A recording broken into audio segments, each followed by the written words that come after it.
Hey guys and welcome back to my channel. This is part 2 of what Naruto was in Kenichi the Mightiest disciple. Before we begin, don't forget to like, share and subscribe, and also go and support the author, link in description. Takeda was in deep thought as he walked under a railway pass to get to his apartment. Unbelievable. How did I even have the chance to see some of his great skill if those are the move he has to learn? Better question, how come I lasted so long? He was referring to the moves he saw Naruto practicing when Akisame, after treating him, took him around and into the dojo to watch and make the point of never giving up. He can still remember Akisame's words when he was watching. Like you, Naruto has been training like hell day after day to become a great martial artist, and also like you, he has a particular level of talent for it. But unlike you, he has never given up. Never once did giving up during training, during his nighttime thug hunts, his wanting to protect others, he has never given up on anything. Should you at least try to go with this and not give up even if someone were to take away your arm again? After all, you know me well. I can easily fix it back up for you. Takeda was pretty rattled from that. Sure, he was worried Ragnarok would beat his arm into a pulp again and take him and his right arm out of commission. But, then again, ever since meeting Naruto he has gained confidence in his abilities, more courage and energy to be a boxer like he dreamed once. Takeda looked at his left arm and clenched his fist. Naruto understands the honor of a true fight. He knows martial arts is for finding your weaknesses and working to fix them. He cares enough to understand both that I am his friend and will do what he can to help me, but knows I am strong enough in spirit that he would allow me to fight my own battles. Naruto, I owe you my life, literally. I will keep fighting. I won't give up on my life, nor my boxing. Ragnarok, if you think you can take me, bring it on. He had to stop right after that though. Because, out of nowhere, a lot of guys were jumping fences in the alley he unconsciously walked into, and they were holding weapons and looking at him with scary eyes. He knew some of them. Being from Ragnarok, he knew some of the guys' faces. He heard a stepping noise and looked up to see Kasara had jumped onto a bricked-off wall in the alley. Well, it's Takeda. Nice to see you. Takeda decided to play it cool for now. He did a closing eye wink and grinned with a salute. Ah, hey gorgeous, long time no see. Kasara frowned at that, scoffing. The name is Kasara, you traitor. Koga the kicker, who stayed with Ragnarok after the whole defeat from hell he received from Naruto, grinned. What a loser. Come on guys, let's get him. Yukita came up from behind and grabbed Koga's shoulder, stopping them. Hold on, let me handle this.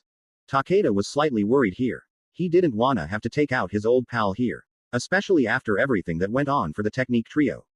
XXX flashback, day after Takeda's arm gets moving again XXX. Koga screamed at Takeda. What? Why? Why are you leaving the gang? You know what will happen, you want everyone to kick your ass. Yukita looked surprised. Yeah man, I don't understand you. What made you wanna leave? Takeda sighed, but smiled as he held his left arm up. See this? I can finally move it again. After what happened on the roof, and after hope finally brought back to me. I thought that being a delinquent would just get in the way of my dream. I have to go, to realize my dream.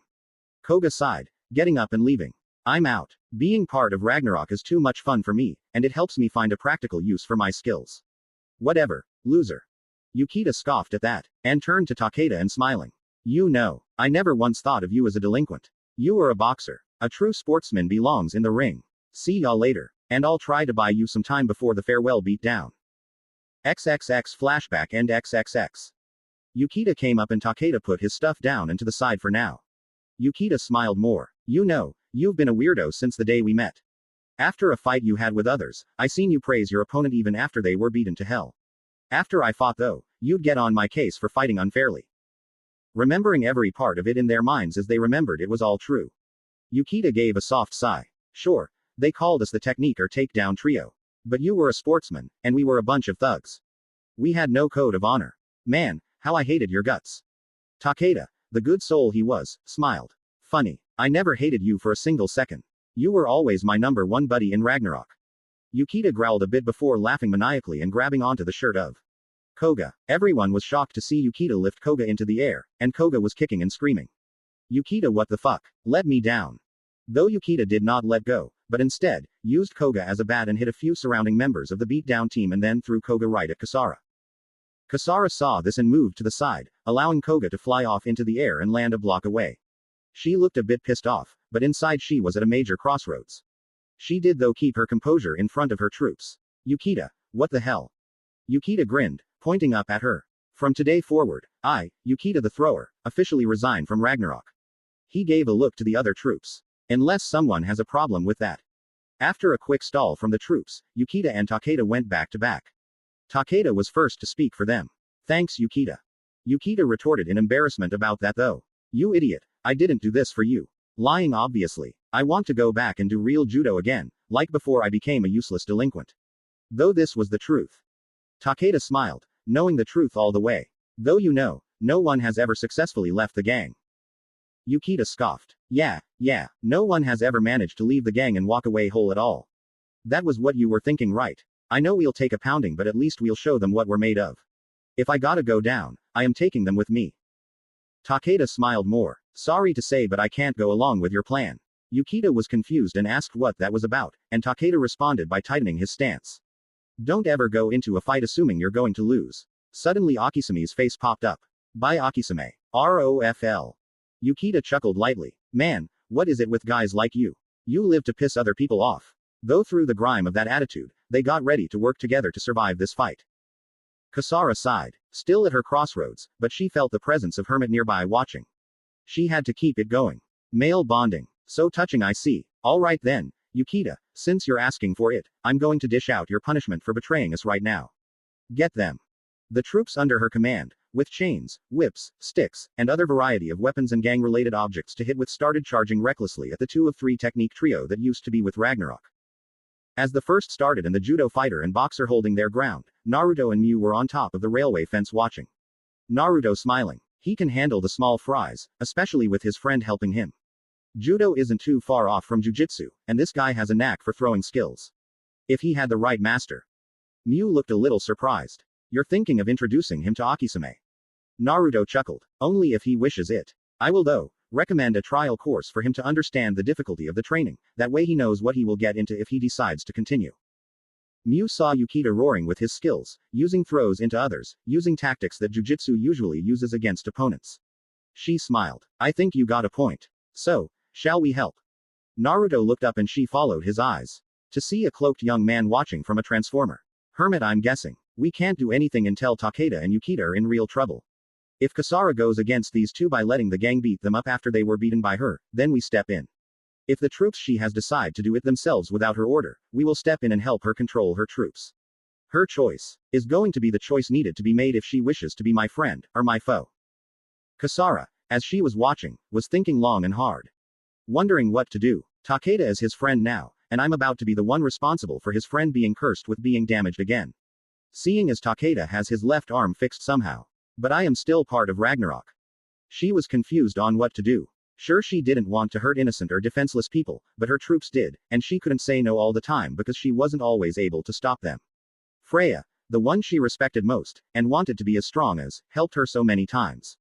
But the first to truly help. To truly care. What do I do?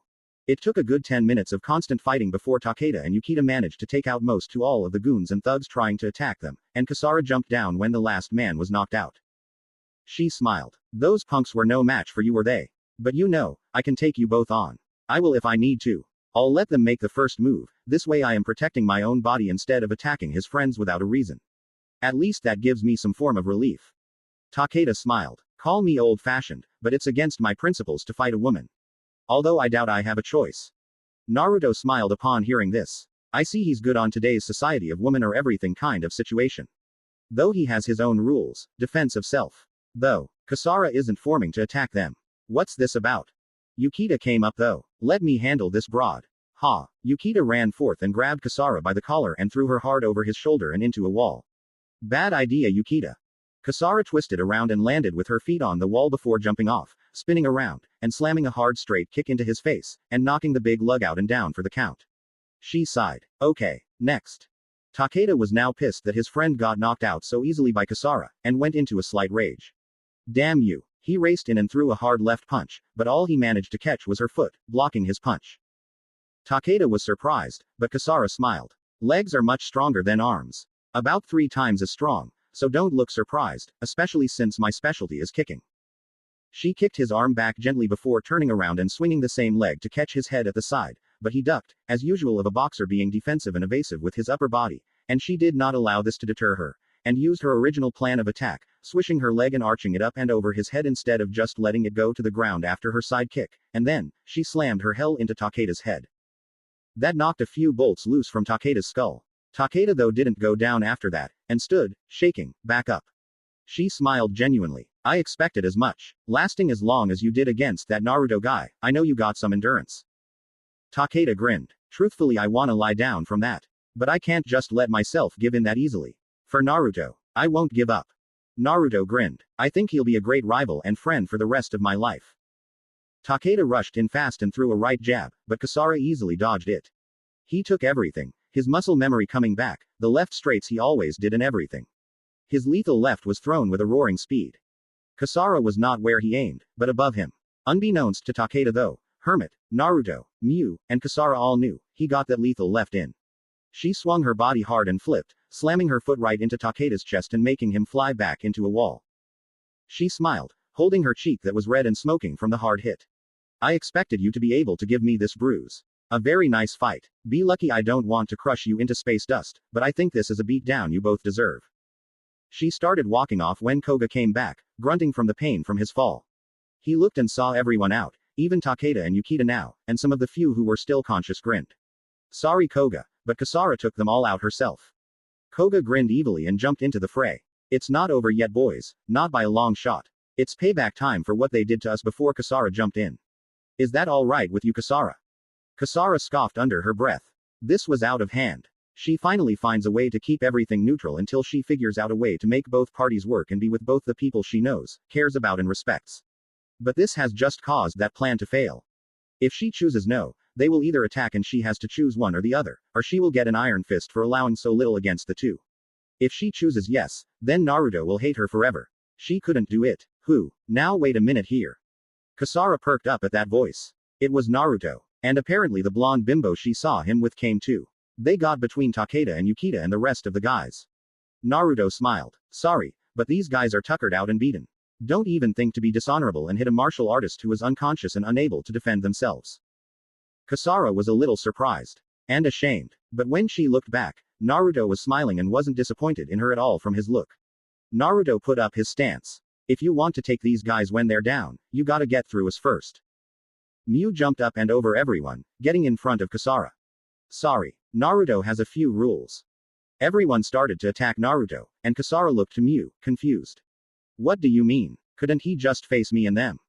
Mew smiled. Nope. Because he has a few rules in life, for special situations for today's society. And one rule is he will not fight a woman. Kasara jolted at that, and growled. He's a sexist like the rest of them. Mew frowned. Actually no. See, he fights with me seriously all the time.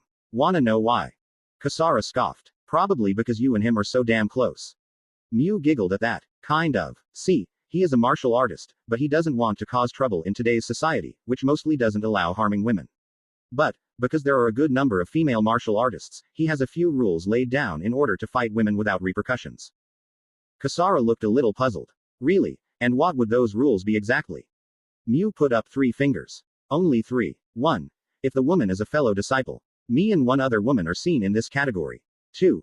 If the woman is a friend. Me and that one other are still the only ones in the category here, but if all is well, especially how you were dealing with this, I think he'll accept you into this category soon, and you and him can fight and spar. Kasara smiled at that. I see, finding good ways to fight girls without being a hopeless moron on that subject. Wait, there are 3 right. What's the third? Mew frowned. The third would have caused him to fight you, and you would not want to enter this one. The third is if the woman is targeting others, and this in itself has a few rules. The woman is either hurting an innocent person, harming a defenseless person, or causing evil deeds directly against others without remorse, and that goes double for his friends. Kasara smiled, nodding as she got into stance. Hermit is watching. We have to fight, you know. But you were right. I don't want that third to be the category I'm in. So you guys came here to help Takeda should shit hit the fan. I think I can like him even more. Let's go, Blondie. Naruto was currently facing off against all the thugs around him, and he decided now would be a good time to use his Do secret technique. Jinsaku Kugen. Rapid Force. He was taught many techniques from the elder, and even though he was having trouble mastering the final level of Sei's ultimate technique, did not mean he was skipping out on his Do techniques. Unlike the Sikuken and Ryusui Sikuken, which allowed a key form, either by a sphere or light skin, to increase defensive power and able to read your opponent's heart and mind to defeat them using your own moves, Jinsaku Kugen was different in many ways to the Sikuken. Naruto roared as he threw a fist at the first guy trying to jab him from behind, his own arm pushing back the opponent's jab and striking his chin, making him fly back, but at the same time he rose a leg and kicked another guy in the leg, making him fall down hard. This was called the rapid force, and its name was there for a reason. It was incredibly fast due to increased ability from the Do-Kai, but also forceful unlike Sei's Kai. Its main use was using attack to defend, rather than to defend as an attack. Naruto spun and using a karate form called the Gamaku, and slamming his right foot hard into the first guy coming behind him, but switched sides instantly and his left circled up, taking the weapon from the next opponent, and as his right leg hit the ground he used that and grabbed the guy. Eat dirt.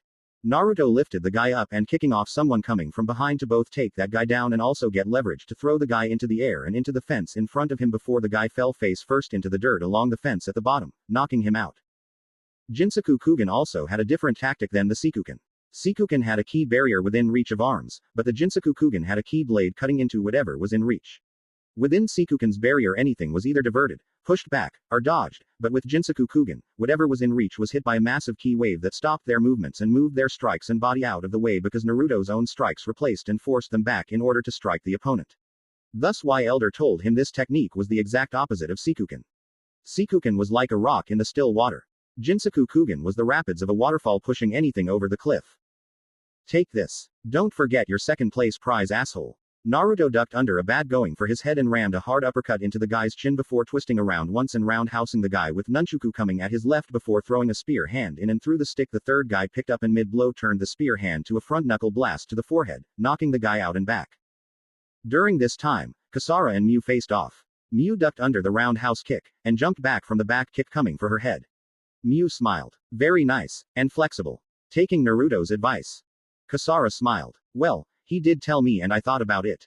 Turns out he was right. So I thought to go with a more flexible stance. She then rose her arms and got into Tuat Balse, Taekwondo, karate style cat stance. Miu smiled. The Tuat Balse. Weak power, but very mobile, and flexible as well. Seems you are a pretty good Tae Kwon Do fighter. Let's see how you improved. Miu roared as she sped to Kasara. Kasara instantly rose a front snap kick to Miu, who jumped up into the air to get behind her. Kasara's leg was going down and she didn't let it touch as she jumped up with Miu, and flipped upward. This had Miu smiling. Bad move. Miu flipped and kicked hard at Kasara, her other leg going out the other way to give a more compact kick. Kasara though wasn't done yet and used her knee to direct the kick away, and that made her spin before she kicked with a roundhouse. Miu caught that kick in midair with her hand and both pushed off each other, falling to the ground and landing on their feet.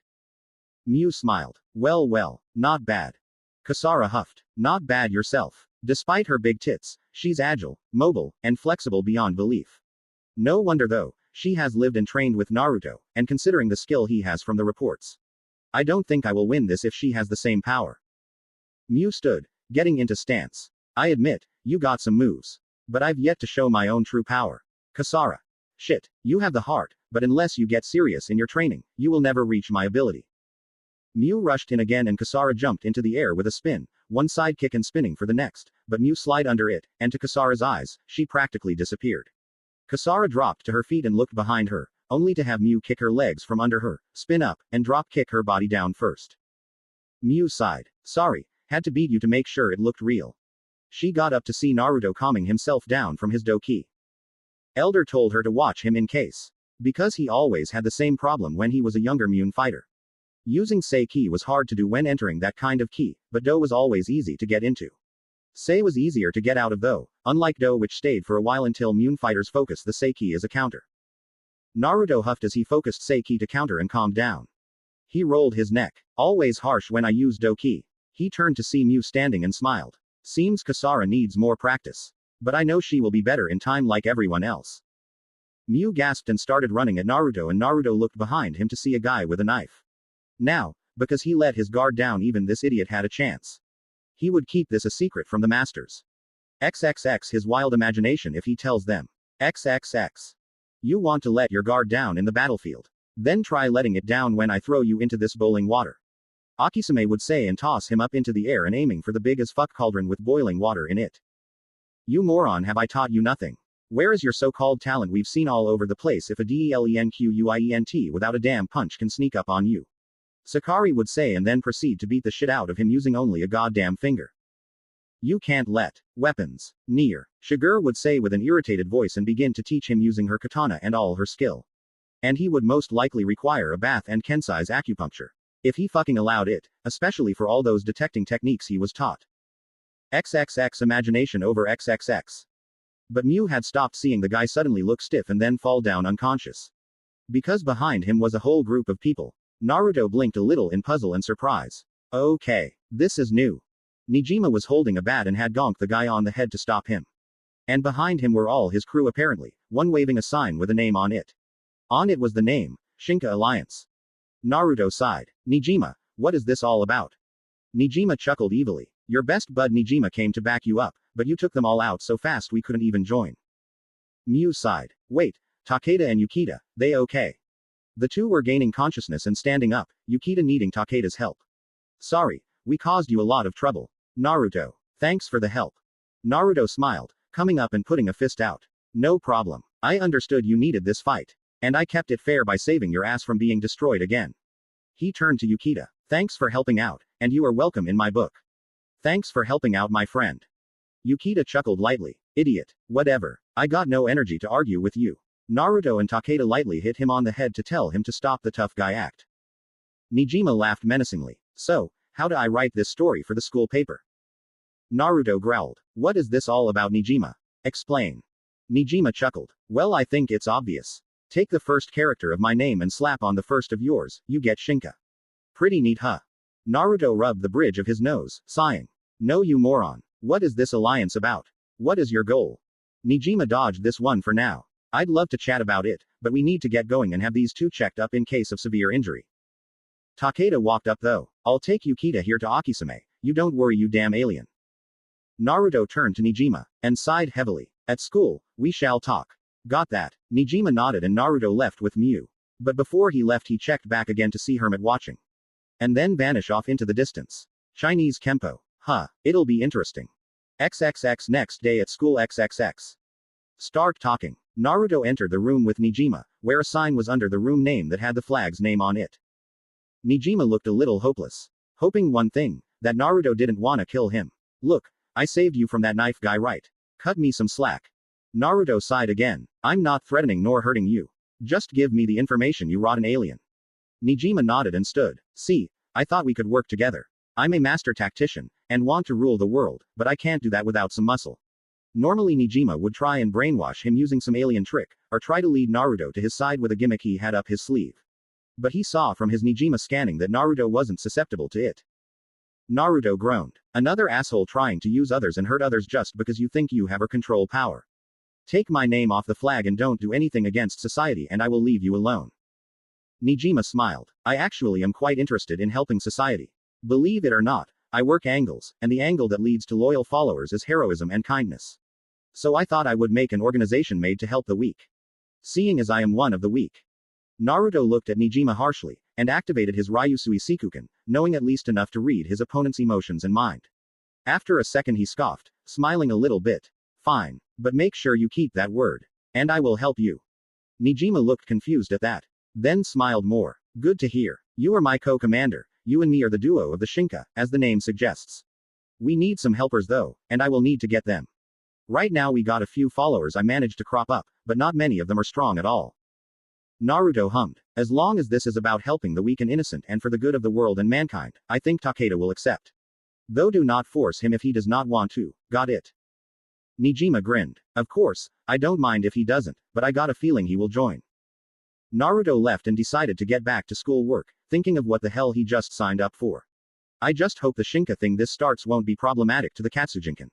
Living Fist. XXX with Kasara and the 8 Deadly Fists XXX.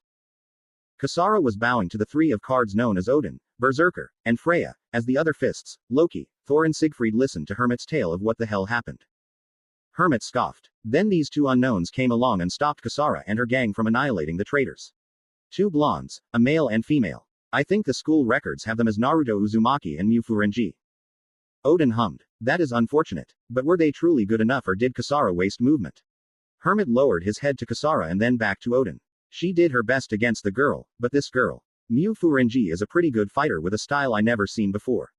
But the guy, Naruto, is even more powerful. I felt him hold back even though it seemed he didn't, and I seen something similar in his style that might have came from my own and my master's style.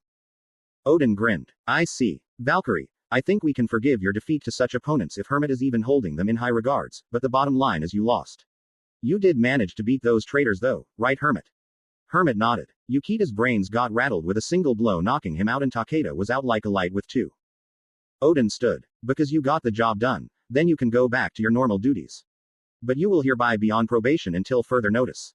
Kasara bowed and walked off, still slightly wondering if she picked the right thing. Doing both. Hermit looked at Odin with a focus. I would like to do some investigating and work some angles to see how I can destroy them, seeing as they didn't want to join us. Odin hummed again, and nodded as he started out the room. Fine, but I know how you like to play with your prey, so don't take too long, a war is coming soon. Hermit smiled evilly. No worries. I will be as fast as I can, but I still plan to have some fun with this one. Naruto yawned as he got out of class, wondering how he will wake up when he spars with Sakari today. He grimaced. Sakari-sensei will be kicking my ass all around if I am not careful.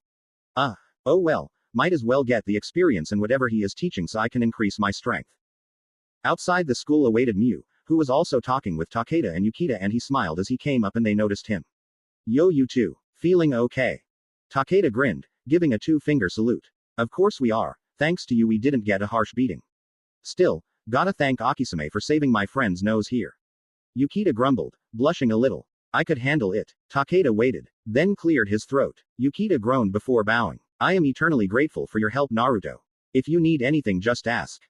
Naruto chuckled and Miu giggled at that and he growled, trying to keep a straight face. No worries, Yukita. I did what I could to help. So, you doing judo again? Yukita nodded, grabbing his black belt along his waist. Most of the punks in the club can't even throw my mother, so I'm whipping them into shape. Naruto nodded. Good to hear. But, you know, it seems you have more talent for jujitsu rather than judo. Yukita smirked a bit. Noticed that too, huh? Yeah, my master always told me my tactics in throwing were meant for another style, but I said to heck with it. I enjoy throwing in judo and will do what I like. Naruto nodded, putting a hand on Yukita's shoulder. If you ever want to realize a better way to get your skills up, I don't mind introducing you to a master to help you in jujitsu. Though, I will have to suggest a trail run. Yukita looked a little puzzled at that. Why would a trail run be a better idea? When I do something I usually do it to the fullest, so I think I can handle a little extra training. Naruto and Miu both sweat dropped at that and Naruto chuckled nervously. You don't quite understand. See, the master I am talking about is my master. And if I can be so good as to throw you that easily like I did on the roof with little effort, and even without the weights I could have done so, maybe even easier, how much do you think you can improve? My own master nearly killed me when I was 8 up to 12 and then I could handle anything he threw at me. Actually, nowadays I don't think he's even pushing me that hard anymore, but truth is, for someone ordinary like you, it will be hell. Yukita looked a little pale from that but he recovered. Well, guess you're right. Need to figure out who I would be learning from and how he trains then to go full force. Tactics and all. Thanks though, if I ever do think about it, I will come to you. Takeda smirked. That's good to know. So, I hear that Kasara's been put on probation for losing. What I hear is since she lost she's being punished, but the main guys understand the strength you two have so nothing huge. Thing is, they're sending in a bigger challenge. From the contact I got, looks like you'll be followed by Hermit. Naruto looked hardened. That's where I may be in a bit harsher territory. He's using some extremely fast and strong advanced Kempo thanks to Nijima's information, but he's still only 6th fist right. Takeda nodded. Yeah, but don't let that fool ya. He's tough. The only ones that can beat the rest of the fists are the top 3, also known as the 3 of cards. 3rd fist Freya, 2nd fist Berserker, and 1st fist Odin. Naruto hummed in thought. This gang is taking mythology to its peak but slightly out of the blue. Hermit is an alias Odin used back in Norse mythology as he traveled around the world to gain knowledge. Why would Kasara be Valkyrie when Freya, the ruler of the Valkyrie, is also in the same group? That doesn't make sense in a mythological style situation. Though, I guess they try. Berserker. That is a name to be feared. Yukita came up to that. Freya has a whole group under her, all women, all weapon masters, and all part of her Valkyrie squad. Kasara used to be part of it but she refused to use a weapon. As for Hermit, his cloak and training can only be said to be like the alias. So whilst not totally perfect, it's still dangerous and all names for the fists fit very well. Takeda looked a bit confused though. Here's my question, what has you so spooked over Berserker? Sure he's the 2nd fist and part of the 3 of cards, but that doesn't mean he's a better fighter for his name. Naruto nodded. True, but like Yukita said, the fists' names aren't just for show. Kasara uses kicks and takes to aerial attacks, more like the battle-hungry Valkyrie than you think. I'm sure Loki the Fourth Fist is a trickster, and Hermit fits his own description, although a little flashy for such. Berserker, the invincible super warrior of battle, the unstoppable fury fighter, the untamed brawler. Take your pick. Mew looked to Takeda. If his name is Berserker, then he will be tough. But still, thank you. So, ready to go home. We have to go and get more training done. We have a lot of work to do if we are to stand up against these thugs. Naruto saluted Takeda and Yukita. See ya, hope you both keep at it. And with that, Mew and Naruto walked off to get to the dojo to train. Yukita hummed in thought. You know, maybe he's right, I probably should think about it. Jujutsu is a great throwing style and we'll need to be stronger to help him out when he needs us. Takeda smiled and patted Yukita's back. Well, either way, I just hope you are happy, man. As for me, I don't know any good boxing masters and I still need to recover in the first place. So I think I'll be okay for now. Naruto and Mew were walking back to the dojo for training today and Mew looked to Naruto. Hey, I just thought of something. You used your do techniques during the fight with that gang, why not your say? Naruto smiled at her. Simple. Sikuken is a good technique for fighting off anyone in a defensive manner, and you should always defend first, but those guys were about to hurt my friends, I couldn't let them attempt it.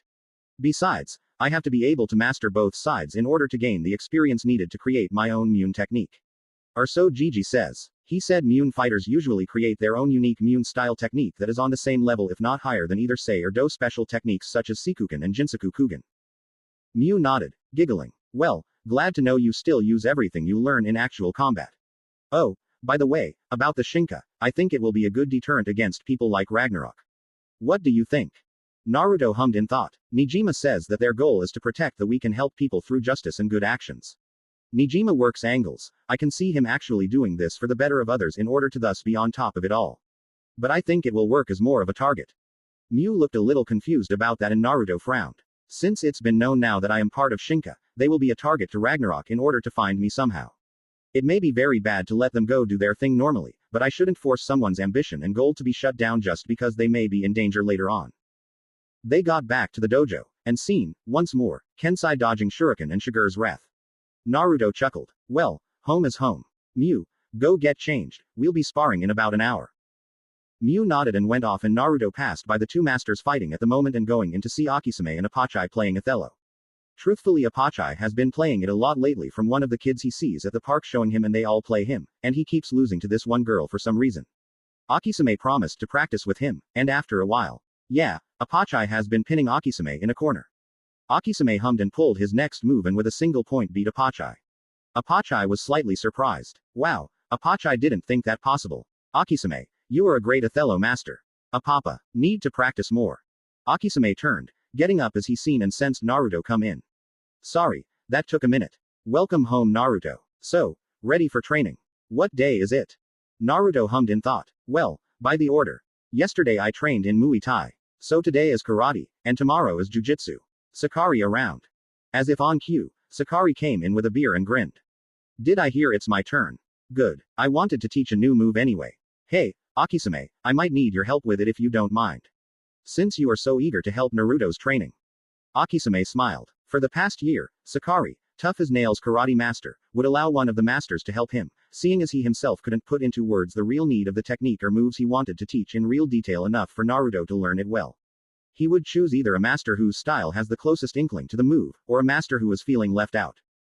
Sakari gone out to the posts and turned. Alright, you know a good amount of karate styles and their function, but you haven't gotten close to mastering the Myotode yet. This is going to be the trick that does it. Akisume, you're here to be my test subject to show him the moves, alright.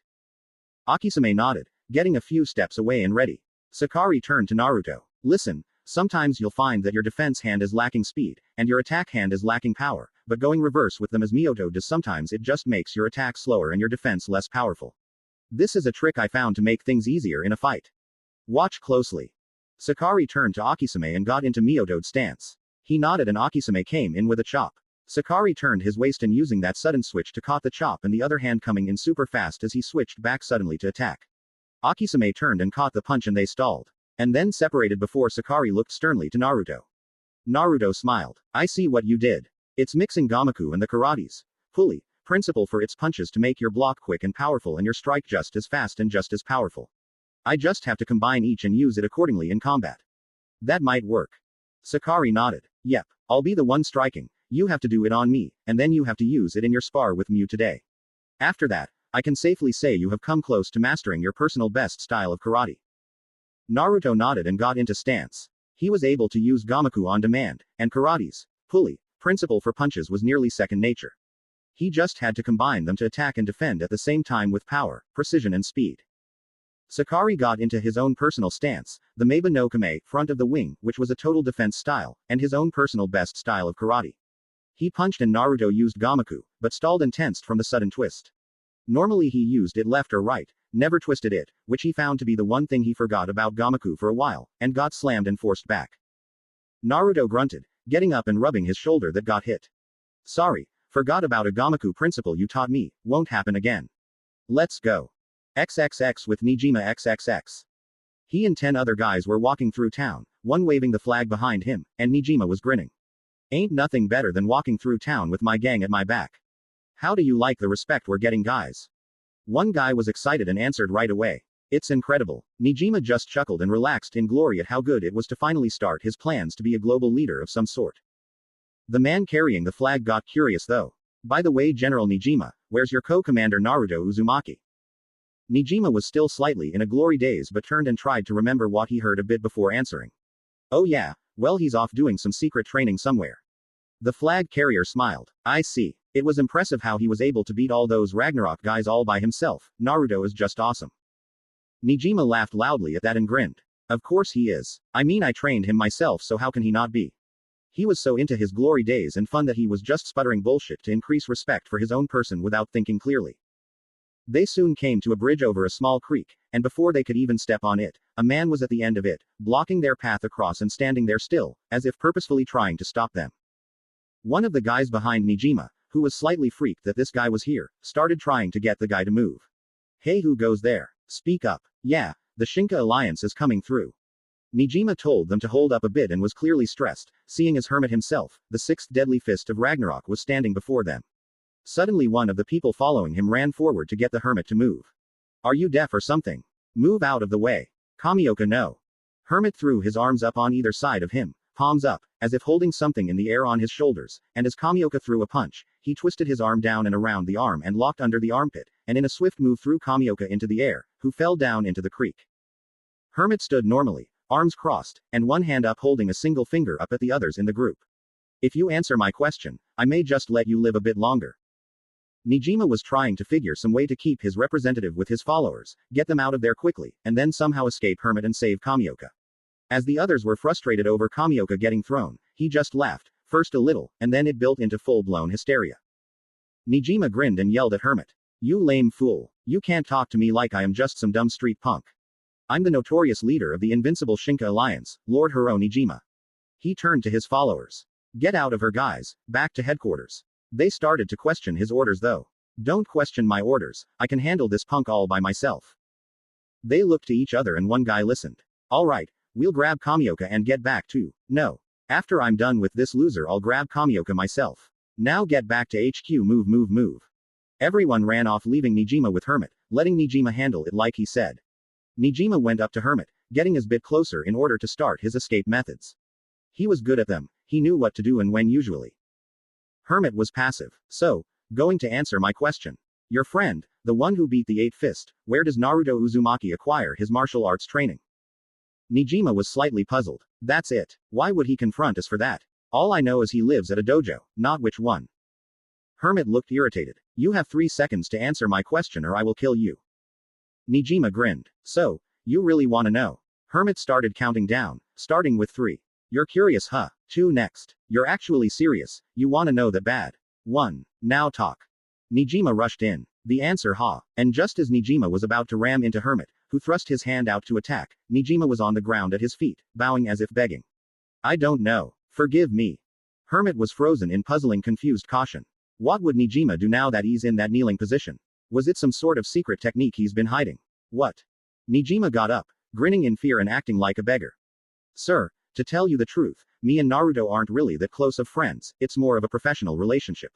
He might be saying that, but it was to buy time to find a small opening to escape this without a single part of him touched. As Nijima was trying to put on his facade of a beggar and worm trying to get on Hermit, good side and asking forgiveness, he was pushed back by the foot he was holding and the foot was still high, as if threatening to end him with a dropping curb stomp. He had to think fast what to do. Hermit growled in irritation. I hate weaklings like you, your kind is beneath contempt. Hermit was finally going to put the curb stomp to Nijima's face, when Nijima sensed this and tried his last-ditch effort for irritation. Ah, yes, his training, now I remember. Right on fucking time. That boot was an inch from kicking him straight through the concrete. He felt around, trying to find some kind of distraction to leap into the water, his only way to salvation, seeing as he was the greatest swimmer anyone knows. Hermit roared in question of it and Nijima was stalling in hums and reaching for the answer. And grabbed a handful of dust before flying it at Hermit and jumping on the ledge of the bridge. I don't know ya moron. Nijima jumped in and swam fast, seeing Kamioka drifting to a tunnel access and grinned. Right on time for a quick escape. He grabbed his follower and pulled him up, carrying him with an arm around his shoulders and walking through the tunnels. Well, that went a little better than I expected, didn't think I would get out of that one so easily. Nijima focused on information though. Strictly the information that he didn't have regarding his partner and new friend. Hermit has a good point. All I know for sure is from his school file, living in a dojo. No address, and it would take a few days to comb through all the hardline numbers to figure out a valid address or general area. It would be quicker to ask him, or better yet tail him. Should I be secret about this? Nijima saw Naruto the next day at school and was deep in thought about it. He had been trying to think of a way to figure it all out and not risk a stressful situation. Truthfully, he didn't know Naruto on that deep a personal level, all he knew was Naruto was a new kid at school, good at martial arts, and seemed to be a general good person. And that didn't sit right with him. He knew in order for anything to go on he needed Naruto as a friend. And it needed to be real, not tricked into it, mainly because Naruto wasn't susceptible to it. He sighed, and sucked in his pride. He walked up to Naruto at lunch hour and smiled. Hey Naruto, Mew, how you doing? Naruto looked up and gave a little smile. Decent. Relaxing until training today. What about you? Mew waved it off, trying to figure out a problem for her classwork, seeing as all her duties required her time at home she needed to do homework at lunch to compensate. Nijima sat down and opened his own. Sorry to intrude. Normally I have info on Ragnarok, but not this time. I doubt I have something you don't anyway. Hermit is after you. Naruto nodded, slurping up some of the ramen Mew made for him that was still warm, via being wrapped in foil and plastic to keep the heat in as long as possible. Takeda told me. Nijima nodded. He's curious about where you do martial arts. Matter of fact, so am I. All I know is you and Mew live in a dojo, but no real info. Mind if I tag along and see this dojo? I just want to know a little more about you. Because, truthfully, I want to be a real friend. Naruto blinked, and kept himself from choking on his noodles. And slurped them up before sighing deeply. You're joking. First you just barge in trying to pull angles on who to help or not, and then pull me in on this damn Shinka Alliance thing, which as long as it helps the innocent the first will be a part of, and now you suddenly want to be a friend. Nijima nodded, turning serious. I'll be frank, I've lived my life trying to gain influence. I'm a master tactician, and since I was a little toddler been running or outwitting people after me, either for my lunch money or for the fact I was different. It's hard having friends when you try to manipulate others so you don't have to run your entire life. Nijima looked hardened. I may influence others, but I do let others do what they want. Which also gets me in trouble from time to time. I needed someone I could trust though. I wanted to find someone I could be friends with who could help me and I helped them in return and somehow bring about a way to be a ruler over many followers in the world. This way I could be successful as well as help others in my situation find themselves and be better people for it. Mew turned to Nijima a little confused. But then why would you go against Naruto a few times? Like telling them where he is and stuff so he has to fight them. Nijima frowned. Simple, to find out if he truly is capable of being trusted as well as able to stay himself no matter the odds. He proved himself thoroughly, which is why I didn't say anything about Naruto to Hermit. Naruto finished his noodles and sighed. Smiling. I see. Well, if you are sure about being my friend, you have to realize I am incredibly focused on my training to be a martial arts master. As long as you don't use that against me, I will allow a friendship, a real one, between us. You sure you are ready to see my training? Nijima smiled, standing up. I'm ready for anything. I took on Hermit and got away scot-free, and he's supposed to be pretty tough. If it's okay with you, I would enjoy a tour today. Nijima out his hand out and Naruto looked at it. Before smiling and shaking it. Fine. Just don't say I didn't warn you. You haven't met anyone like my masters ever before. The day at school ended normally, and Nijima was following Naruto and Mew to Ryazanpaku. Naruto hummed in thought. Wonder what Akisame has for me. Another crazy gizmo. He's always pushing it with that stuff. Mew giggled. Most likely. Remember the last one. You popped your shoulder out of joint from the sudden push Apachai gave the machine when running away from a drunk Sakari. Naruto grimaced. No matter bruises, having Akisame and Kensai healing my popped out or broken bones always hurts like fuck. I can barely stand usually, but I won't let that shit stop me. Nijima was slightly fearful from this. Hearing all that, part of him wondered if those two were playing with him. Hey, you do know I am here, right? You trying to scare me off or something? No way that stuff can be real.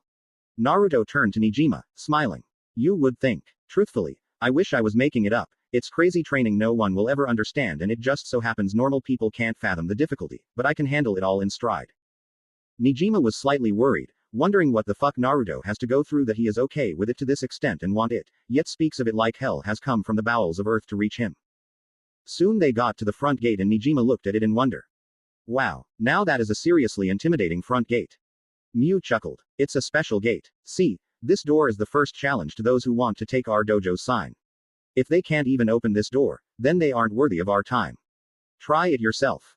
Nijima had to wonder what kind of gate was it to even not open to weaker challengers. Seriously, if you train in martial arts you are pretty strong and should be able to. He decided to at least try and get a good idea, and began to push at it hard with all he could muster, grunting as his feet were dragging the ground under him as he tried to push and unable to. He signed as he stopped. No good. You sure it's not barred from the other side? Seems to be the only way to keep it closed. Naruto chuckled more and gestured to the door. Mew, show him. Mew nodded and put 2 fingers on the doors and stomped hard on the ground, and suddenly the gate burst wide open. Nijima looked completely shocked. Naruto smiled and started inside. Think that's impressive. The masters can do so with only normally pushing it open, no stomp, and 1 finger. They all went up and gone inside, and Apachai was playing Shiger, and both were pretty good, but Shiger was losing. Sakari was currently training outside on the posts, and Kensai was probably still doing his final checkups alongside Akisame. Naruto turned to Nijima. Alright, wait here in the living quarters and we'll return shortly. With that, Naruto and Mew went off to change into training outfits for the day. Nijima looked at Apachai. He was big, from another country, and was playing Othello with Shiger, who was someone a third his size, who was extremely sexy and hot. As well as looking like a ninja pin-up and a sword on her back. A part of his hair stood up straight and he looked to Sakari and seen him break every post in a second, and was stiff in fear. Nijima made a quick diagnosis on escape routes, making sure everything was set in case things got ugly. Akisame and Kensai returned to the living quarters and seen Nijima. Well, we have a guest. So, who are you, and what is your reason for visiting? Nijima chuckled nervously. See, I'm a friend of Naruto's and Mew's, and they brought me here. I wanted to know how he trains because he's just that good at martial arts. Truthfully, I'm just spectating. Shiger slumped and Apachai cheered, yelling his name as he had won. Nijima shrieked at that sudden outburst and was taken back. Bad idea. Apachai's eyes glowed in Ki and yelled, running at Nijima, who ran for the gate, but Apachai was there and punching the wall. Elder came up from nowhere and stopped Apachai, and turning to Nijima. Forgive him, he gets overstimulated. Try not to show surprise or fear, he might show off a little too much. So, a friend of Naruto and Mew, what a surprise. Although you seem to lack any real martial arts talent. Which brings me to wondering why they would bring you here to spectate. Shiger was upside down and beside Nijima, who backed off from her in fear, wondering how the hell she was upside down on the ceiling without any support items. Naruto came out and smiled. Meet the masters. For the rest of the daylight they had, Nijima watched as Naruto was training against a big as fuck statue around 1,000 pounds and throwing it with a new technique, a secret technique Akisame was proud of. Nijima couldn't recall the name, since seeing it was so amazing that the other information was just silent in comparison to actions talking. Nijima walked out, Naruto shaking his hand. Remember, to be my friend, a true friend, you should remember that I am focused on this, and to never use it against me. See you soon, I guess. Drop by and talk sometime. Nijima smiled and nodded, and as he walked a few blocks off, he looked down at his hand. And smiled more. I see. Friendship of kindness and truth. Interesting. I think I can get used to this. And with that out of the way, he ran off to store all information he had so far and compare against Ragnarok's, and get more of that tomorrow. Naruto, as the sun was setting, was dressing up for battle. Tonight was the night he goes out to help people in need. He, as a true martial artist, and a person out to bring peace using martial arts like his masters, needed to be active on that front. He seen Mew washing the dishes and smiled. Mew, see you in around 2 hours. Quick rounds before bed. Mew turned, smiling back. Dessert will be in the fridge, see you soon. Naruto ran out of the dojo, speeding through the streets in a rush to make his rounds around town. He seen nothing going on for around half his usual route, not a thing, which was good. They got wise. Though, as he was nearing East Matsu Hollow Park, he heard sounds of fighting nearby. and went to see what was going on. What he saw was intense. A single woman was beating around 10 big men and 20 average-sized thugs, easily taking them down with powerful thrusts. To the naked eye, it would appear she was just punching them. But to his trained eye, thanks to Shiger, he saw more than just a punch. He saw she was wearing an orange jacket with a few pads along the shoulders and arms, otherwise lightly dressed, and in her hand was a short pole along her arm. He also seen her hand has a glove, and in a slight light coming from the moon, he barely saw that it had some kind of gold insignia on it. He couldn't make out the symbol. The woman was clearly a weapons expert, and soon finished off the small fry. Then 3 guys with weapons showed up. One with a katana, another having a decent-sized axe, and the third having a sickeningly designed halberd, almost like the one famous for being used by Vlad the Impaler in old Romanian history. She took her pole, and another like it, and attached them together, and Naruto seen this was her way of being able to use a versatile style and weapons to her personal combat experience. She dodged the big halberd stabbing at her, and slapped the katana out of the other guy's hands before slamming his head straight into the ground. She spun and blocked the halberd from coming in from under her as she fell back to the ground, and then rolled to the other side as it came back for her. The axe guy however suddenly came in super fast, being a master level, and tried for her head. Now, normally, he would have already kicked this guy's ass hard, but this girl, as well as these guys attacking her, were in a martial arts bout. This meant he couldn't intervene until one of them tried to kill or harm a defenseless martial artist who couldn't fight anymore. The guy had managed to hit cleanly, crushing her staff and making the ends sharp. And she threw them to the ground after looking at the damage. This was the weapons master's code, do not kill, and those spear tips were far too dangerous now for a staff master to wield. The other 2 though, saw this as a chance to kill her. Naruto was on them, hard. One hand was open, fingers against each other and rigid, the other curled its fingers a bit, and this was the start of his actual combat with his new style. He created this, specifically for one person as a gift, a way to show the will of weapons did not have to stop with a broken weapon. Naruto used his curled hand, grabbing the stabbing halberd and turning it as he flew up and used his straight hand to cut the handle of the axe in half, the blade falling to the ground as the halberd was thrust into the ground as he landed. He saw the axe guy try to bash him with the broken handle and used his cutting hand to slash into the guy, and cut his shirt and bruised his chest as the guy was thrown back and hard, knocked out, and grabbing the halberd guy as he tried to lift him, and thrust him to the ground, and thrust his cutting hand, fingers first, into the halberd guy's chest, but as the fingers made contact, he bent the fingers and made a fist, punching instead of stabbing and knocking the guy out. Naruto stood and looked around, seeing no one else. He started going of when the girl cut him off. Who are you? Why did you butt in on this fight? Naruto stopped and hummed, thinking why not? Jojutsu masters can't use their broken staffs as weapons, too dangerous, but they were going to kill you. That is against the weapon master's code. All I did was enforce that code on the remaining guys. That a problem?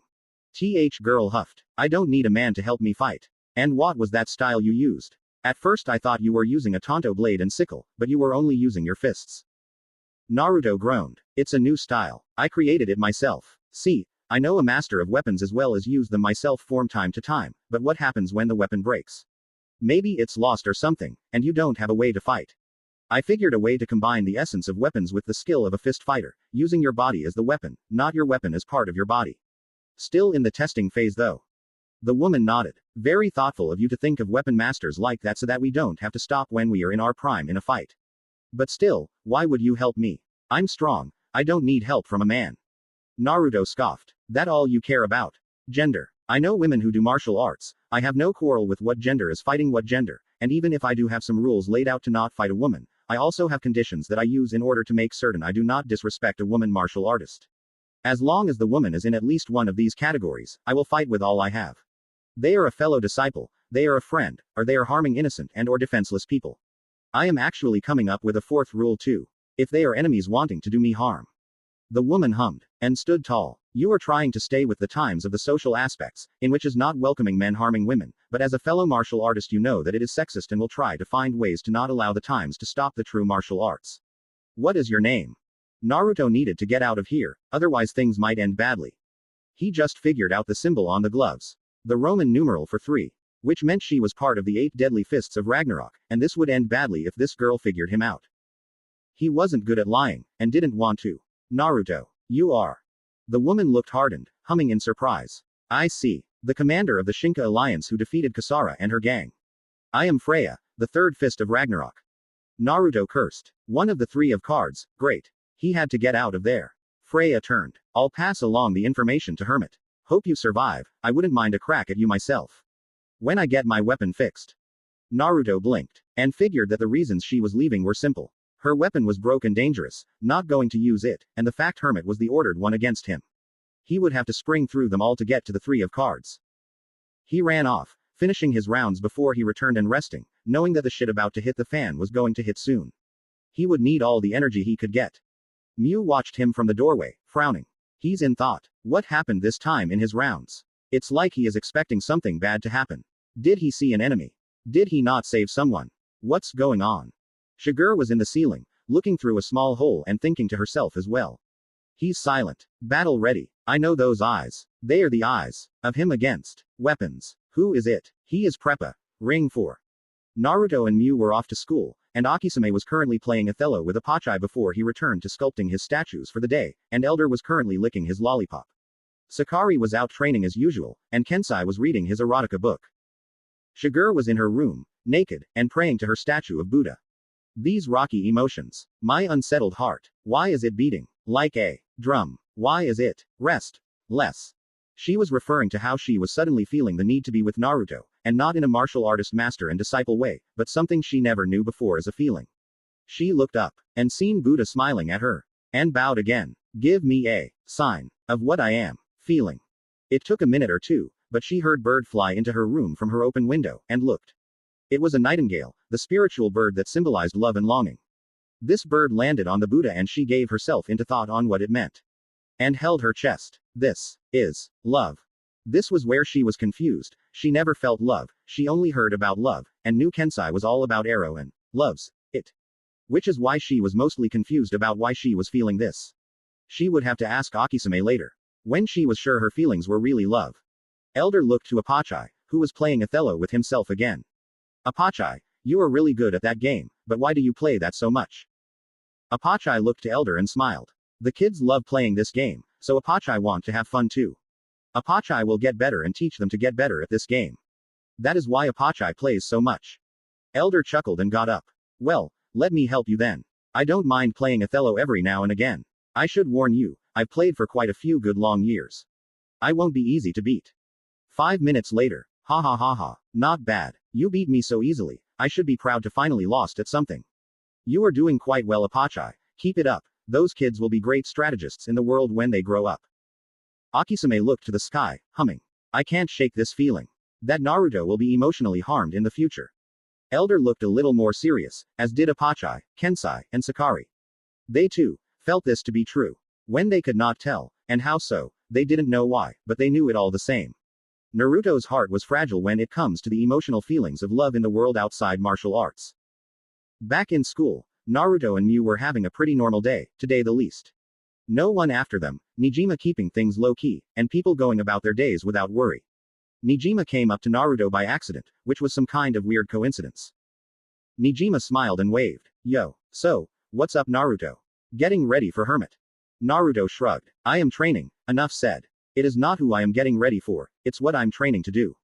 As long as I keep training, I will get strong enough to fight anyone I have to face. If I lose, I lose. If I win, I win. But martial arts is about overcoming your weaknesses as a person, not just your physical ability.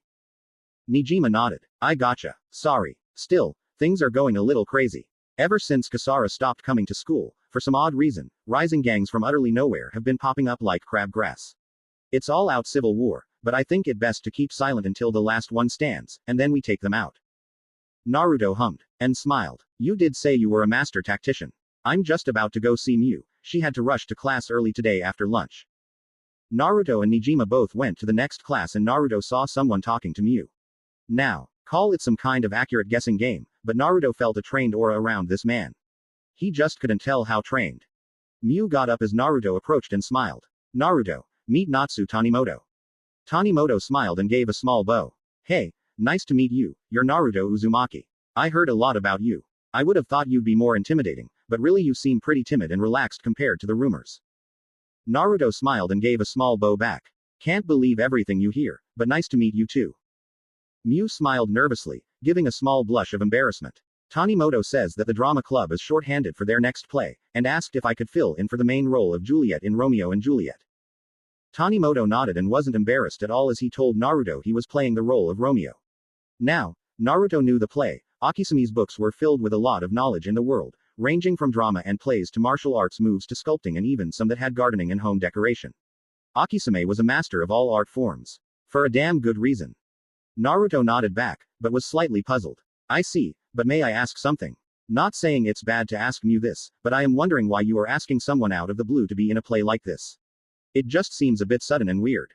Tanimoto frowned a little. Well, the drama club has been getting harassed and threatened by this martial arts group, and most of the members quit and ran off because of it. But we still need to do this play and do it well, so a small drafting of volunteers is primarily how we cope with this, you could say. Miu bushed more as she thought of getting on stage. She had never gotten in front of people in a play before. I'm a little nervous and wondering if I should or not. What do you think, Naruto? Naruto smiled at her. Whatever you choose, I am behind you all the way. This is your choice, and I am sure if you do go up on stage for this play, you will do well. Oh, how little he knew. Miu and him never had anything like this go on in their lives, and Naruto didn't know, and neither did anyone else, even Miu didn't know, that she wasn't cut out for acting. Back at home, Naruto got suited up for training, and grabbed his weapons. He did have weapons, opposed to normal marital artists who only used their fists or only used weapons, he used both, to master Ryuzanpaku martial arts, and that included weapons. His weapons were special. He asked Shiger to make them when he was younger, dual nunchaku, which she made from steel and wrapped in bamboo fiber for softer and non-lethal hitting strength, which could pull the chains in to create short pulls instead. Then, if he wished it, he would attach both the short pulls together to make a normal size staff, and actually could create a 4-part pull if he wanted. Shiger was very detailed and varied in this weapon combo. He grabbed those because today was Shiger, and tomorrow was Kensai, then Elder the day after. They pretty much made a schedule on his training, and that made things work out nicely. He went out and Shiger was currently gone. Naruto groaned. He went to see Kensai and he nodded. Shiger left a while ago, saying something about finding a lead to a new sword. Tell me, did you complete your last technique I taught you 2 weeks ago? Naruto remembered it. It always varies on certain traits and skills, some take a day, others take a year. Recently, he has been practicing for a week, Apachai's new move, 2 weeks, Kensai's, and for 4 weeks Akisumi's, and he just now got Sakari's next move started. Elder's was taking forever. Naruto usually took the days when the usual master for the day wasn't able to train him, to training for the next master, just in case. He sighed as he put his weapons up and started in his technique for Kempo. It was a very advanced move. Naruto got into Bagwazong stance and Kensai was standing still, hands behind his back, and ready for the training. Kensai then put his hands up, and that was when Naruto remembered Hermit's moves. Naruto has been training against long-range Kempo, mainly because of his usual short-range and earth-based attacks, and has learned the 9 deadly punches that are performed at close range. 8 of which are for normal students. But the 9th is a Ma family technique, and Naruto was honored to be the holder of that technique. Kensai threw a harsh finger jab to Naruto's shoulder, but Naruto twisted around it, and threw a hard palm of his own, rotating his body as he threw said strike, making the palm face Kensai, and then going straight for his stomach, and right as he was about to hit, and his arm and hand spiraling from knuckles facing down to facing up, Kensai blocked it with his fist. Naruto jumped back and got ready again and Kensai evaluated. He smiled. Still needs a little more training, and I do believe you got it.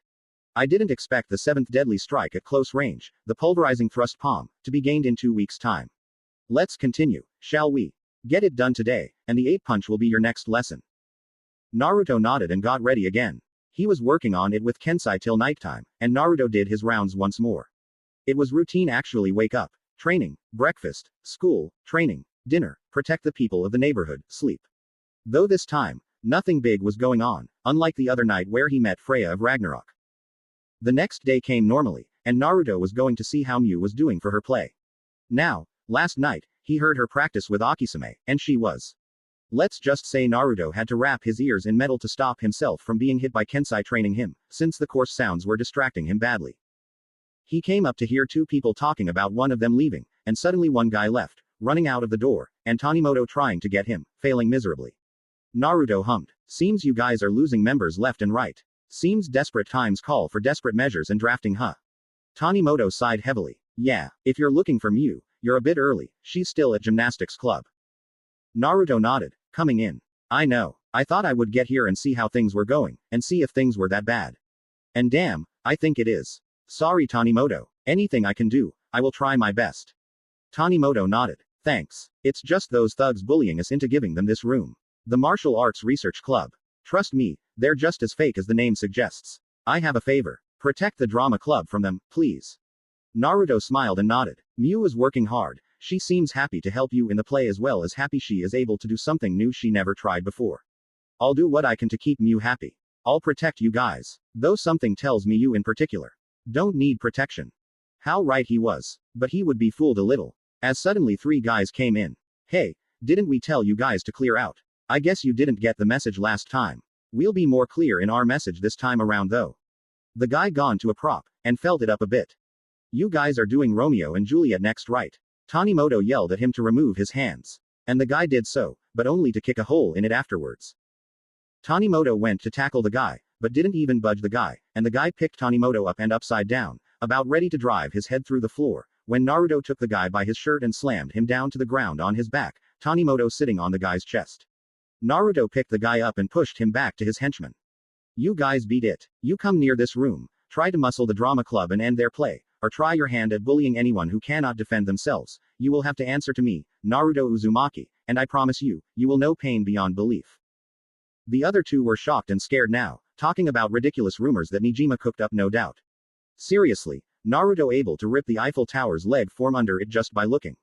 Who believes this stuff? Apparently them, because they left scared, a false threat, and ran out with fear. Tanimoto came up, impressed at what happened. Wow, I heard all those rumors, but to see you in action, man, you took him down so easily even with me being held by him and his momentum going forward. Naruto shrugged. I kicked a foot from under him to bring his balance off and made his momentum go the other way. Pretty simple actually, and your weight helped bring him down. They shouldn't try anything anymore. Tanimoto sighed, looking downtrodden. Must be nice, to have a great natural talent for martial arts. Naruto blinked, and had one thought before retorting that fact. Seriously, I know the eyes of a martial artist, and no matter how you hide it, I see battle within you.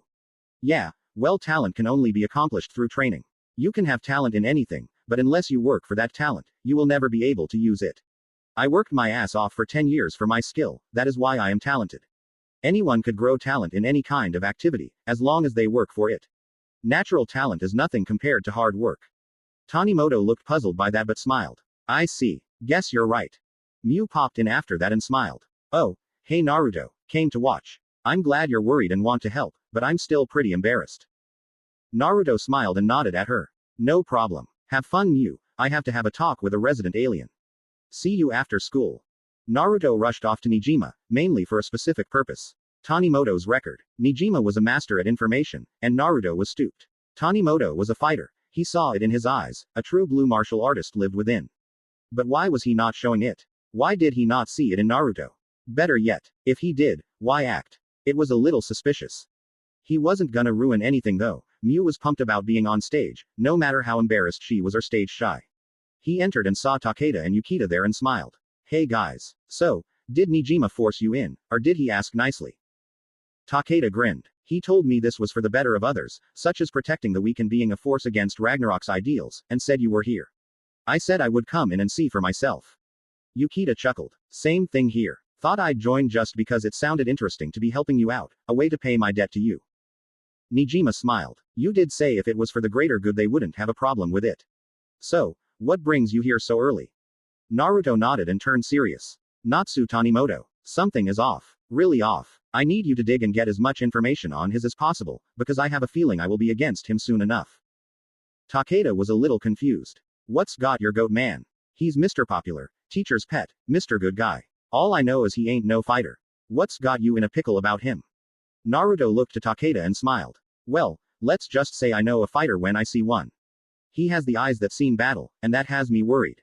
I see in him a fighter, and that is why I need the information. Nijima nodded and got his PDA out, seeing what he had already. Let's see. Top 10 hottest guys list, Prince Tanimoto of the Drama Club. I don't have much on him as of yet. But give me a day, I'll have the information I need. So, sit down, and let's get this meeting started, okay? Naruto sat down and Nijima sighed. Remember I said the rival gangs creating civil war within the school? Seems it's more than that. Someone is behind it, bringing everyone out, more come up out of nowhere, and half of them are talking about the Shinka alliance. Looks like someone is trying to smoke us out and destroy us. Takeda hummed. Seeing as you came in when the farewell beatdown was going on, it's not too far of a stretch to say Ragnarok is trying to do it. Doesn't make sense though. Hermit is the one coming in for Naruto. This sounds more like Loki's deal. Yukita nodded. Yeah, this is weird. Wait, Takeda, remember that other gang that was in Rising a year back? Hermit was sent in and he played a waiting game and let things stir up before beating them. Think this is what he's doing? Takeda scoffed. Yeah, Naruto, be careful. This sounds like Hermit is wanting you to get stronger by ripping at you with small blows to your ego, round your feelings into disarray before bringing you down. Nijima grinned. Bad guys always play unfairly. Not like it will help Hermit at all, seeing as Naruto is being trained very well. Naruto, I suggest keeping up your usual, let me deal with Hermit's game.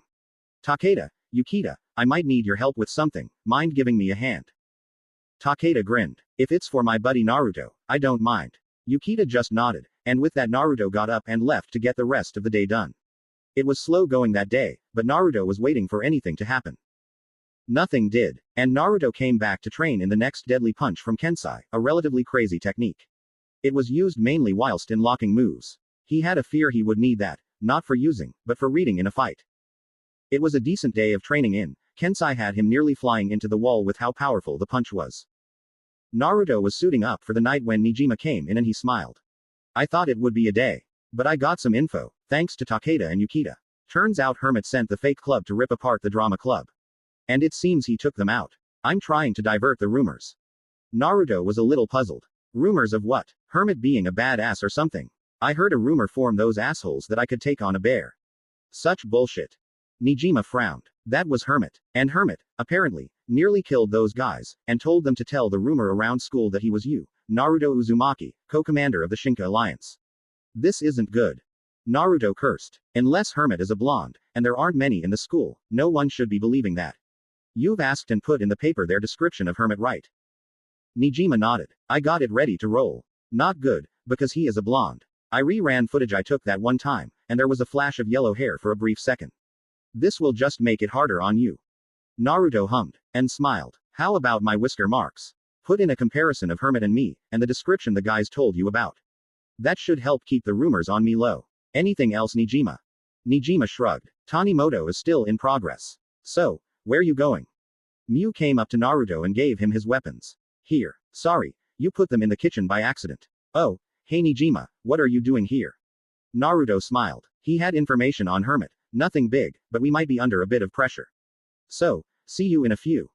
Mew giggled and gave him a hug. See you when you get back, and don't be out too late this time, you need your strength for when Hermit arrives.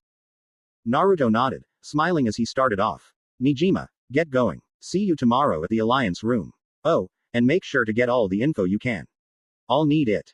This night was no different than the usual night 5 years ago. He kicked 2 gangs into submission in less than 5 seconds each, and a few small robberies. He knew he would be called a vigilante for helping others at night, but it was small and being a good citizen normally. Hell, the gangs would look like they took each other out, and the robberies are small and just like someone helping others. Still, it was slow, it was hell, but he would bring help to those who needed it. Ever since the night 10-11 years ago with that boy, he would still do what he could. The next day, Naruto was in the Shinka Alliance room and Nijima had everyone gathered. This was apparently big. Nijima had a board covered as everyone got in.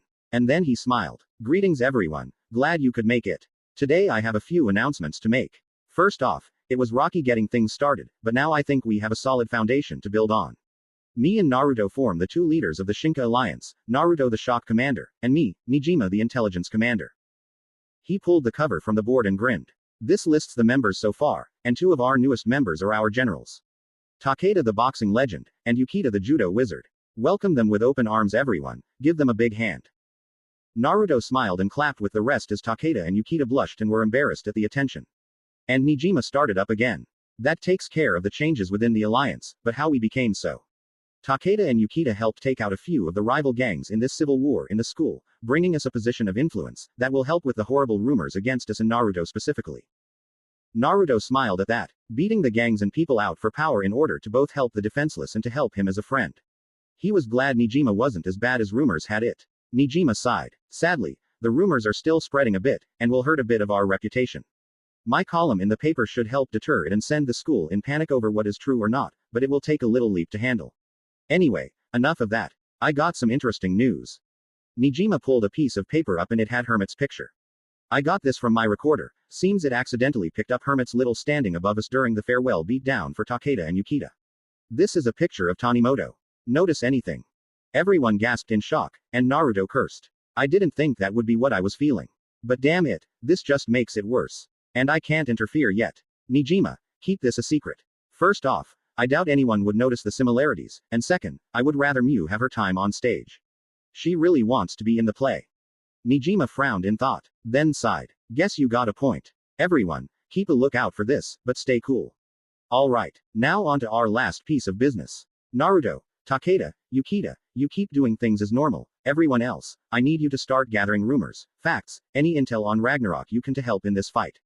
We need any and all information about them if we are to survive this. With that, they all left to go for their normal duties.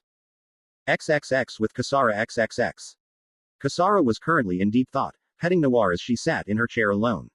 This is just, okay, Kasara, get it together. You go with Ragnarok, you lose your chance to be friends with the only male who cared enough to help others, especially me and Noir, and still believes in female martial artists. You won't have to hurt anyone, even unintentionally, and Ragnarok will be defeated anyway, so why not? Then again, Freya helped me realize female prowess in martial arts, even if she tried to force me to use a weapon. If I leave, she'll no doubt send her troop, those damn Valkyrie girls, on me and then finish me off herself. What do I do? He even helped me when shit hit the fan that night. Kasara got up and went to the punching bag, but just as she got into stance, her right-hand man came in. Kasara, you wanted to know what goes on with Naruto Uzumaki and Mufuranji, right? We got a good bit of news. Kasara huffed and kicked the bag. Go ahead, give me what you got. As she continued to kick the bag, he started off the list. Seems Naruto has joined, as the co-leader, the Shinka Alliance, and is helping them stop the civil war the new gangs are creating under Hermit's wake. But, rumors are spreading he nearly killed a few students who were part of one of the gangs. Kasara turned in surprise. Say that again. He coughed in his hand. Rumors are spreading that he nearly killed 3 students. It is, however, false. Hiro Nijima is a master of gathering information, it seems, and has collected that it was Hermit instead who did so, and started the rumors. Kasara cursed and roared as she kicked the bag with all her might, and the bag exploded with the kick. She stood still before sighing. All right, I can't oppose his methods. But that was just dirty. What else? He nodded and continued. He's keeping quiet mostly, nothing big in his movements. Although, Mufuranji is another matter. Turns out she has been chosen to be Juliet in the play Romeo and Juliet, and turns out Hermit, or Tanimoto, is playing Romeo. Kasara cursed harder, and thought back to Mew. What could that dairy cow be doing? Seriously, I understand wanting some spotlight, but that play is a bit crazy. Why would she agree to a play about love and romance, when the lead isn't Naruto?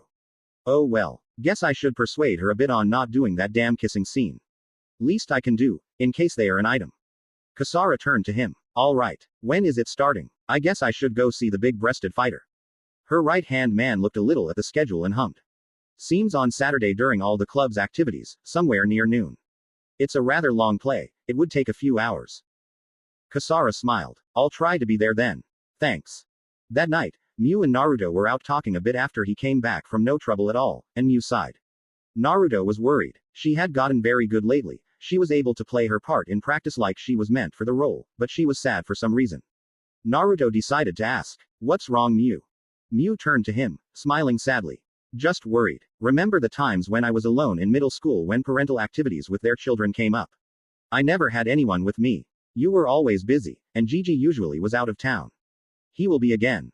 Naruto smiled. I get it. No worries though. Listen, I am here now, I will come and watch you. Hell, I bet Apachai, Sakari, Kensai, hell Akisame would probably enjoy it. Shiger might if she comes back. We are all here for you.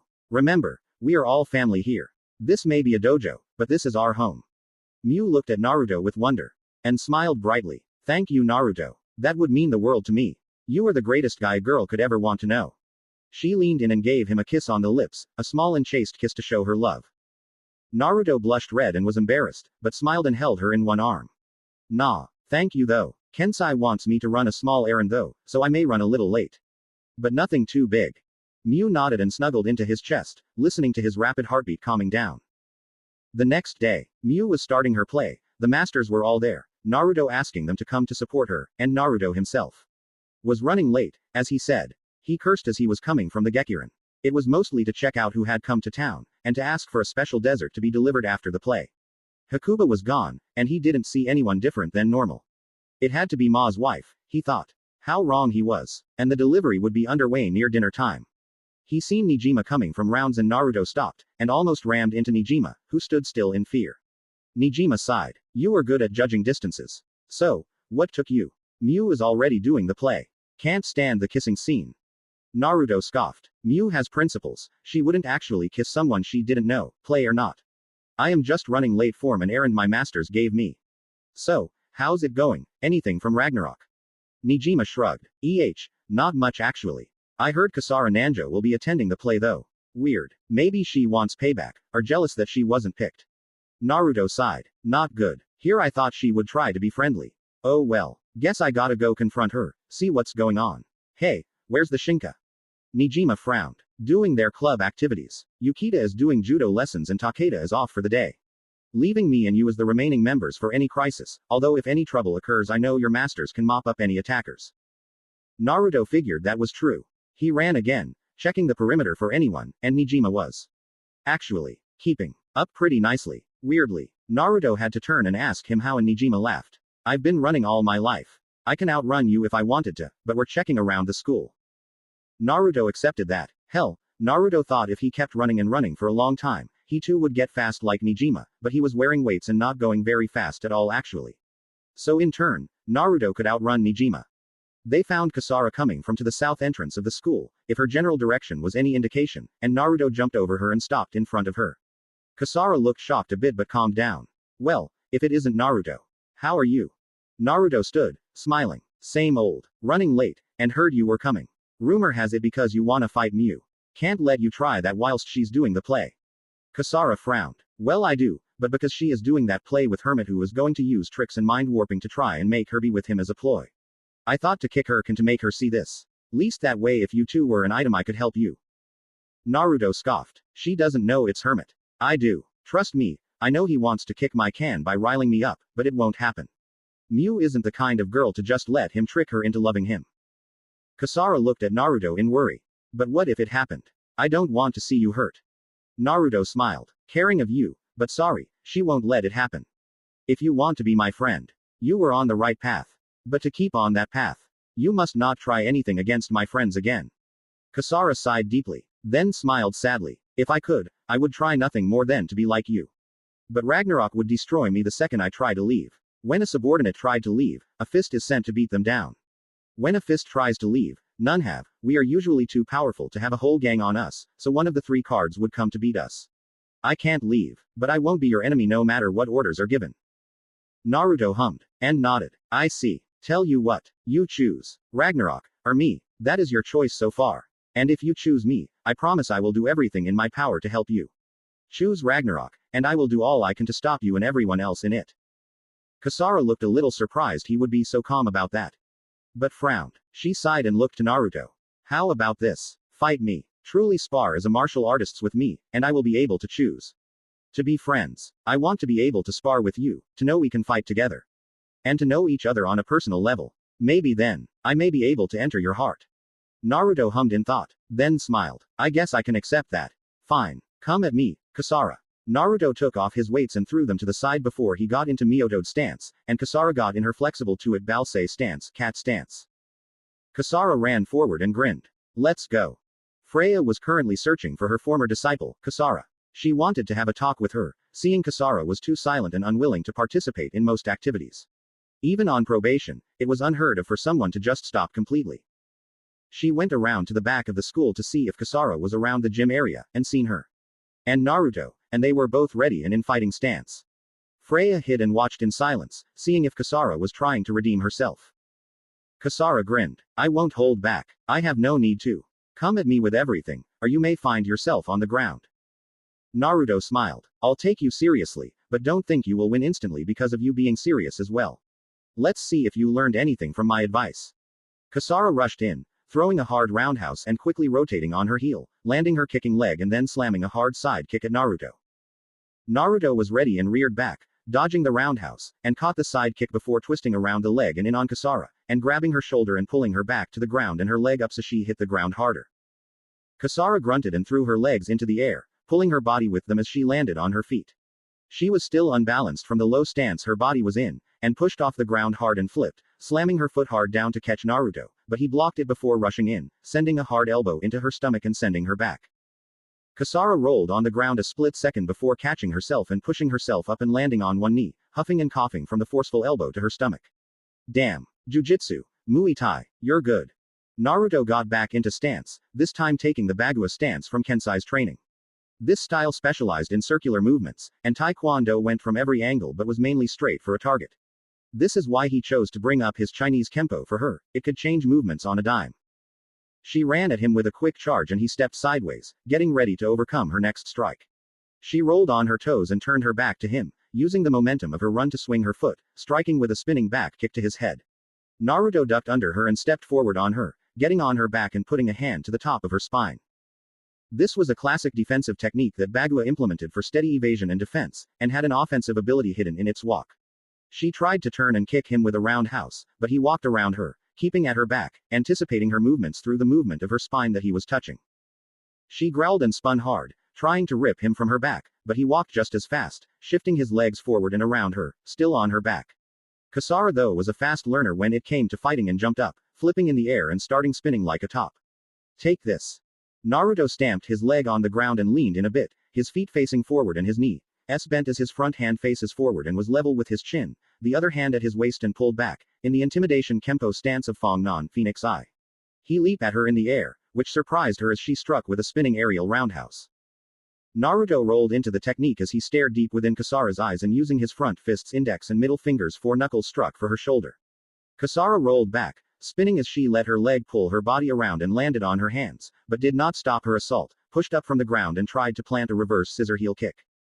Her legs almost touched Naruto's hip as he was falling from above her, her legs just spread open to twist him off to the side, but he bent back and rolled in, letting her legs be his opening to fall. She then reversed the kick and tried to slam her heel into his stomach and her knee into his back, but he slammed his hands against her foot and knee and twisted using her legs as walls to twist his body down at her, and slammed a frontal snap kick into her stomach, forcing her a few feet from him on the ground as he landed. Naruto stood and got into 10-guard Muay stance, ready for anything. Kasara grunted, coughing as she held her stomach on the ground. She looked up with a little bit of surprise. He was able to see her moves and counter them precisely. I'm no match for you it seems. I won't give up though, I still got one more trick up my sleeve. I haven't been able to fight like I want with my new moves, but better late than never.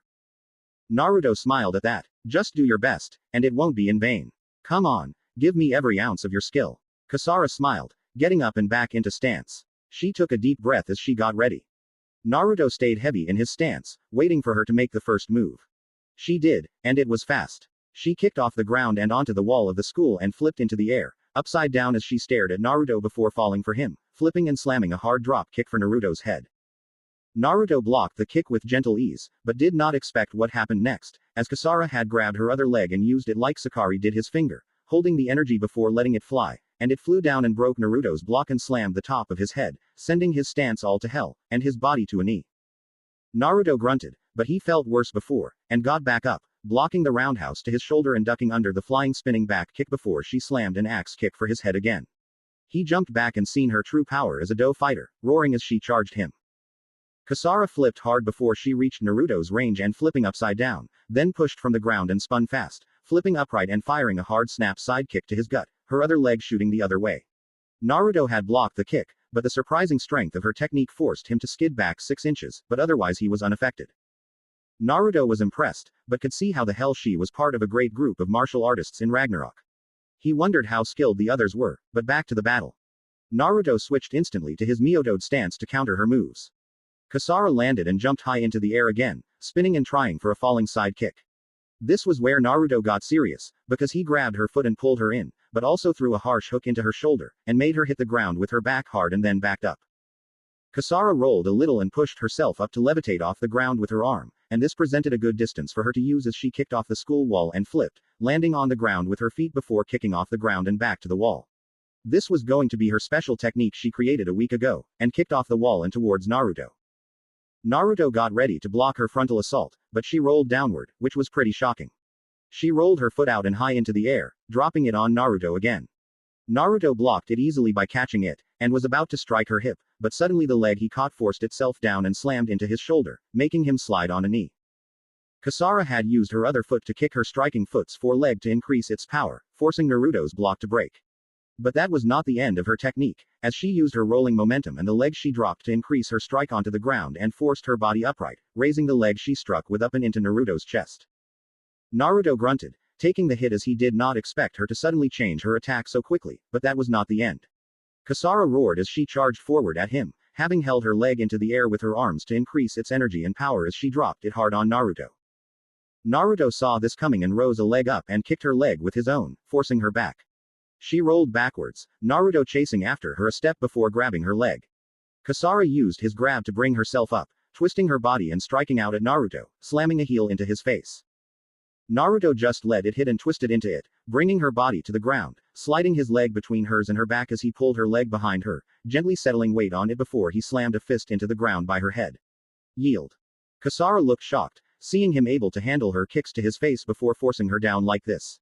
She could barely believe his skills. No wonder Suji lost so easily. No wonder Takeda lost as well. Hell, she wouldn't lowball it. He could probably take on Hermit as an equal. She smiled, relaxing under him. I yield. Naruto got off her and put a hand out, and she took it, being rose back to her feet.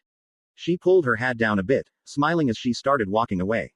I'll make my choice soon. No worries though, I am confident in what I will choose. You should be too. Naruto smiled, getting the hint as he waved at her. See you soon then, Kasara. Though, after that ended he cursed, remembering the play. He rushed to the door and opened it, trying to see if it was still going. Luckily, it was still in progress, but it was in its final acts. He hurried to the front and jumped in his seat beside Sakari. Kensai looked over. You're late. Have you any idea how long you've been gone? No way did my errands take this long to complete. Naruto sighed heavily. No, but when I got back one of Ragnarok's people were about to crash the play. I had to do something to give Mew the spotlight she's worked so hard to live up to. She may hate me for being late, but as long as I am here for the ending acts, I can at least witness her acting ability. And it was pretty amazing to watch. Mew was doing an amazing job, memorized her lines perfectly, putting on a grand show. After the curtains closed and reopened, and the applause, it was shortly something Naruto was glad he protected, even if Tanimoto was about to attack him. As everyone was piling up and enjoying the activities before sunset, Freya was watching Naruto closely. No way his skill was gained through normal training, nor in only a few months. It had to be gained through rigorous training for a good amount of time. Who is this guy? Naruto was trying to find the now missing Apachai, and seen Tanimoto in an alley between buildings of the school and dropping flowers to the ground, kicking and killing them under his foot. He stepped up. Well, Hermit, I see your true colors are showing. Why did you destroy the flowers, Mr. Perfect? Hermit gasped a bit in surprise and looked to Naruto before calming down. So, I was seen. I hate flowers, almost as much as I hate acting. Naruto scoffed. If you hate acting, then why are you doing so? You are acting Mr. Perfect as well as in the drama club. Doesn't make sense to me. Hermit scoffed a bit as well. For practice. The art of deception. I have to play the part of the model student, the class idol, teacher's pet. In order to rule, you need to win people's sympathy. Hermit smiled, looking at Naruto. You are playing a role too, the man of justice, fighting against wrongdoers. Acting doesn't really suit you though. Naruto narrowed his vision and stepped up a bit. Not suited to it, and I never even tried it. Hermit huffed in agitation. It's annoying how you can just fight off civil wars from gangs and help the weak and gain popularity so easily. This school is my proving grounds, so stay out of my way. Besides, it seems your defender of the weak act has taken a hit recently. He smirked at that as he continued. And the lovely Mew Furenji will soon be all mine. Naruto scowled at that. You have no idea of anything at all. You think you're smart, thinking I am acting, but you are dead wrong. I am who I am, what you see is what you get. I am cool, calm, collected, a warrior, a true martial artist, one that defends those who cannot defend themselves. And Mew would never be with anyone she didn't trust or love. Hermit growled in anger. Don't lie to me. Everyone is playing a role. Everyone is a liar. Naruto turned and started to leave. I am not, Mew is not, and a lot of people I know are not. You are still young, so am I. We do not know everything about the world. You can tell me night and day everyone is acting and lying, but I am telling you, I and others I know are truthful in being themselves. For the past 5 years I have helped save people in need. Every night, you can even go out and ask people around the city. Ask if they have ever been saved by a martial arts mystery man. I guarantee there will be a fair few who would say yes. Come at me though, Hermit, and I guarantee your downfall. Naruto was exiting the school and seen Mew waiting for him. He smiled. You did well in the play. I'm glad I got to see the result of all your hard work. Mew huffed, putting her head away from him. You missed most of my entire performance. You said you would be late but nothing big. Start explaining that to me. Naruto sighed heavily and frowned. Sorry. Kasara was coming to crash the play, I couldn't let her try that against you. So I had to fight her off. She was better than I thought too, she has been practicing a lot since the last time we saw her in battle. Mew smiled at that. I know. Nijima told me about it when I was in a little huff about it earlier. He's a good friend, and you are an even greater one. He even told me about Hermit. I can't fathom why Hermit would do such despicable things to you, but he won't get away with it. Naruto smiled at her, chuckling lightly. I had a talk with him just a minute ago. He tried telling me how everyone are liars, cheats, and actors playing a role of good people when in fact they're evil on the inside. I told him not a chance in hell, and left. I told him that if he tried anything against me, I guaranteed he would lose. Shall we get home? Naruto was walking her around a butt, mostly not following any general direction at all. They were just walking randomly for a while as they talked about the play. Naruto finally asked her the big questions. So, how did you feel about your performance? I know my word is you did well, but you would argue I was only there at the end. Not to mention how you thought of Hermit as he went about his role.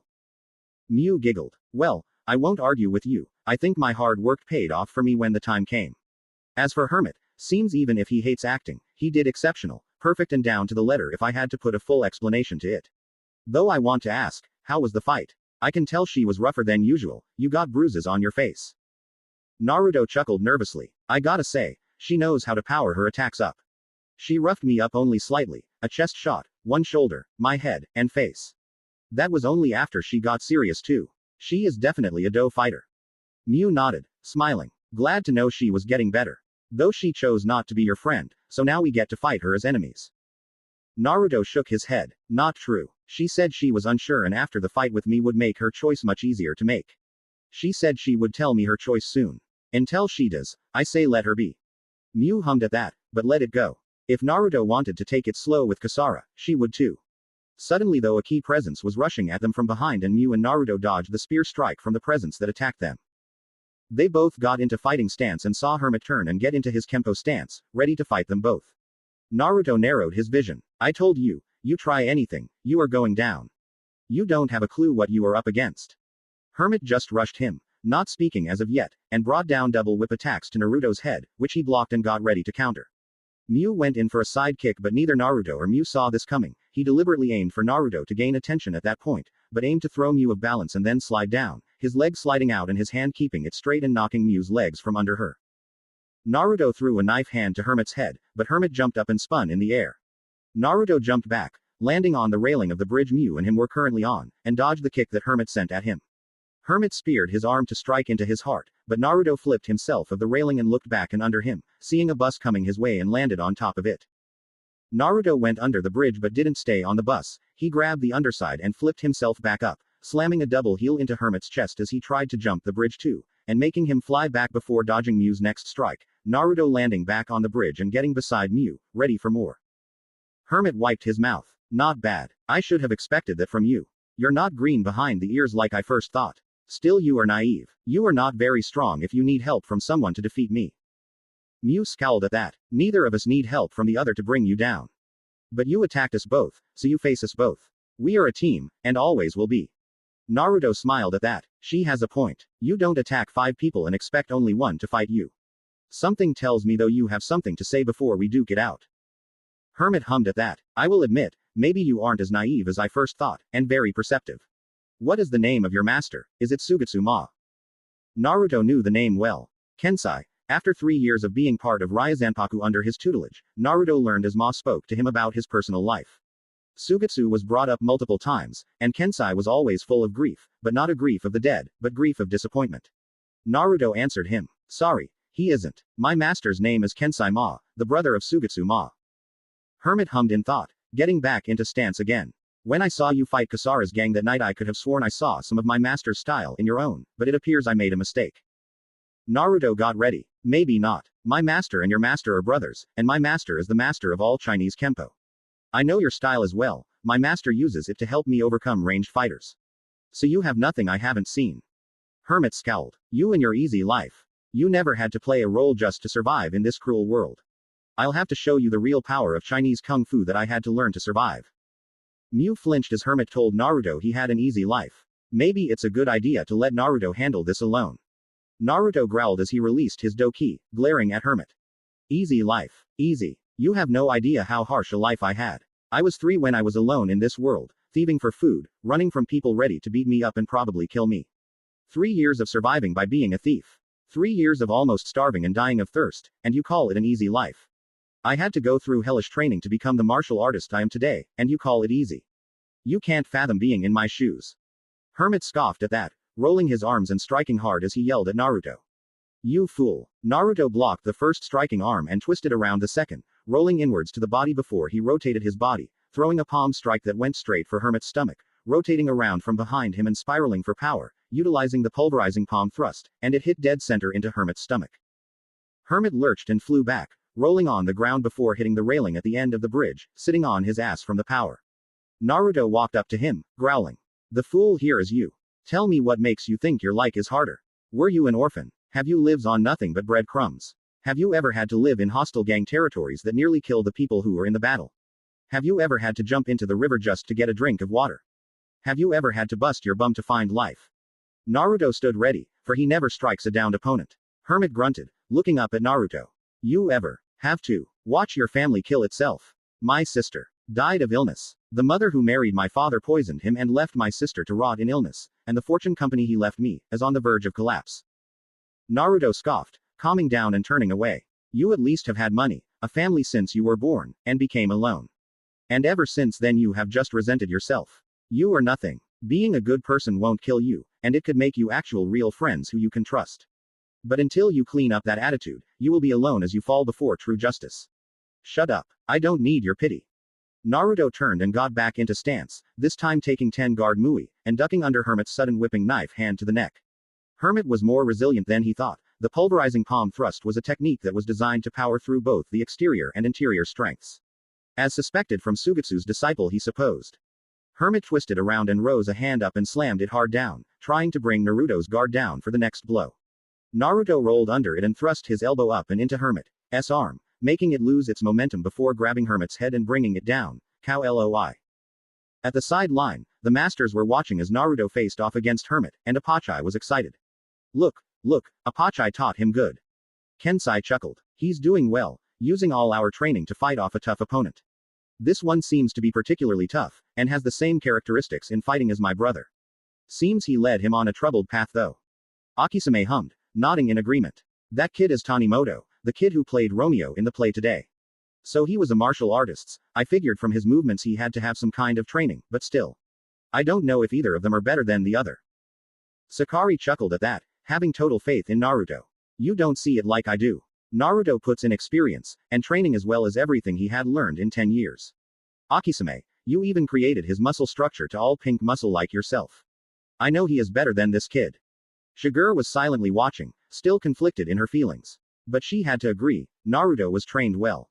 Hermit had blocked the strike by a narrow margin, so narrow that in fact the back of his hand hit his head a small bit of force from trying to block the knee. Naruto hurried and kept a grip on the back of Hermit's head as the knee went down, but instead of falling to the ground, Naruto kicked Hermit's foot from under him and slammed Hermit's body to the ground.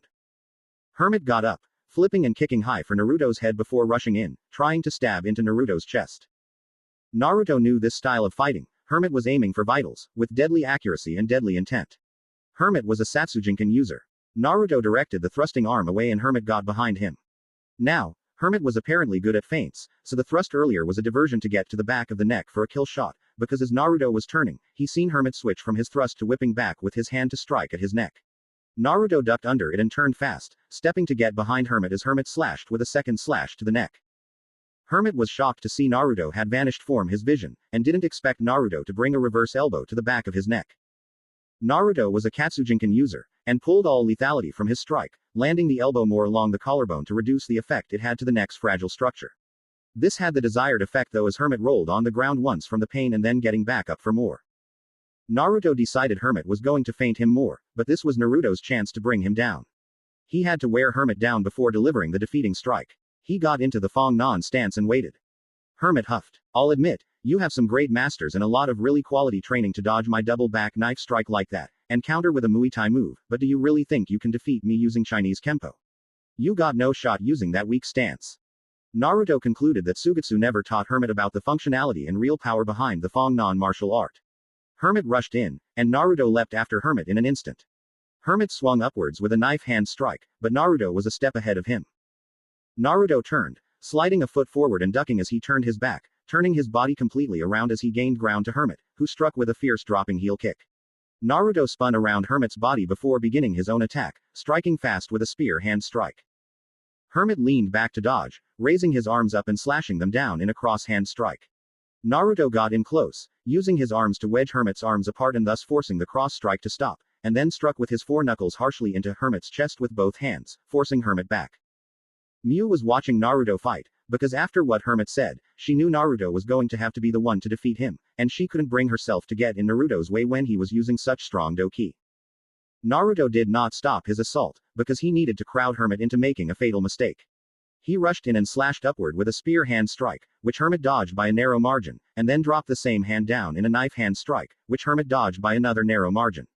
Naruto was not through as he reared the same hand up again to strike with the four knuckles, but also bringing his other hand around and down against Hermit with the same intent with the four knuckle strikes.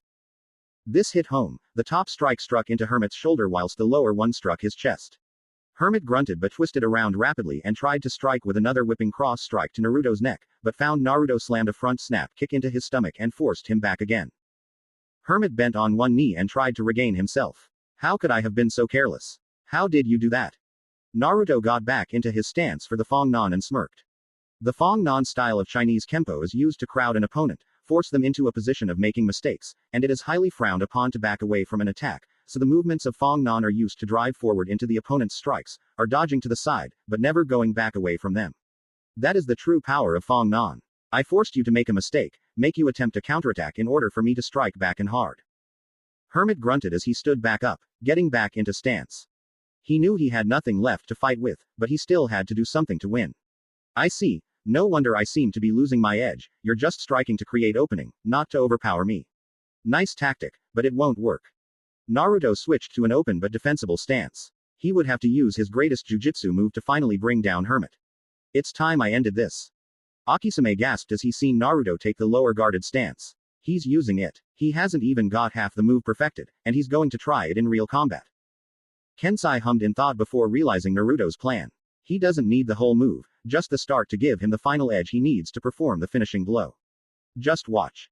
Hermit roared as he rushed in and whipped around like a top, slashing his arms at Naruto with force and speed he was confident Naruto would be unable to dodge. Oh, how wrong he was, as Naruto disappeared from his view before he struck, right as he was about to hit Naruto had Naruto vanished like a shadow. Hermit turned around, gasping in shock as he felt a tremendous ki behind him and his only sight was Naruto slamming both his palms into him and making him fly back into the trees past the bridge. Hermit was knocked out as he is laying on branches and groaning in pain. Naruto pulled both palms back, huffing.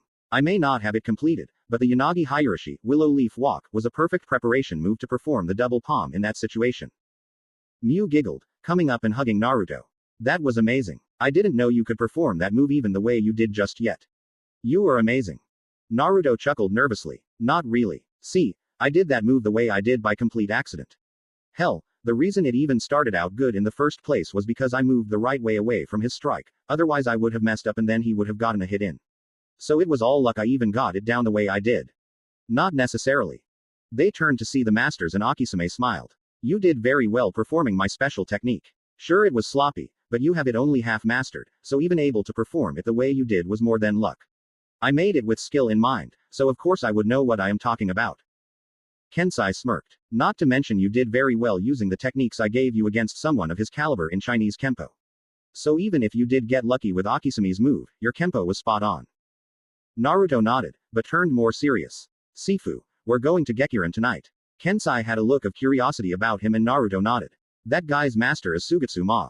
I think it best to check in on him if he's training his disciple in the Satsujinkan. Hermit was striking to kill me. They turned everyone serious about the situation. Kensai nodded. I suppose you are right. I think it would be a bad idea to bring you along, but I can understand that you will need to come to see a true master level fight. Get ready, because you will need to be ready for anything. Miu stepped up. I would like to go too. It's not right for Naruto to go with you if it's that dangerous. Kensai sighed. Miu, we actually need you at the house. Naruto will only be watching and at a safe distance. He needs to witness master level fights. You already have. Besides, if anything were to happen to you, Hayato would kill me. Naruto smiled, turning to her and putting a hand on her shoulder. I know it's hard to see me go into possible danger alone. But I will return, I promise. Make sure you save some dessert for me, okay? Mew frowned a bit, but smiled a little after a bit. Sure. Just make sure to come back, Naruto. With that said, they all returned home. It was a special meal thanks to Kensai's errand and everyone ate well. Mew went to get the dessert made as Naruto suited up and went to see Kensai ready at the gate. Kensai nodded. We're off. Make sure you only watch. Naruto nodded and left with Kensai, hoping everything would go smoothly. Kensai and Naruto were walking through Chinatown, heading to the Gekirin, knowing their path to find Sugetsu and figure things out for both Kensai and his brother and Naruto's view of real masters actually fighting. They were both silent the whole trip thus far, but now Kensai was getting an edgy feeling. He felt it was a really bad idea to have Naruto tagging along. He felt if Naruto were to keep following, bad things would happen, Naruto would be broken somehow. He had no idea how he knew, but he knew. He would talk with his uncle, and then sneak out without Naruto noticing, and just blend before following on leads to Sugetsu, and Naruto was not a detective like he was capable of, so Naruto would be too late to be in any danger. It was his only shot, it seemed. They made it to the Gekirin fairly easily and went in, and Hakuba was waiting for them, his head shining without hair. Kensai took his hat off and his own shone the same way as they greeted, Naruto bowing with Kensai. They sat at a table, Kensai telling Hakuba they already ate so no food was brought out, but a drink or two was. Hakuba looked to Kensai with a serious expression. So, Kensai, I can think of 2 reasons why you would come here today. Tell me, are you looking for Sugetsu? Kensai hummed at that. So, it's true he's in the country then. Hakuba nodded, and Naruto pulled his mask back to drink his tea.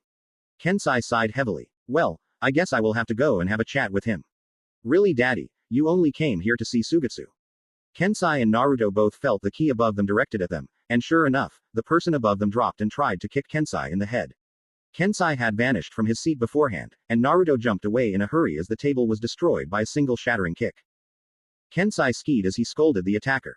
Not a bad move from a lovely young lady, but I've had years of experience dodging similar attempts on my life. The woman turned to show Renka, smiling as she stood proudly. If you hadn't dodged my kick, I would have been ashamed of being your daughter. Kensai shrieked as he saw her, and more of the fact he was tempted to ogle her before he knew, which made him ashamed to be a father in the first place. He may be arrow and perverted, but he was still a decent man under all of it. Naruto was stunned to say the least. Sure, he had known Renka would grow up and be quite the sight. I mean, come on, if Mew can grow up to have a super figure like she had after all these years he's been with the dojo, how can Renka not as well? But he hadn't expected this change.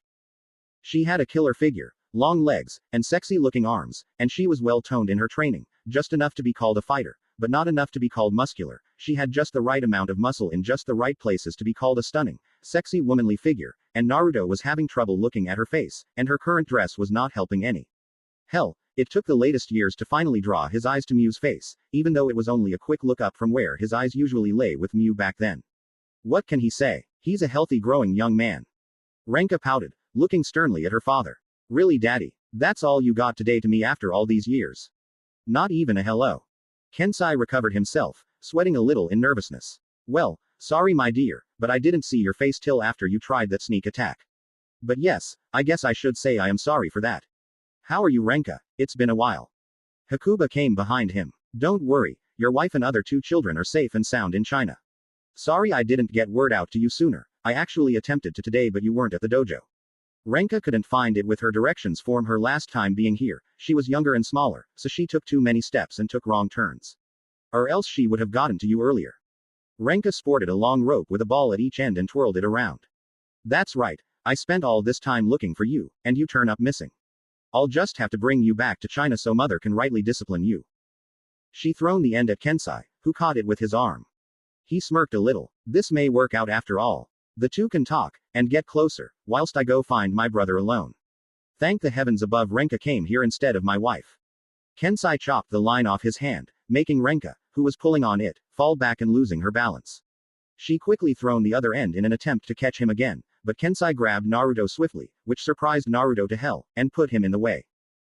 Naruto grabbed the rope as it twirled around him, and thankfully his hand was stopping it from going taut around his neck, but that didn't stop Renka from falling, the pull on the line snapping and wrapping around Naruto's arm, chest, and a leg, effectively making him stalled. Renka got up and hurried to him, trying to get the line off, but Kensai had other plans, kicking her legs from under her and causing the 2 of them to fall and get caught in the rope together before he sprinted and flew out of the Gekirin and into the distance of the crowd. Renka grunted as she tried getting the rope off her head. Sorry, Naruto, this was a failure on my part. Naruto was currently still and speechless, as Renka's firm ass was right in front of his face, and thanks to the tiny skirt of her dress, and the way she was on her hands and knees on top of him, he could clearly see up it, getting a primetime view of her pink panties with yellow stripes. Now, thankfully, Renka was good with knots so she could get out of it, and thankfully his battle pants were pretty loose, so even though he was a hot-blooded male who was now getting a pretty good hard-on form his view so far, it wasn't bulging against his pants enough for Renka to notice. Or so he thought. She finally got the rope from her head and back inside, and was about to get up, but as she opened her eyes she blushed fire red. Both at the fact their position was probably giving him a good look of her ass, seeing as she could feel his breathing on it he was that close, and the fact that she was thus looking at a slight bulge in his way loose pants. Now, if you can see a guy's bulge in pants this loose for martial arts, that did not mean, by any stretch of the imagination, that he is average or even small. She soon caught herself and got up fast, turning and helping Naruto out of the rope finally. Sorry, I am such a klutz with knots. Not really, but I was having trouble gaining control of myself. This long, and first time seeing him since I went back to China and this happens, he must think I am a loser. Naruto was insanely happy he had a mask on, because he was sure he was blushing scarlet in embarrassment. It's no biggie. I have trouble with knots sometimes too. No doubt Kensai is already lost in the crowds, we might as well take our time. Renka pulled him up and then she finally got a good look at him. He was damn hot looking in his outfit, secretive and strong, and when she pulled him up she got a good feel on his muscles, and nearly shivered feeling those strong biceps and triceps flex, hell she could tell they were chiseled inside and out for martial arts. Renka smiled as she stepped back, regaining herself. It's good to see you again Naruto. Miss me? I know I missed you. Naruto smiled back, sliding his mask down, his blush gone now as he refocused. Of course I missed you. It's not right to be so far from a good friend. And you have grown nicely, been practicing. Who am I kidding? Of course she has, but what am I supposed to say? Nice panties, may I see more? I may train with Kensai Sifu, but that doesn't mean I am a pervert. Yet. He looked up to her face and, although not surprised to see she was indeed very cute in that category, was still kind of stunned by her radiant goddess figure. Sure, she didn't have the huge twins Mew did, but she still had a decent pair on her, and it fit her perfectly. Hell, he could call her Aphrodite, the goddess of love, just from her looks alone. Renka nodded. And I can tell you have as well. Oh crap. She remembered. Her father had ran out. We gotta go get my dad. Come on. She started running, and Naruto put his mask back on and followed after her. He turned to her. So, where you heading? Renka blinked blankly before stopping and cursing, stomping the ground. Damn it. Sorry, forgot. He was always known as Kensai the Slick, so of course he would get away from us before we even began chasing him. Naruto chuckled lightly. Well, he is pretty slippery. He's after Sugetsu though, that would be a good start. Tell me, do you have any leads on Sugetsu? Renka bit her thumb at that. All I know is he betrayed the mafia in this district and they are after him. But most likely there are only a few out searching for him. He is a pretty big guy, he always stuck out like a sore thumb so they wouldn't bother everyone over him in mass order. Naruto looked around, seeing peaceful talking all around him, confirming her suspicions. He hummed in thought. The only thing I can think of is to find at least one of them or an area they control and wait for a sign of their search. Renka thought for a moment. She was part of Hakuba's neighborhood crowd control, keeping the district safe against the mafia. She knew exactly where they liked to go if they were just walking around. She started off to the nearest secret alley entrance to one of their main base buildings, and Naruto was quickly in tow. Naruto was pulled between focus, on either his objective to catch up with his master and see how he fights with another master of his level, and the firm ass currently running at high speeds in front of him. Now, he knew he was a growing young man, and his hormones kicked in 4 years ago, making his reunion with Mew a lot harder on his training than one would think, but he knew that he was unable to actually act on his hormonal feelings due to his emotional training. During his training, he was pounded with knowledge by Akisame, knowing about so many things and knowing what was right and what was wrong, but knowing it was not always black or white. Sakari gave streetwise advice which kept him from taking down the entire karate club for being bullies all the time, and Kensai taught him a lot about love, actual love and not the perverseness of it to be accurate. Naruto turned focus back to the matter at hand, leaving the mental images he recorded for later that night, if he could find a quiet place at the dojo unlikely. It didn't take long though for Renka to stop at the corner of a building and he looked with her, seeing a whole bunch of people in the dark alley. Naruto looked around a bit though, thinking the guys in the alley were just for show or a blockade to some hideout around here. Renka, whilst I know we can take them all, it will delay us too much. Let's look around the crowd a bit. Renka nodded, looking around as well, and she saw a guy on a phone talking. She got closer and heard a bit of what he was saying. Something about Sugetsu came up and she snapped, stamping the ground as she confronted him. Hey you, where's Sugetsu ma? The guy hung his phone up and looked to Renka in confusion. And who the hell are you? Renka scowled at him. Just answer the question. Where is he? Renka was careless it seemed, because he grinned and pulled at his belt. Naruto rushed in, pulling something from inside his shirt on his back. It was two sticks connected by a chain, a nunchaku. He pulled the chain taut enough that the sticks just came together and clicked against each other, the chain pulled into them and creating a short pole. He did that because the guy pulled his belt from his waist, which was actually a sword belt, a rather rare weapon, and blocked its swing to Renka with his short pole, which was made from solid steel, hollow on the inside to hold the chain, and wrapped in bamboo fibers all around, and slammed the end against the guy's shoulder, forcing him to the ground in pain. Naruto put the end of it against the guy's chin, raising it to make eye contact with the man. Now, you going to be a good boy and tell us where Sugetsu-ma is? Or do I need to break it? The guy looked horrified as he looked at Naruto, and spilled the beans about the location Sugetsu-ma was currently heading towards. Naruto twisted each part of the short pole a different way, and pulled the chain back out, making a nunchaku once more before sliding it into the harness hidden inside his shirt. Renka was amazed by Naruto's swift move and use of pole weapons. She came up to him. Where did you get that thing? It's not exactly traditionally made. Naruto smiled, turning to her. Shigure-sensei made it just for me. She taught me how to use it very well, but also helped me to use both of them. See, I have two, and I can use both at the same time and form a staff when I bring it all together. Renka giggled. Well, I see you trained hard to gain every skill of the martial artist. Let's go. We have to find Sugetsu before my father does, and knowing Hakuba, he would have told him where instantly, but left us in the dust. Naruto nodded and started off in the direction the guy told him to go. He was a little worried, bringing Renka along, but then again she was trained well, and so was he. They would be fine if they just stand back. And that was where his biggest worry was. Renka seemed a little off about Sugetsu, as if wanting more than to just find him to find Kensai. Renka was indeed wanting more. She wanted to beat Sugetsu into the ground, for he was shaming the name of the Ma family, dealing with the mafia and killing people for fun. It was not the Ma way, and yet he chose it. She would also prove her strength to Naruto, showing him the progress she made to protect him from evil such as Sugetsu. Soon enough they found the place, and the bodies of knocked out henchmen all around them. Naruto was kind of glad they didn't die, but wondered why Sugetsu, who teaches the art of Satsujinkan, thus being one himself, would leave anyone alive. Renka hummed. Well, seems Sugetsu managed to beat us here. Not surprising. Let's just hope Daddy hasn't gotten here yet, or is still here. Come on. Naruto followed her into the building, and saw guys still alive and awake trying to get their downed comrades awake or to a medic, and saw them. Naruto sighed. He had to leave as a distraction, didn't he? Well, let's hurry up, shall we? Renka and Naruto flew in and easily beat them all down, slamming skulls to the tables and backs against the walls, but Renka grabbed the last guy, and was about to crash him to the ground, but Naruto stopped her. Let's ask for directions, shall we?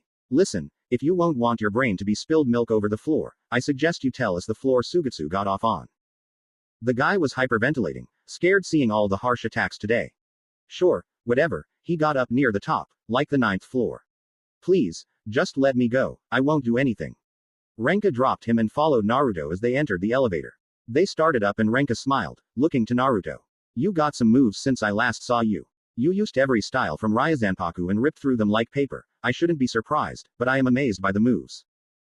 Naruto chuckled lightly. That was just a few of the smaller things I learned. There's something only I can do apparently. Something Akisame did not foresee me able to do to the extent I was able to. I have the ability to imitate, to the letter, any of my masters and their moves. It's like I amplify my skill in a certain form, but it only happens on 2 conditions. Renka was confused by that. Usually in martial arts you have to imitate your master to learn the style, and thus generate your own moves and be able to perform them effectively in combat to be a skilled fighter. But what he was suggesting was a little weird. What do you mean imitate them to the letter? Naruto shook his head, shrugging. I can't tell you. I would have to show you. But like I said, it only happens on 2 conditions so far. When I am unconscious, and when I absolutely need to in order to save someone. It's like a fire is lit inside me, and takes over. The doors opened and Naruto started walking. Come on, faster we find Sugetsu, the quicker we find Kensai Sifu. Renka hurried with him, but it wasn't 10 steps before Naruto grabbed Renka and pulled her with him, dodging the bursting wall that almost fell on them. Naruto grunted as he rubbed his head, which was hit by a little of the rubble. Damn, I guess we found him. Renka stood, growling as she seen Sugetsu coming from the wall. Yeah, we did. My dad isn't here yet, so we'll have to take him on. That got Naruto on his feet as he tried to hold Renka back, but she ran and jumped from him. Sugetsu-ma, you're done shaming our family. Just watch me, Naruto. This is the skill I gained with the love I have for you. Her advance to impress her love, though, failed miserably. Sugetsu caught her flying kick and slammed her into the wall. Interesting. That kick. I recognize the form, but I don't recognize you. Naruto growled. Let go of her, she's your niece. Satsujinkan or not, family should never be on your list to kill. Naruto then got into Myotoad stance, ready to fight as he seen Sugetsu smash a palm into Renka's stomach, forcing her to the wall. Sugetsu scoffed. So, she's the daughter of my brother Kensai, huh? I should have figured that.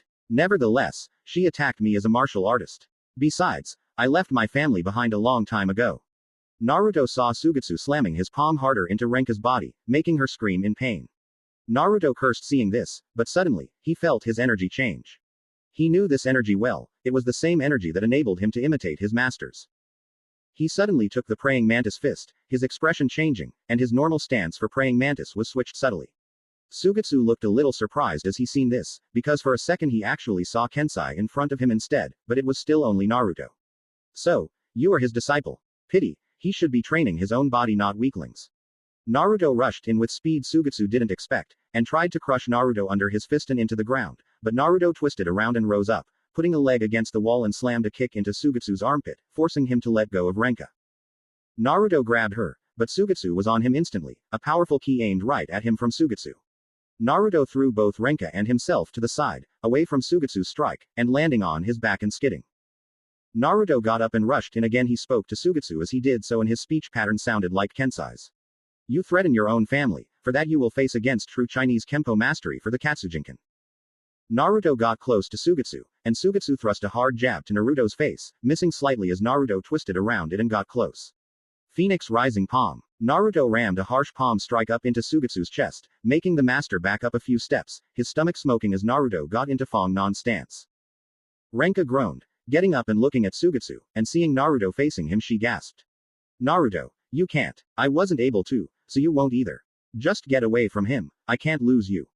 Sugetsu smirked. He taught you the sacred family technique. Not even I know that one. I think you bruised me, but that stance won't trick me.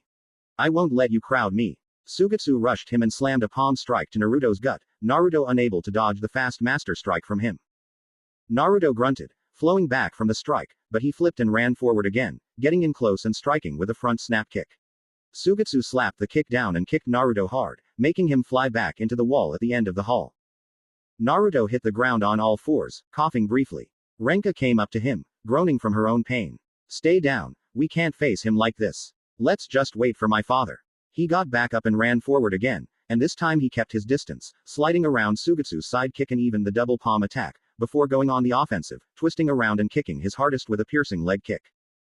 Sugetsu blocked it with both hands before lifting Naruto up and slamming a fist into him again, making him roll on the ground all the way to Renka.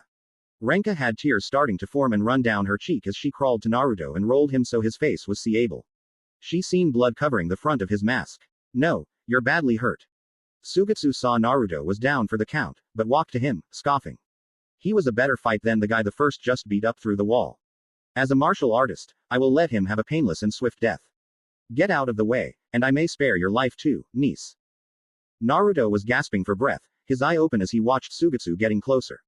He could only have thoughts, since he was unable to breathe at the moment, and unable to move. Damn it. Sorry Kensai Sifu, I guess I got ahead of myself. This is a true master, not those URK pretenders that challenge us from time to time. I should have known I was no match for your brother, but I had to save Renka. I had to battle him to protect her. Please, you have to hurry. Sugetsu raised a palm in the air before starting to rapidly descend it to Naruto's head. Naruto kept his eyes open, watching as it neared him, and Renka tried to cover him to take the blow. Thankfully, Kensai came through the window and kicked the strike away and getting between Sugetsu and the other two. Kensai looked to Naruto and seen his lungs were not moving, cursing. He looked to his brother. I see you decided to raise your hand against my disciple. For that I may just have to kill you. But that is not my way. Renka, you have to perform CPR, right now. Do as mommy should have taught you. I will give Sugetsu something to think about. Renka looked at her father as he was releasing a vast ki. She never seen her father so angry before. Daddy. Okay. She tried to turn Naruto around on his back, but he tensed, keeping on his side. He looked intently at the two in front of him. She looked into his eyes, and saw the eyes of a warrior vastly stronger than she could realize was within him. He wanted to watch this fight. Kensai rushed in on Sugetsu, and Sugetsu got into stance, getting serious. Kensai twisted around and snapped his leg out against Sugetsu's palm, strike aimed to his side, and swiftly kicked with his other leg to slam into Sugetsu's stomach. Sugetsu blocked the kick and pushed it back before sending his own to Kensai's head.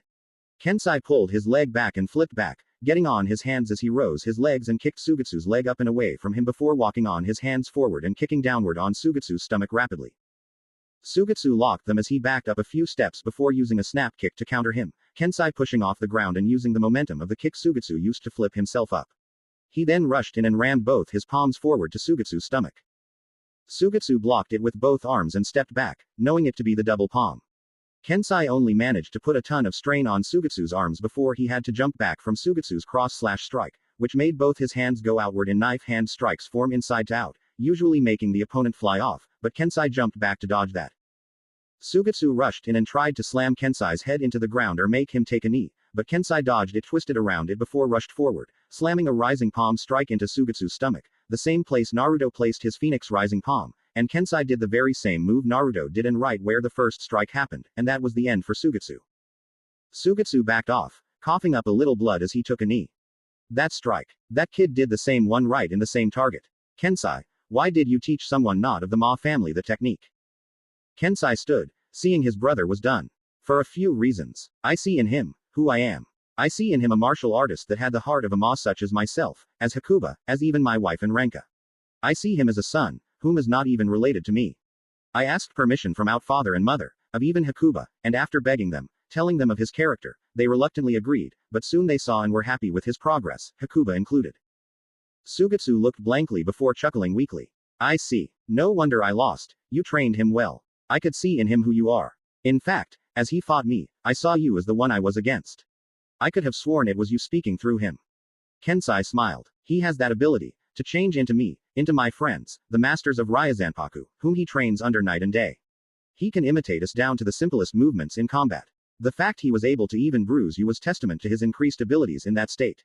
He is going to be the strongest martial artist in all of history. Naruto smiled weakly at that. He's bullshitting. No way will I be the strongest, but I won't let them down. I will keep training and getting better, so that one day I can keep the way of the Katsujinkan alive till the day I die. Renka looked down and looked worried, seeing Naruto's eyes fading from lack of oxygen, and he was even having blurry vision from it. She turned his body on its back, his resistance nearly gone, but his head was still looking towards the two. She knew he wanted to watch to the end. She pulled her hair back and closed his nose, putting her head down. She blushed, realizing this was going to be her first kiss, and with the one she loved. But that thought was gone. She had to help him stay alive. She placed her lips on his and started trying to get air in and out of him, attempting to get his lungs to work naturally again. She put her hands on his chest and pumped once gently, and stopped, looking wide-eyed. 5 of Naruto's ribs were broken, 2 were important to sustain this technique, and the other 3 were puncturing his lungs. Naruto coughed blood as she pumped though, and she was worried about him even more, but he breathed in once, gaining oxygen enough to sustain him for a little longer. Suddenly though, the building shook around them and fires broke out in the rooms.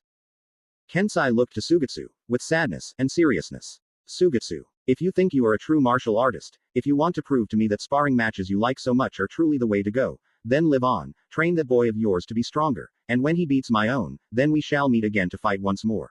If your will is truly strong, then you will find true challenges along the way. Stay alive, to fight.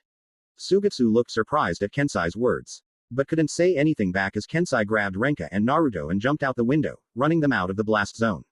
Sugetsu smirked. Natsu's training. Guess I do owe him for giving me all I can drink. Fine. Your disciple against my own. Should make an interesting fight.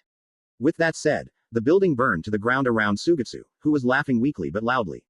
No one found his body, and that only meant one thing. Since bones never burn to ash in fire, that Sugetsu was still alive. Kensai rushed into the clinic in the back of Ryazanpaku, laying Naruto down and setting Renka beside him. Renka, keep a watch on him.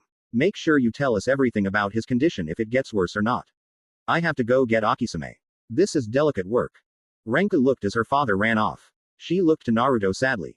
Naruto, I was a fool. I shouldn't have tried to face my uncle back there. If I hadn't tried to impress you, you may not have had to protect my life, and this be broken down like you are now.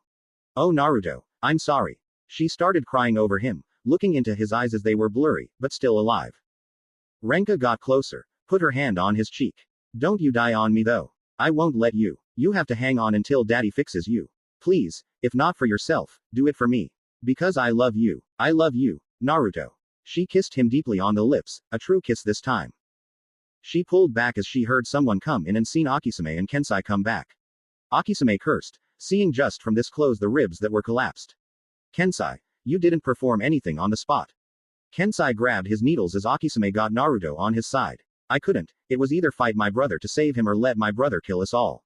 We still have time. Renka was able to sustain him a few more seconds. Let's stop talking about what happened, and help him now. Akisume rolled his sleeves and slapped Naruto's back with a slight chop, making Naruto cough more blood, but inhaling rapidly, giving him more oxygen.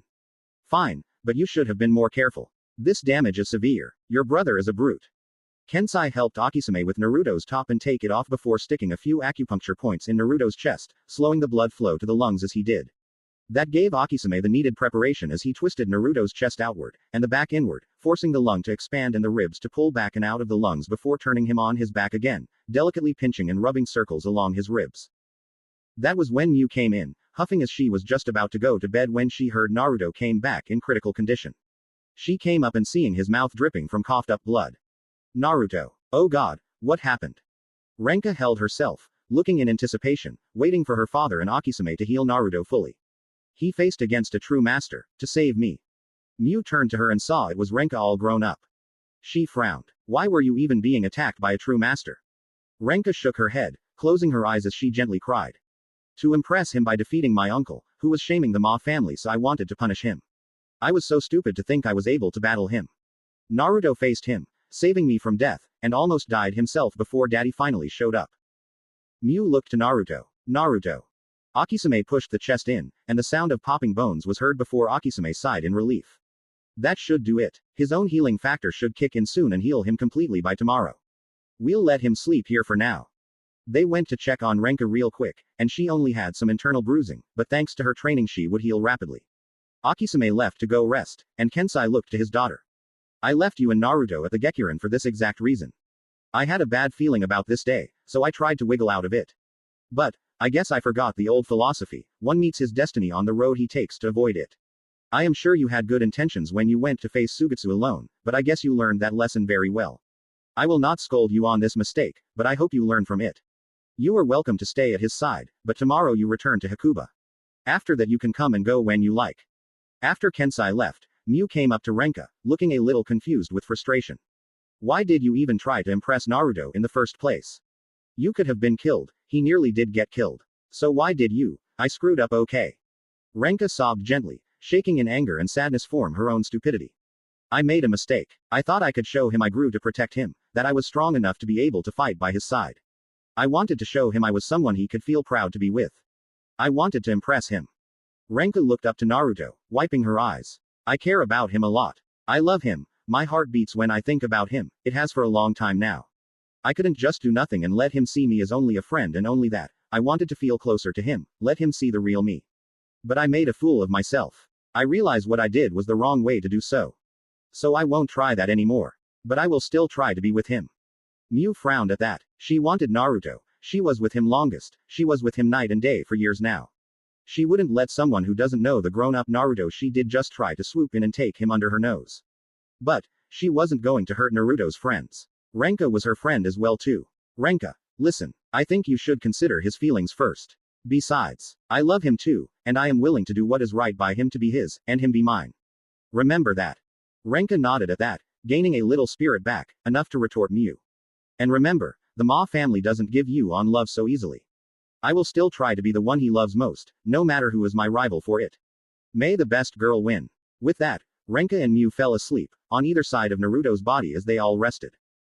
Elder looked inside, and smiled. The two are going to go at it for his love, and probably in the midst of it all, they will acknowledge he needs them both, and not just one of them. Let us hope. For all of their sakes. I need to train. Damn it, let me up. Naruto was currently struggling Kensai's acupuncture and Akisume's strength to hold him down on the bed.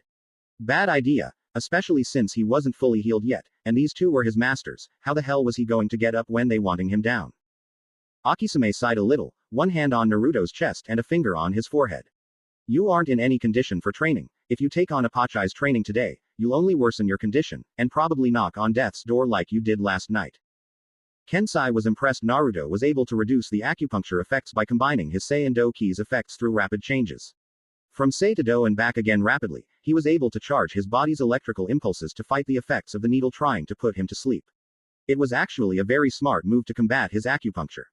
Elder came in and licked his lollipop.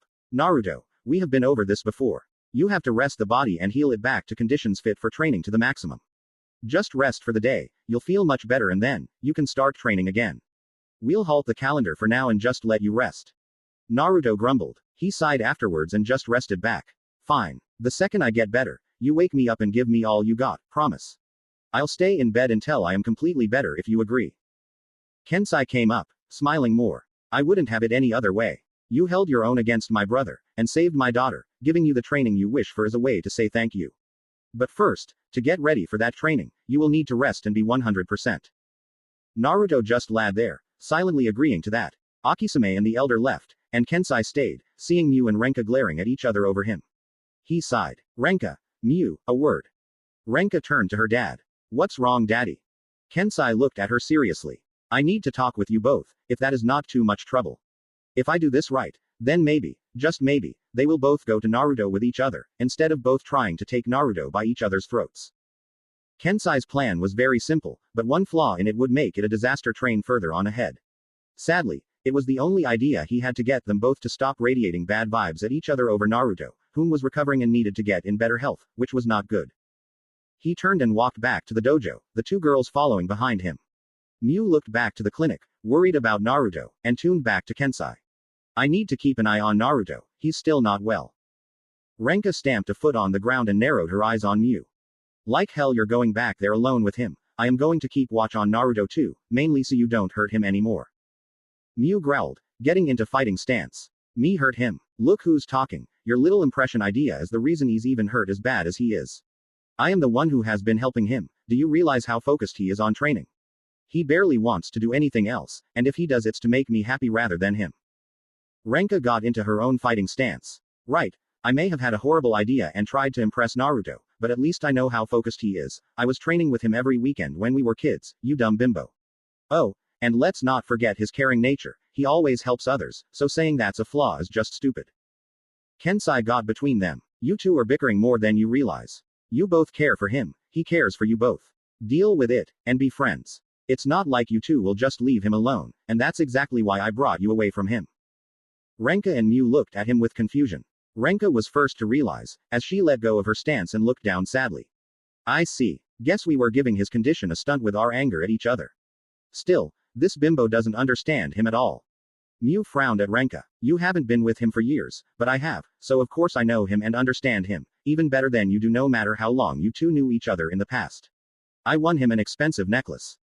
Renka pouted. Yeah, I saw that thing, it was impressive, but I bet I could get him one better.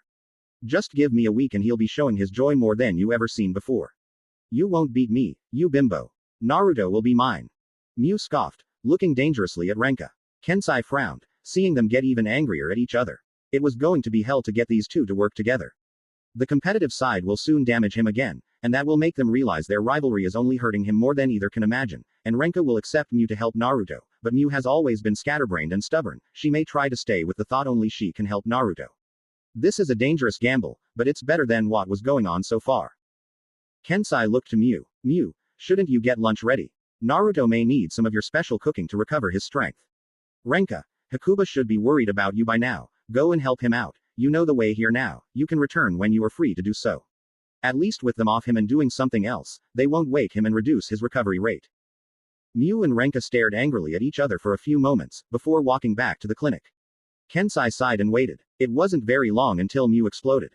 Hey, that's just unfair. Get away from him, you hussy. Kensai sighed heavily as he heard his daughter refute her. Not like you were going to show him any care. You rigid bimbo. It was a few more yells before they both walked out and went their separate ways. Renka going out and returning to the Gekirin, whilst Miu went inside to start cooking. Kensai's sweat dropped. I think I took the most idiotic gamble in my life. This is going to ruin him before it gets better. Elder was with him instantly. We can only hope. I do not believe I could have done any better myself. The Ma family loves secrets, huh? You are risking a lot using them. Kensai nodded, but smiled. A risk that I am comfortable making to help all three of them. Renka will see her attitude as a little over the top. Naruto will witness his need to train more often than not as a curse. And Miu, although stubborn, isn't stupid. She'll find being selfish with Naruto as something that will hurt him, and in turn her as well. We can only hope. The two went to relax for the day, seeing as Naruto was in the clinic to rest, Renka was off again, and Miu was making lunch. Nothing they could do for the time being, until later and after lunch anyway because that would be training time after that. Sakari was currently off on a job he got the other day, and Apachai was playing Othello with Akisame, who was winning, but having a rough time. Apachai was getting very good, it was nearly unbelievable. Elder and Kensai just went and rested, Elder to his lollipop, and Kensai reading his erotic magazines. Which were upside down. He was still in deep though. Shiger though, was hidden. She was in the ceiling and sneaking around like a ninja as she unhooked the roof paneling and looked through the hole, watching Naruto sleeping soundly. She was watching intently, thinking of how he was glowing. He took on a master just to help Kensai's daughter, and was intent on his training to keep watching, even when he was on death's door. She hummed, feeling her heart beating faster. She still didn't understand this feeling, even though she read on it and all the training with the Kasaka clan for socializing with others. She wasn't familiar with the feeling itself, and that was making her want to run off or go down and poke him and examine him, seeing what about him was making her so unsettled. Takimaru, her mouse, leaped from her hair to the other side of the hole, and saluted. She nodded, pointing to Naruto. You keep him safe. Make sure no one interrupts. Takimaru nodded and pulled a spear out, a very small, but a real and sharp one his size, and he went down, settling at the edge of the bed and standing like a royal guard. She covered the hole and snuck back to her room, falling to the floor silently and undressing. She knew Naruto would, usually, be out and about during the day, but he couldn't do anything. She would keep his friends safe secretly. She grabbed a chain mail vest, sliding it on snugly. She opened her drawers, and pulled various weapons, shuriken, kunai, tanto, short poles, and a chain sickle, sliding them into pockets or holsters she had wrapped around her legs, arms and chest. She then slid on a skirt that reached below her knees, but flexible and wide around, a shirt with the back open, and wrapped her tan overcoat around herself, sliding her katana and sheath into a wrap and wrapping it up. She could not conceal this kind of weapon, it would cause much trouble if she did, but she could get to it easier this way than having to conceal it. She'd have to take her jacket off and pull the thing from a pocket in her jacket. Not very easy to do if she ran into her enemies once more. She snuck out of Ryazanpaku, and went to check on a few things in town. She really didn't know his friends very well, she only knew two to begin with that wasn't normally coming to the dojo, Takeda and Nijima was suspicious to her. He was proving himself though. She remembered when he came by, and when he seen Naruto in the shape he was in, he only wished him well and went off. She overheard him saying how Naruto being hurt would ruin his plans, so she was very wary of him. Still, like she said, he was proving himself. He didn't draw Naruto into anything because of his injuries, and that was reason enough to trust him as Naruto's friend. She was heading to the school, forgetting that it was Saturday and the schools were closed, when she was walking an alley and suddenly 5 men surrounded her. She recognized the masks. These guys were part of the team sent to take her sword from her and her father years ago. Get out of my way, now. The leader chuckled. Last time we came for you, you had that guy protecting you. We've only sharpened our skills, as well as our blades, since then. You don't have a shot. Give us the secret of steel, and we'll think about letting you live. Shiger narrowed her eyes at them. Her last memento of her father, and these were the first people to try at it. She also polished her blade and enhanced her skills beyond what these guys could imagine, and with her friends and family, the masters of Ryazanpaku, Miu, and Naruto as well. They all came at her with their swords, eagerly attempting to take her down and take her sword by force. She pulled her katana from her sheath and slashed once, just a single lash all around her, and she cut all their swords into pieces and their masks cut open, but none of them hurt. She stood still, holding her katana up and horizontally with her eyes. Each of them were shaking, seeing the intent to kill within her eyes, coldly staring them down as if they were just another target she had to kill. The leader growled and rushed in with his broken sword. You're through. Give us the secret of steel or die. Shiger slashed hard, and with the back of her sword since she was part of the Katsujinkan, forcing him to fly off and drop into the nearby river. She put her sword up again. Next. The others just shook in fear. After a second or two they just ran off, and Shiger kept still, waiting for their presence to clear the area. After she felt they were gone, she put her sword back in its sheath, closing the bag, and walked down the alley back to the main street again. She took the detour because of them, and now that it was over, she could return to her main route to search for Naruto's friend Takeda.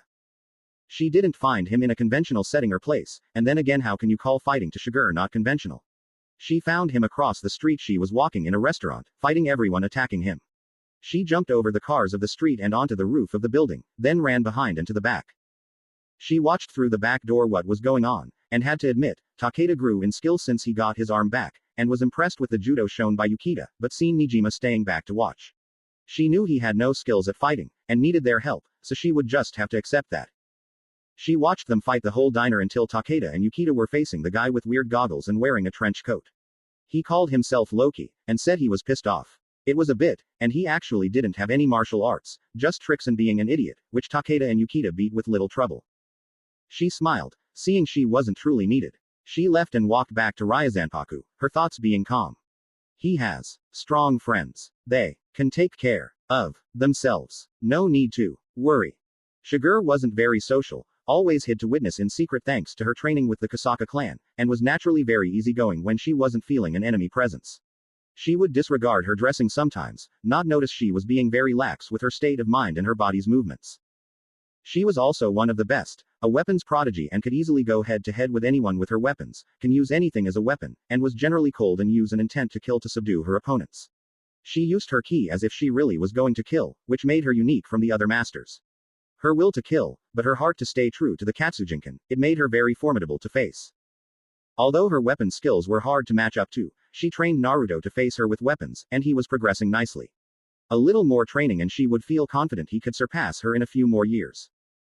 She was about to turn the next block and go straight back, but suddenly, she saw something. A lot of young women with a lot of weapons. They looked like they were trying to tail someone, as if to do major harm. She would have to watch this carefully. XXX with Kasara XXX. Kasara sighed as she was walking through the streets. It wasn't easy to find someone she needed to find when they weren't where you knew they should be. The other night she chose to quit Ragnarok, but she wasn't about to quit before she got some help. She was stronger, but to face against all the 8 fists alone. Especially the 3 of cards. It was suicide. She wouldn't risk it without some kind of contingency plan. So, she would find Naruto and Mew. Sure, she didn't exactly like the blonde girl who was so close to Naruto, especially the stunt of playing romance with Hermit when Naruto and her were thinking of being an item. She did hear the play went well, and after a little digging she found that the play went the knife suicide route instead of the poison kiss scene, and there wasn't a single inch of closeness between the 2 sets of lips on stage. She would forgive that, but still. She didn't know where they lived though. The address to the dojo wasn't very public information to other students. Only the teachers knew the address, and even then the files she could get would only show some things here and there. She did know one way, and only one way, to find the place. She knew Takeda was there once. He spoke of how his boxing career was saved thanks to one of the masters Naruto trains under in the dojo he lives at, so if Takeda knew one of those masters, he knew the address of the dojo. Made sense, after all, to start there and work up to a better lead if he didn't know. A few problems though. 1. Takeda usually hangs out at the boxing dojos and exercise gyms to work on his punches, or is generally found walking around the parks. He wasn't anywhere she could search for him. 2. She knew Takeda joined the Shinka, being because Naruto was a part of it to help the weak and protect them in their time of need, and tried searching for Nijima or one of the fools she saw with him. Hell, even Yukita was with them, and she tried finding him too, but he was away as well. Lastly, since she was going to quit Ragnarok, she didn't pay any attention to any plans the fists made, so she didn't know the Shinka was facing off with Loki's henchmen. She also knew this, she was being tailed. She knew for a while, ever since her battle with Naruto she's been having people tail her. She also knew who was tailing her to begin with. The group under her former mentor, and the one woman she looked up to, Freya's Valkyrie squad.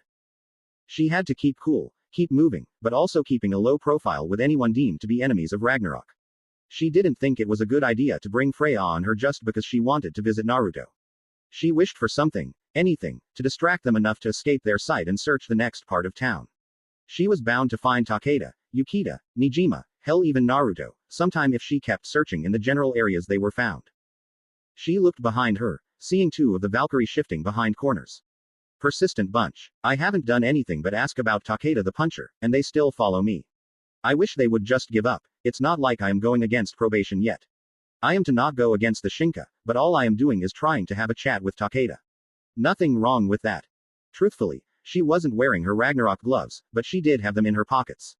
She wasn't about to put them on, but she wasn't about to look like a traitor to them, otherwise everything was going to be ruined. She stopped as she was getting close to her hideout. She sighed. Damn it. I circled myself. If I keep searching I will be able to find him, but right now, I got them on my tail. What to do now? She narrowed her vision as she thought of an idea. She walked back to her hideout, and into it, noticing the girls were not following her inside. She knew they were surrounding the place, seeing as she kept looking back they must have known she knew of their presence. She got to the roof and looked down to the forest ahead of her. She knew this was the only way to lose them. She just hoped she didn't miss. She got ready to run, when suddenly someone got in front of her. She cursed, seeing a woman with a trench coat and a sword in a bag in front of her, blue hair and long ponytail with cold emotionless eyes. Shiger had noticed Kasara as the others were tailing her, and was about to take one of the girls tailing, when she saw Kasara on the roof and looking ready to jump, so she decided to intervene. No, don't jump. Why would you jump? Kasara cursed. Because you people keep following me. Why are you following me? Did Freya put you up to this? She then noticed Shiger's body, and slumped in disbelief. Seriously, what is this? Like a breast requirement to the country. You don't look like a student, so who are you? Shiger stood normally. I do not know any Freyas. I did not follow you. I followed the others who were tailing. I am Shiger Kasaka, a master of Ryazanpaku. Why were you going to jump? Kasara blinked. She smiled a little, then a lot, and soon she started to lightly giggle. It didn't last long until the giggle turned into a chuckle, and so on in building until she was laughing with abandon. Oh, that's rich. You're telling me you are a master of the same dojo Naruto stays at. Master of what? Shiger blinked in confusion, but soon she held up her sword. Weapons. Naruto knows how to use weapons. Thanks to me. It was true, she was only telling the truth about this. Kasara looked with surprise. She didn't really understand that at the moment. She had to ask though. Naruto's only been using his fists for all I know, so how come he knows how to use weapons? Shiger looked a little confused by the question, but understood Kasara's confusion. He wants to be a master of all martial arts, but to do so, he needs to learn with weapons as well. Kasara frowned a little, so he used both. And why would he need to learn to use weapons if he wants to be a master? Can TB be a master with only his fists? Shiger narrowed her eyes. You do not like weapons. Naruto knows it is not the weapon, but the user. Only when you master your body can you master a weapon. He wants to learn all the most honorable martial arts of Ryazanpaku. That also includes weapons. Kasara hummed in though, but smiled softly. I'll see for myself and ask him. Thing is, I can't find him. I never got the address for your dojo. You realize how hard you guys are to find. Will you take me to the dojo so I can see Naruto? I want to tell him something. Shiger hummed in thought about this. She wondered if she should. Was this girl a friend, or foe? Was she going to be peaceful or was she being tailed because of something bad? She didn't know, but she was going to at least find out. What do you want with Naruto? Kasara sighed. I guess because you never saw me and I never saw you, you are suspicious of me. So was that big-breasted blonde, Mew. Naruto is a friend, a really good friend. I just want to tell him my choice. I was part of Ragnarok, but I chose between him and the gang. I chose him. Enough said. Shiger thought about that. If she wanted to be friends with Naruto, and Mew accepted it even after suspicion, then why not? She would help Naruto's friends. I will help you. I'll distract those girls with my skills. You will escape, and we meet up. After I am done, I will find you. Kasara thought about that, and decided it was the best course of action. As long as those Valkyrie weren't following her, she could easily get to Naruto and tell him, and even ask for help. She would need it after all. She nodded. Fine. I'll wait until they are clear, and then I will run off. Shiger nodded and Kasara got back in the hideout. She went to the front door and waited. Shiger went down and rushed them all, knocking them all out swiftly and quietly, using her bagged sword to do so. It was so quick she even opened the front door, seeing Kasara looking surprised. There. Asleep. Kasara blinked in confusion before walking out and seeing them knocked out. She chuckled nervously. Guess you are a master. That's impressive. Lead the way then. Yeah, I really don't like girls with big breasts, and I don't like weapons, but I cannot deny the skills. Guess I am glad she is on my side here. Kasara kept an eye on the way they were going, making sure of landmarks or ways to get to the dojo again if she needed to. Not everyone could go by street names alone, so keeping an eye on such things until it was second nature and no need for landmarks, it was just a natural way to keep track of where you were going. Soon enough though she seen the dojo. She was pretty impressed by its front gate. This is a very intimidating gate. Shiger stopped and looked to Kasara. Kasara looked a little puzzled, but Shiger nodded to the gate. Kasara shrugged, thinking why not. She put a hand to the gate and tried pushing it open. No success. She started pushing harder with both hands, but it wouldn't budge at all. She used her whole body to force it open, but not a single inch of moving. She sighed. She only had a single way left to try it. Alright, if this don't work, then it's barred from the other side, I swear. She got into stance and looked hardened. She yelled as she threw a fierce side kick into the gate, and this time, it creaked open a few inches, giving a small crack to see in from. Shiger clapped. You are strong enough to open the gate. Not many your level can do that. Kasara frowned. My level. What is this gate made of? Steel. She did feel her foot irritating from the harshness the solid wooden gate gave her when she kicked it. Shiger put her chest out, huffing in pride. It's a heavy gate. Only skilled fighters can open it too. Challenge us. Kasara was about to ask her what she meant, when the gate opened up and she looked to see a man with black hair and a mustache, in jujitsu uniform. He smiled at her. Well, I see we have a guest. So, how hard did you have to try to open the gate the amount you did? Kasara bowed out of respect. My name is Kasara Nanjo, I am a friend of Naruto's. May I come in? Oh, and I had to give it all I got with my kicking strength, my greatest asset. Akisame smiled, bowing back. Very polite of you. And I see, you use kicks and leg strength. Just by managing to budge the gate, it says you are a skilled martial artist, but still only a low-leveled fighter. In the world of true martial arts, I would say you are the third belt upwards. But I see you will get even stronger. Kasara frowned a bit, pouting. Hey, I take pride in my martial arts skill. I was part of the 8 deadly fists of Ragnarok before I chose to quit. Akisame narrowed his eyes at her. I see. Part of the gang after Naruto are you. You say you quit. Shiger, is she really telling the truth? Shiger nodded. I seen. No. Lies in her eyes. She cares for Naruto a lot. I can tell. Akisame nodded and turned. Well, you are welcome to come in. I will take you to him, but he will be resting. He was badly hurt the other night. Kasara looked surprised. Badly hurt? Why? What happened? Akisame hummed. He fought a true master-level fighter, which was a stupid idea. He saved someone in danger though, a friend of his and daughter of one of the masters here, so whilst stupid to take on a master-level fighter at his current level, his intent and means were pure and correct. We cannot fault him for it, but we do want him better, so he will be resting. He is in no danger though, so do not fret. Kasara was still worried about him, wondering why Naruto even tried just to save someone. Why wasn't someone nearby to help him and that friend of his? She said out loud what she was thinking, which made her slap a hand over her mouth. Akisame smiled. The reason he is still alive should tell you someone helped him. The father of that girl he saved, one of our friends and fellow masters here, he saved them both after finally getting to them. It wasn't like they traveled together. Kensai was only trying to keep them away, but they managed to find the master-level fighter first, thus why they were hurt in the first place. Kasara nodded. She guessed that would be something Naruto would do, try to make sure everything was alright. She was being led to a clinic in the back and Mew was starting to come out of the building. She blinked as she saw Kasara. Kasara, what are you doing here? After your fight with Naruto during my play, I would have thought you would go into hiding.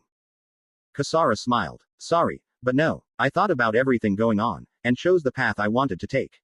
I am going to quit Ragnarok, and be friends with Naruto fully. That okay with you, you dairy cow?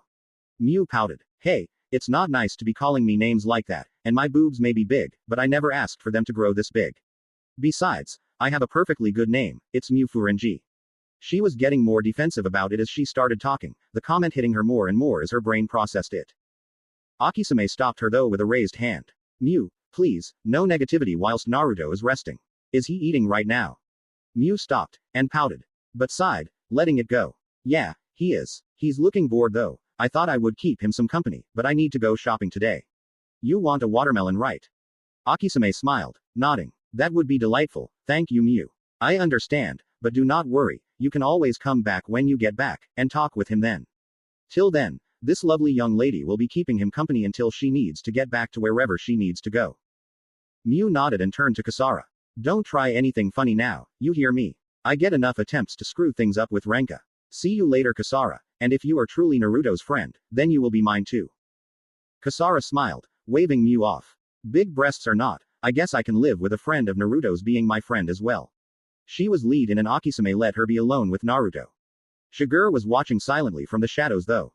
Shiger had only a single thought about this. Can she also love Naruto? I see something similar to Renka and Mew. The same eyes towards him and the same Body movements. She was trying to determine love from the others to base her own feelings from, to possibly figure out if what she was feeling was true. She slightly hoped so, but she didn't understand it, so she wanted it to also go away. It was so different to her. Kasara sat down next to Naruto, who saw her come in and smiled. Well, look what the cat dragged in. What do I owe the pleasure? Finally decide. Sorry I can't do much, they forbid me from training or any physical activity until I am fully healed. Bothersome. Kasara chuckled a little, smiling at him. Well, you do have to get better. It's only natural you would get severely hurt from the fight with a master level. I would ask what you were thinking, but it's your way to help protect people. So I understand. Anyway, yes, I decided. Naruto was currently starting to slurp the homemade ramen Mew made for him to get better, enjoying the taste. After gulping down the first bite he sighed, wiping his mouth with the napkin and turning to her. And what did you decide? Going to stay with the gang, or quit? Kasara stood up, smiling as she got closer. I chose to be friends with you. But you know, after the fight we had, I saw the man inside you, felt your feelings even, and that hit home. I hope to be more than friends, if you will let me try, and if time allows it. Naruto blushed at that. Wait, you mean, after I kicked your ass, you are saying you love me? Just because you told from the fight what kind of person I really am. That's crazy. Kasara chuckled lightly, nodding. I did, and I do. I think I like you a whole lot. But only time will tell, right? I can be content with being friends for now. I haven't quit Ragnarok yet, but I also came here not only because I chose to quit, but because I need help to quit as well. The fists, the three of cards. Freya, they will be after me. I need help to quit without being totally done in. Naruto sat up, grunting as he did so, seeing as his ribs were still healing a bit. I see. That is a dilemma. Well, you know you got my support. I will come by your hideout every day to help you when I am better. Until then, try to lay low. Okay. Kasara nodded, smiling brightly. Thank you, Naruto. Oh, by the way, that girl, Shigure was it. She told me she taught you to use weapons. This true? Naruto nodded, chuckling nervously. Yeah, I wanted to learn all about the martial arts, and be a true master, and that included weapons. Because all martial arts use ways to incorporate weapon movements into their fist attacks, so I wanted to learn how to use actual weapons to help my fists be stronger, as well as learning a noble martial art with weapons as well. Kasara nodded, and smiled a little. I see. Well, I won't fault you for it. Weapons take skill and they are ways to improve your martial arts, but I won't ever use them. No matter what, even though Freya tried to force me to. Naruto nodded, smiling more now. I know, you told me, but thank you for not thinking I am weak or dishonorable for it. He started eating a little more of his ramen, and Kasara just came in, giving him a quick peck to the whiskered cheek of his and starting to walk off all calm and cool. Kasara smiled, looking back at him.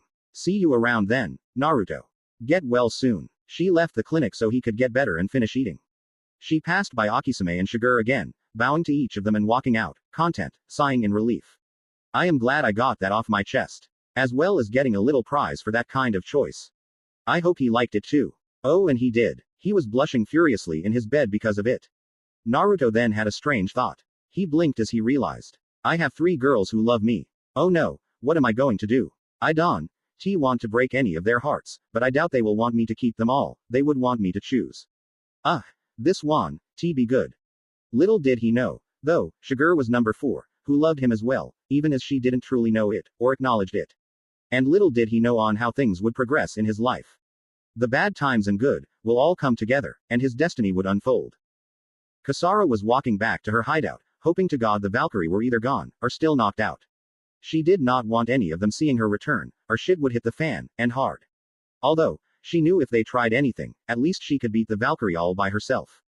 It was Freya who was the problem. She just let that in the back of her mind, keeping calm and just hoping for the best. She had to keep a clear and open mind to anything, and wouldn't you know it, she finally saw the people she was looking for earlier. In front of her was Nijima, and he was clicking some buttons on his PDA, and behind him was Takeda, who was just walking calmly, staring forward with peaceful eyes. Although, it wasn't very long till those eyes narrowed on her.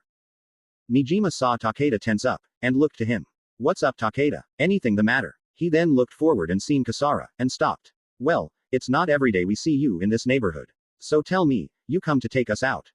Takeda got into fighting stance, hands up near his head. If you think you're laying a hand on the Shinka, you'll have to beat me, Yukita and Naruto before we go down. Kasara smirked a bit, but soon smiled softly, pulling her hands from her pockets, showing her smooth hands. I'm not wearing my gloves, and soon I won't even have those gloves.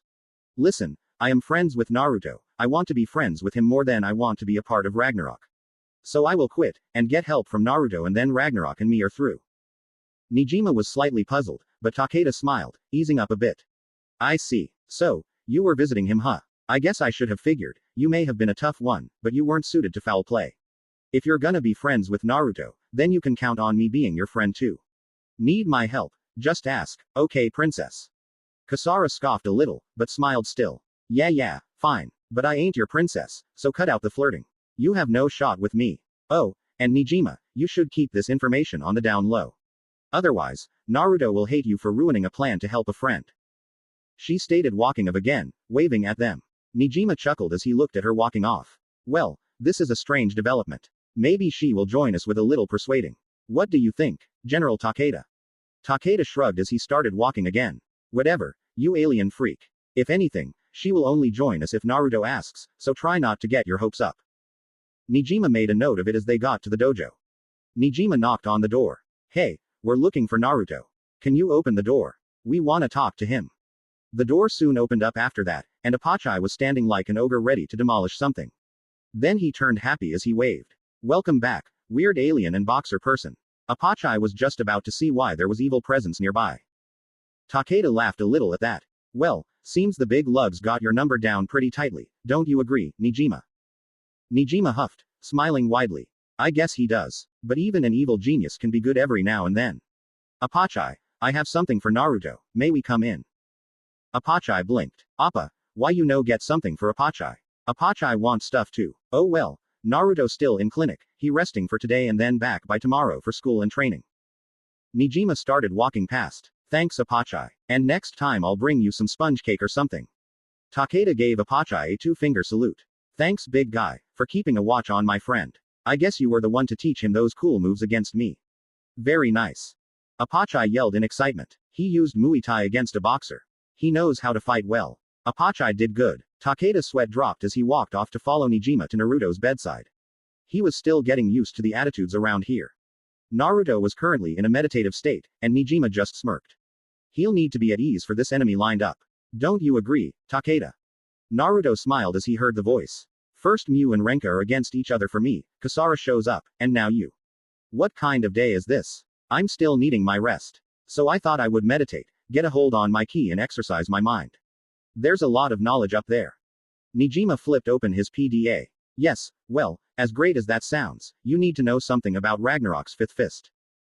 Naruto opened his eyes and turned serious. You're a master of information it seems. You told me bits and pieces about Ragnarok here and there, about upcoming opponents. Now the fists, and you seem to gain information on one. Bravo, but what kind of information could you have? Nijima showed him a few tapes, about the guys talking of the fifth fist like he was a damn zombie, or living dead who would never stay down. Naruto had to admit, this was interesting. This one may be a pretty harsh challenge. Nijima sighed. The fifth fist, Siegfried. All we know for sure if he's unbeatable, just like the fists are supposed to be. This one seems to be like the immortal warrior, trained by a king, and bathed in the blood of a dragon to gain eternal life. Takeda whistled at that. You were right, a lot up there man. I guess you know the legends of all types of mythical names in mythology. Naruto smiled at that, as well as bone setting, acupuncture, and all sorts of knowledge for the future, about the past. You don't train with masters of the martial arts this extreme without gaining more than martial arts knowledge. Especially since they all have some sort of extra talent. Nijima chuckled. Akisame has bone setting and philosophy, Kensai has acupuncture and perverted books, Apachai has pretty much nothing but martial arts and Othello. Shigur is getting into Othello with him, but otherwise she's a mystery to me, not to mention Sakari is a drunkard. The elder I have no idea about though. Naruto chuckled at that. You'd think. Kensai is a master of love and the ways of the heart, even if he reads porn magazines so much, and Sakari does a lot of abusive addictions. Drinking, gambling, and odd jobs. Gigi has his pine and bonsai trees. As well as his lollipops. He's addicted to those things. Takeda smirked. So, what do you think? Sound good enough for a fight? Naruto sighed. Nijima's in over his head. Zombies. Really? Nijima, you need more information if you expect me to battle this guy toe to toe. No one can just get up after being hit hard and be as if nothing happened. Nijima blinked in surprise. You're not one to back from a challenge. What's the matter? The data I received so far tells me he's pretty strong, and you won't even check him out. Naruto sighed heavily. Nijima, you're in over your head here. The recording of Loki, Hermit and Kasara was enough to tell me their styles enough for me to prepare. Do you realize how rare Western boxer styles are in a street fight? Until I know for sure what I am versing, I suggest not telling me about what data you cooked up. Nijima smiled as he put his PDA away. Fine. I guess I will have to figure out all I can from this guy and show you what I got, and then you can decide on it. Fair enough. Naruto frowned though. Whilst I agree, if you get that information I would be more inclined to decide. Like I said, you are in over your head. You aren't a martial artist, and this guy sounds tough enough to take any tricks you got and still chase you. I don't think it's a good idea to get too close to this guy. I just got this bad feeling about it is all. Nijima smiled sincerely. I understand. We are friends now, and we worry about each other. Which is why I didn't ask you to accompany me to the meeting with Loki today. Takeda and Yukita filled in, and Yukita is training again. Takeda wanted to check up on you though, so I walked with him here. Naruto, I think if we are to stop the violence and the tyranny of Ragnarok, and bring peace and order to the school, and the city to boot, I need to help you any way I can. And the best way to do so, is to hurry with the information on this guy, and the rest of the fists. Naruto looked to Nijima with a stern look. It soon faltered as he sighed. Fine. Remember, though, that this is dangerous. Be careful, and do not take any unneeded risks. You are my friend now, and I don't want one of my friends to be harmed like Takeda once was. Especially since you aren't very strong in fighting skills. Against those who are, you'll be beaten very badly. Nijima grinned. Oh, I have skills. Trust me, I may be no fighter like you, I can, however, hold my own. I am not only a master of information and a master tactician, but also a master of escape and deception. If I need to, I will use everything to escape if I know I am in danger. Naruto nodded at that. Fine. Then safe voyage. See you tomorrow. Nijima nodded and waved off. See you in school tomorrow. Oh, and make sure you don't get hurt again. That would be very bad for everyone, it would seem. After Nijima left, Takeda sighed. He's an evil genius, but he's kind of got a few points. So do you. So, how's the injury? Naruto chuckled. Better. A lot actually, but they still want me to be fully healed, and put me to bed rest till tomorrow. Although, I got a bad feeling. A horrible feeling that tomorrow I won't be getting much training done, and instead be fighting Siegfried. Takeda smirked. I see. Have little faith in the co-leader. I know he's not a martial artist, but I hear he's very good at escaping people when he needs to. Naruto chuckled softly. It's not that I have little faith in his ability to escape. Far from it. Siegfried is also known as one who transcended into godhood by way of his skills. If this guy is anything like the myth, then this guy will have a power to break free of anything he faces, no matter what. Takeda whistled. That's some story. I was in Ragnarok, but I never got much info on the fists as you may think. I knew Hermit was pretty damn skilled, and Loki was always trying to pull strings. Siegfried, as I recall, was mostly focused on his skills and his music. Naruto looked to Takeda with confusion and interest. Music. This guy likes music then. What more is there to know though? But the name Thor is to be respected as well. Son of Odin, commander of lightning and thunder, wielding the magical hammer Mjolnir. This guy must be pretty ambitious for that kind of name. Takeda laughed. Man, you are unbelievable. Martial arts, mythology, and medicine. Not to mention you are a pretty laid-back guy. You are one interesting guy, Naruto. Naruto smiled at that. Thanks. Guess I am a bit of a freak of knowledge. How goes your own training and life? Takeda shrugged a little, not really knowing what to say. I don't know what to tell ya. Just that, thanks to you big time, I am able to go back to boxing and getting stronger every day, and I can barely wait to bring down Ragnarok to help those who would be like me in the past if we don't intervene. Naruto nodded at that, smiling more. That's good to hear, and I knew you had a big heart under the cold gazes you gave me that day. You know, it wasn't until I figured out that your left arm was busted that I was able to get a hang of your moves. Takeda blinked, then realized something. Naruto was able to take on the fists on equal terms, but how come he had trouble fighting his boxing style? You know what? I forgot about that. I hadn't realized that you were so strong before. How come you had so much trouble with me? Naruto chuckled lightly at that. Because of a few things. First, when I was 6 I started training here, and for 10 whole years I have been training my ass off. In Muay Thai, Chinese Kempo, Jiu-Jitsu, Karate and weapons.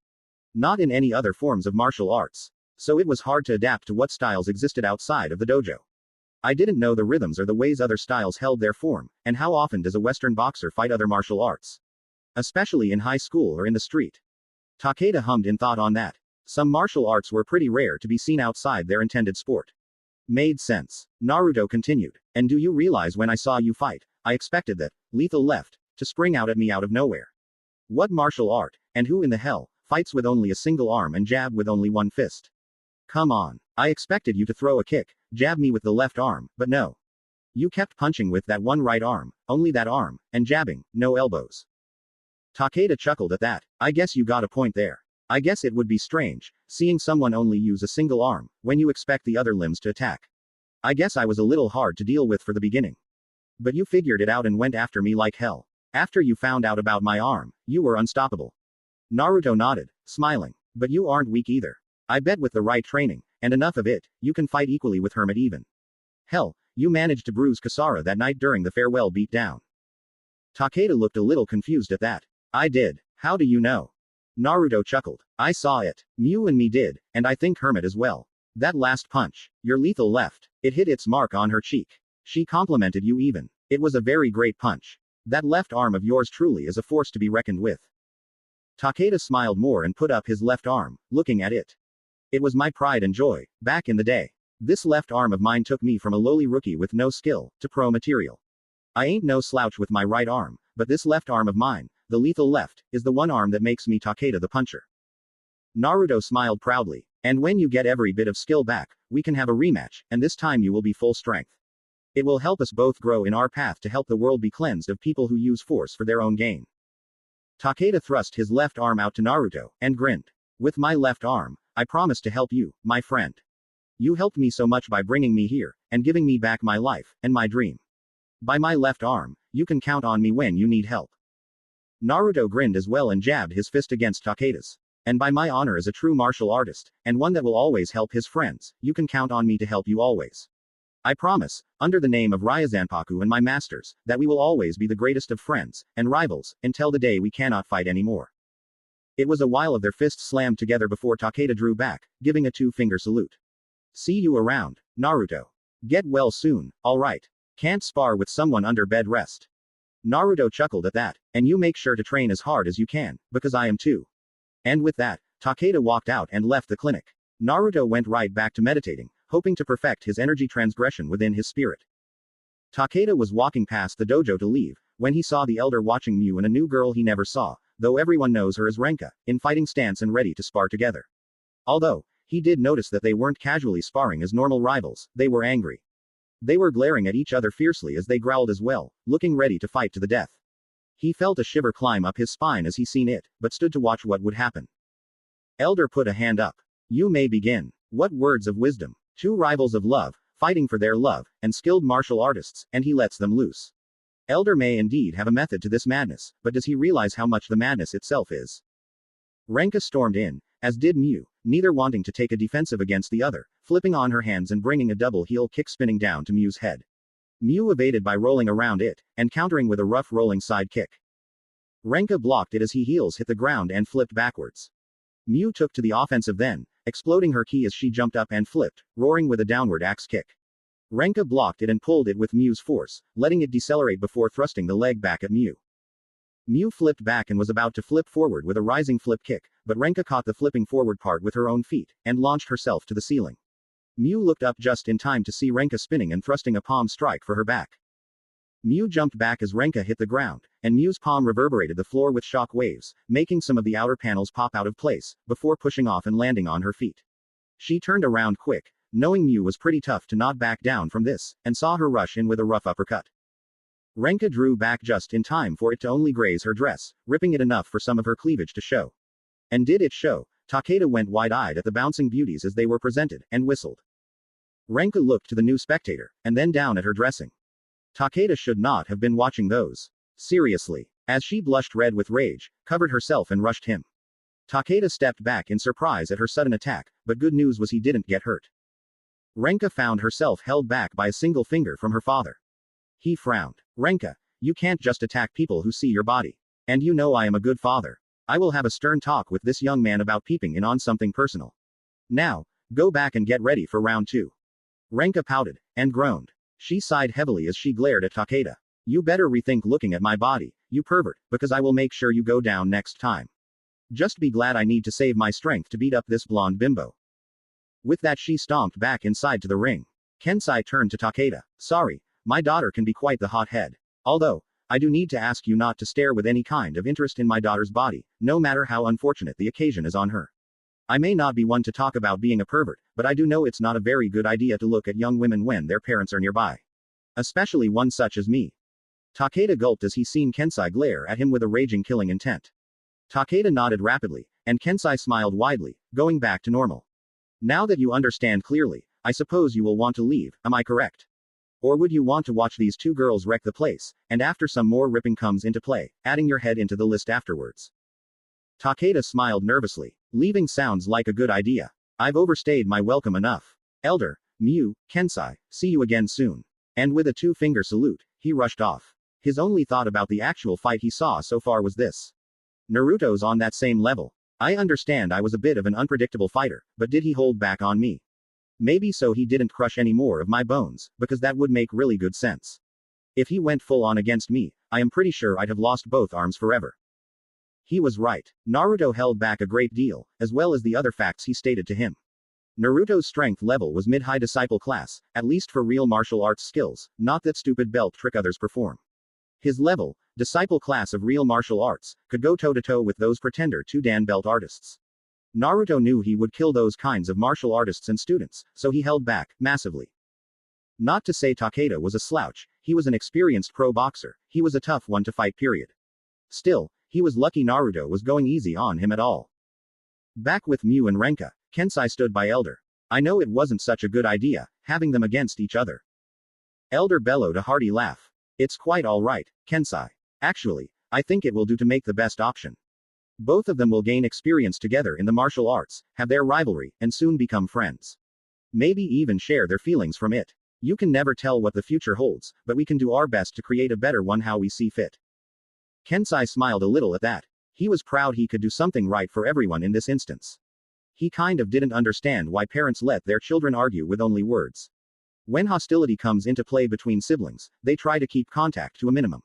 If they could get their frustrations out, they could be well-rounded and better people altogether. Keeping anger and all that tension inside, it's just like pressure in a makeshift bottle rocket. The more pressure it holds, the more likely it is it explode. Miu was first out of the gate this rhyme, charging Renka, who was taking a more defensive stance this time. Renka knew she had to reroute Miu's force, how her mother taught her, but also attack using Miu's own to break her down, like her father taught her. Miu twisted around quick and slammed a back kick against Renka, but found Renka had took the hit, and that surprised her a bit that Renka allowed her to hit. Renka spun back and spun on her heel as she redirected that energy from the kick and slammed her clamped together hands straight out and slammed them into Miu's back. Miu launched off to the side and hit the ground, but quickly rolled to her feet. Kensai looked a little surprised himself. An incomplete style. Sounds like my wife has been keeping Renka busy. That looked like Go no Sen, the basics anyway. Elder hummed in wonder at that.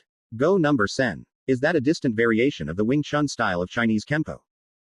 Kensai smiled. One of the best variants, but it was never completed. The master of it died before he could. Although, he left the basics of it to loyal disciples to try and complete his work. None ever could. So, I guess my wife and me had the same ideas. I trained Naruto the basics, and she taught our daughter. Elder nodded, accepting it as a great way to help build both of them as great fighters. Miu got back up and grinned. Well, seems you're pretty good. Don't think using my attacks against me will work again. Renka got back into her stance, grinning back as well. You think that, but I won't even try to think I am better than you. The Ma family has always used martial arts as a way to understanding. My father, pervert or not, uses it for the sake of peace and helping others understand the ways of care and love. My mother is reason enough for that. I know you are good. But don't you dare think you are better than me either. Renka and Miu charged again, and the fight was on once more. Truthfully, Miu was understanding Renka very well. She was passionate, and would do what she must to progress in her martial arts, and she couldn't deny it, as well as her love for Naruto. Renka knew Miu from this fight as well, seeing her heart eagerly trying to grow with Naruto's. Both wanted him, but both didn't like the other to have him. After a few rounds, Kensai stopped them, both of them having nearly no clothing to speak of from this fight, as well as huffing in exhaustion. It was already nearing dinner time too. You two are greatly skilled, as I would expect. You two made a deal, yes? Renka groaned as she turned to Kensai. Yeah, we agreed whoever won this would take Naruto out on a date. So, who won? Kensai turned to Elder. Now, I don't know about you, Elder, but I do believe Renka's dealt more damage to Miu. But you do have better eyes than me of Miu's strengths, what do you think? Elder hummed quietly, recalling every blow they dealt to each other. It was a very close call, both of them were pretty evenly matched, and both sported damage. He smiled though as he stood. Miu, Renka, you both are very coordinated, and both very skilled, this is true. But I have seen Renka targets inner strength more than outer strength, which means whatever damage she dealt affected you more than you think. Renka, although damaged herself, didn't get hurt as much against her inner strength. I have to agree, in this spar, Renka wins. I do have to tell you, though, that if it went on any further, Miu's endurance would have won out against Renka's own. Kensai nodded. Renka, I think it would do. To bring you here more often, so I can help with that problem. What do you say? Maybe good for us to connect like we used to in the past. Renka sighed, but smiled. Understanding my pervert of a papa. I doubt it, but it would give me time to be with Naruto. Miu sighed and pouted. I would have won if I wasn't so careless in my training. She started to go and get dinner ready, when her grandfather held her shoulder. Elder chuckled lightly. We'll train that inner strength problem. Until then, I think it good to rest, both of you, so that when Naruto needs help, you will be rested enough for it. Miu smiled at that and looked to Renka. Elder knew what she was thinking. She was thinking that next time was her turn to win. Renka ate and left with minimal words between the fight and then. Mostly goodbyes for now. She did drop in on Naruto before leaving, and gave him a promise of a good time. He was confused at first, but understood once she planted a kiss on him. She made sure it wasn't on the lips though, because that would be a little out of bounds for her at the moment. But she did make sure it got close to the lips, which surprised him a lot. The next day, it was pretty quiet. Naruto was looking pretty cold within his own mind. Miu saw this, and when class finally ended she came up to him. Naruto, you okay? You seem out of it. Naruto blinked out of his own little world and looked to Miu, sighing. Yeah, sorry about that. It's just something seems off. Yesterday I get a bad feeling about something, and no sooner does Nijima come in with someone called Immortal and Zombie. Now today he's absent. Not like him. Miu nodded at that. I suppose you've got a point. Think this Immortal guy caught him or something? Or do you think Nijima is just laying low? Naruto was about to speak, when Takeda, Yukita and the others of Shinka came up to him. Naruto, Nijima's in trouble. Naruto stood up. That's not good. What do you got? Takeda looked to Matsui, who came up with Nijima's PDA in hand. We found this in the river. It floated to the surface, possibly because of the water resistance feature. Naruto took it and frowned. He's all about this thing, all his information, his plans. No way he would just leave it. Which way? Matsui took a thoughtful pose. We found it a few streets from the docks. I don't know. Oh, that's right, it was near the old storage facilities the docks use outside the harbor. Naruto turned to the group. I'll search for him. Takeda, you and Yukita beat the fourth fist, right? This is the fifth, I think you can help. Takeda chuckled nervously, and Yukita coughed into his hand. Well, we didn't actually defeat the fourth fist. He's known to use tricks and all, he used a good one. Loki has dozens of shadows he uses to keep appearances, anytime and anywhere. All we did was beat a pretender, but we're still pretty strong. Miu walked up to them. No, you stay here. This guy sounds dangerous. And when Naruto gets a bad feeling, it's usually wise to let him handle things. Naruto nodded. Takeda, Yukita, you two just keep a watch on things, search everywhere. If you find anything, call the dojo, they'll rush to me when they hear where we are. Everyone else, just stay calm. We'll handle this. Naruto and Miu left school, since it was already the end of the day. Thus why Naruto thought it strange Nijima wasn't there today. Usually Nijima is only a class or two late, not the entire day. Naruto and Miu rushed around, heading for the docks. Miu looked to Naruto. Think he left us any clues? Where should we start looking? Naruto turned to her. Think about it. Docks, harbor, storage facilities for ships. No way that's a coincidence. I think the first place we look is the docks. If we find clues, which I know he must have, then we'll see them on our way. It wasn't long until Naruto saw a shoe on the ground and he picked it up, seeing Nijima's name on it. Yep. I thought so. The closer we get, the more clues we find, that's my guess. Even if he didn't have enough clues to leave, I'm sure it will point us to the docks. We don't stop till we get there, at that point. They soon found a sock, and then another, and soon a shirt was on the ground. Naruto was getting nervous. Okay, I really don't want to know what else he could have left. Miu blushed as she found pants as well. Yeah, I don't think we'll find any more clues. I hope not anyway. Naruto shivered in disgust. Yeah, evil genius or not, he should still have some dignity. If not, then he must have been desperate. You see what I mean though. Look, he pointed over the roofs ahead, and both of them saw the tallest machine in the docks, one of the cranes, and that dealt it. It was nearly full sunset when they saw it though. Naruto turned to Miu. Let's hurry. I think we're going to be too late before they do something to him. We better hurry, and now. They both rushed as fast as possible, racing towards the docks at hyper speed. Naruto, though, was weighed down by his weights. He stopped, Mew waiting for him, as he slid them off and hid them in a bush. He broke a few branches off and put a small circle on the ground with them, making a symbol for him to see later on. With that, they were off once more. It was already dark when they finally made it to the gate. They both walked through the facility, wondering where they would hide. Suddenly, they heard a piano playing, and Naruto hummed. That sounds like a symphony. Siegfried is also known for music, Nijima must be nearby. They sprinted for the direction the sound was coming from, and seen a warehouse with a lit basement window, and Loki, with a few henchmen, in the front of it. They stopped nearby, Naruto getting into stance. Well, if it isn't Loki. You going to tell me where Nijima is, or should I give you a demonstration of real karate? Loki grinned widely. Well, that's certainly impressive. You know my style of martial arts, huh? Too bad, but I guess that is to be expected, from someone living in a dojo. Although, I seem to have misplaced your friend, why don't you come back later? I may be in a better mood to speak of it.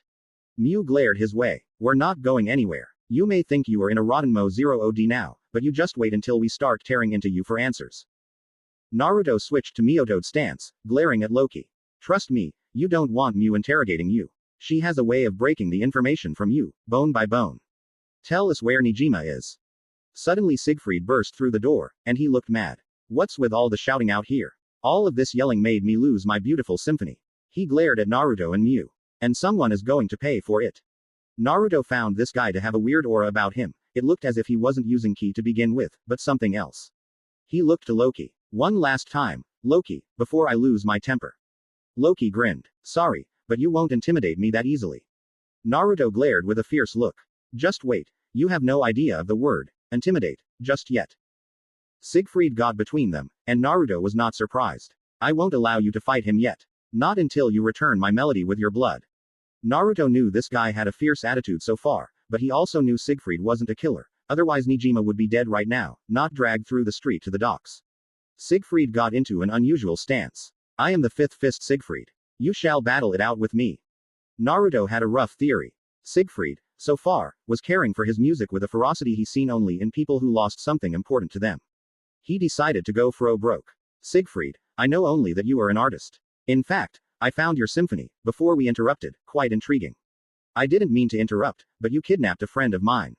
Tell me where you have hidden him, and you will get the greatest battle you ever dreamed of from me. Maybe you'll find a whole song from our battle. Siegfried calmed down a bit, and then pointed to the side. He is on one of the cargo ships in the port, within a box. You won't get a single thing more from me until you give me what you have promised.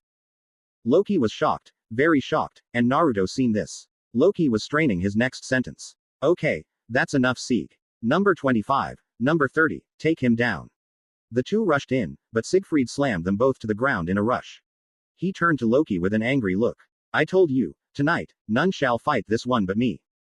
Loki groaned. Number 20, number 43. Let's go, there's nothing we can do when he's like this.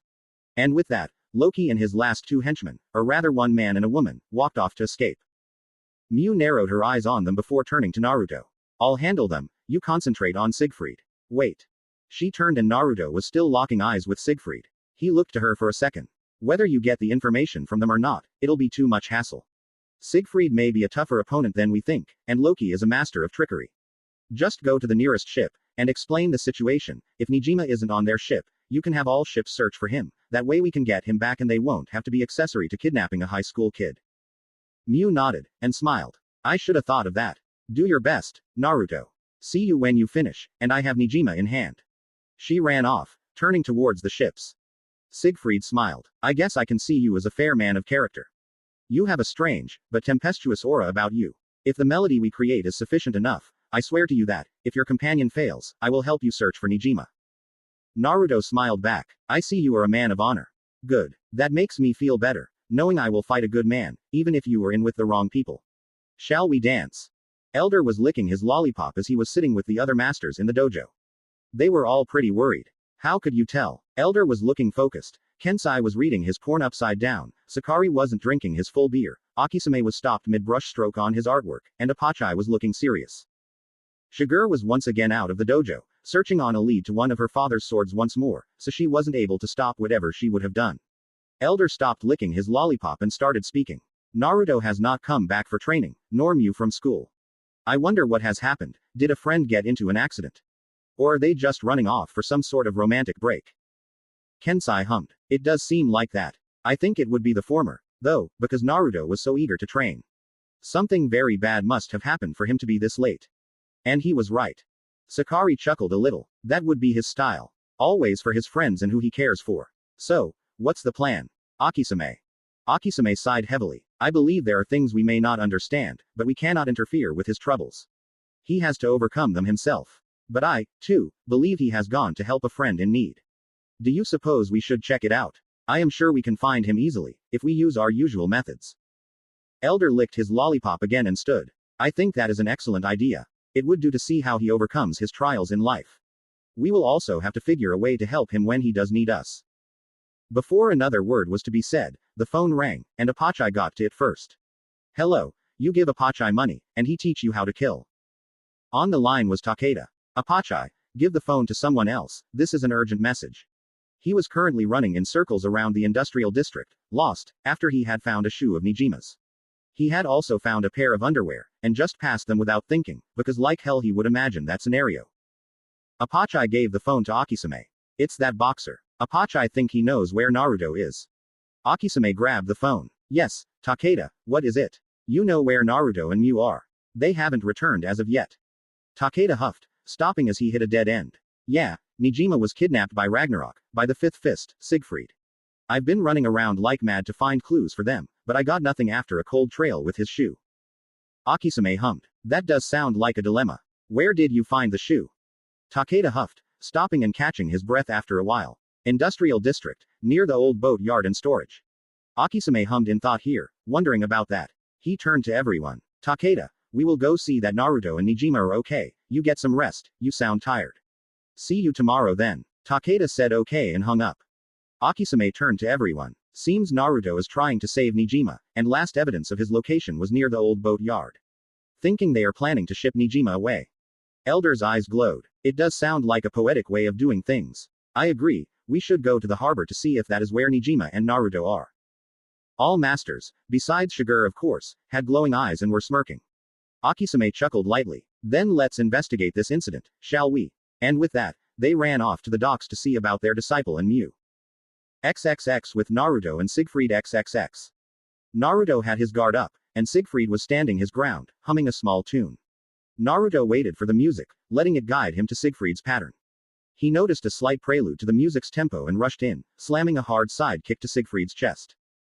Two things that didn't match up to Naruto. 1. Siegfried spun when directly hit straight on. When you get hit by a freight train in the side, you spin, when hit front forward. You don't move. That spin shouldn't have happened. 2. No way the Fifth Fist was this weak to begin with. Down the first kick. Hell, Hermit could take on this thing without so much a bruise. He was right, as Siegfried spoke, and the prelude comes gracefully to an end. Onomato. Siegfried rose with a back flip forward cartwheel kick, and Naruto blocked it, his arms flying outward from the force and taking a few steps back to keep his balance. Siegfried jumped up and spun with rotating double leg kick. Forte. Naruto blocked the first kick with both arms, forcing Siegfried to stop and rotate his body downward, spinning his other leg upward. Naruto spun backwards and flipped back, Siegfried landing on his feet and turning, smiling. Your movements flow so elegantly and gracefully, it is as if you were a concerto in this symphony. You stand out so beautifully. La la la. Naruto rotated his arm a bit, still feeling the harsh kicks they had to block in rapid succession. He heard Siegfried fire up another round of his symphony and waited his chance. Didn't take long as Siegfried hit a high note and Naruto rushed in fast and emitted a high amount of his ki, putting a rising hand up towards Siegfried, but not touching him, and Siegfried roared in melody as he practically jumped up by himself and slammed his own body to the ground and bounced along the ground.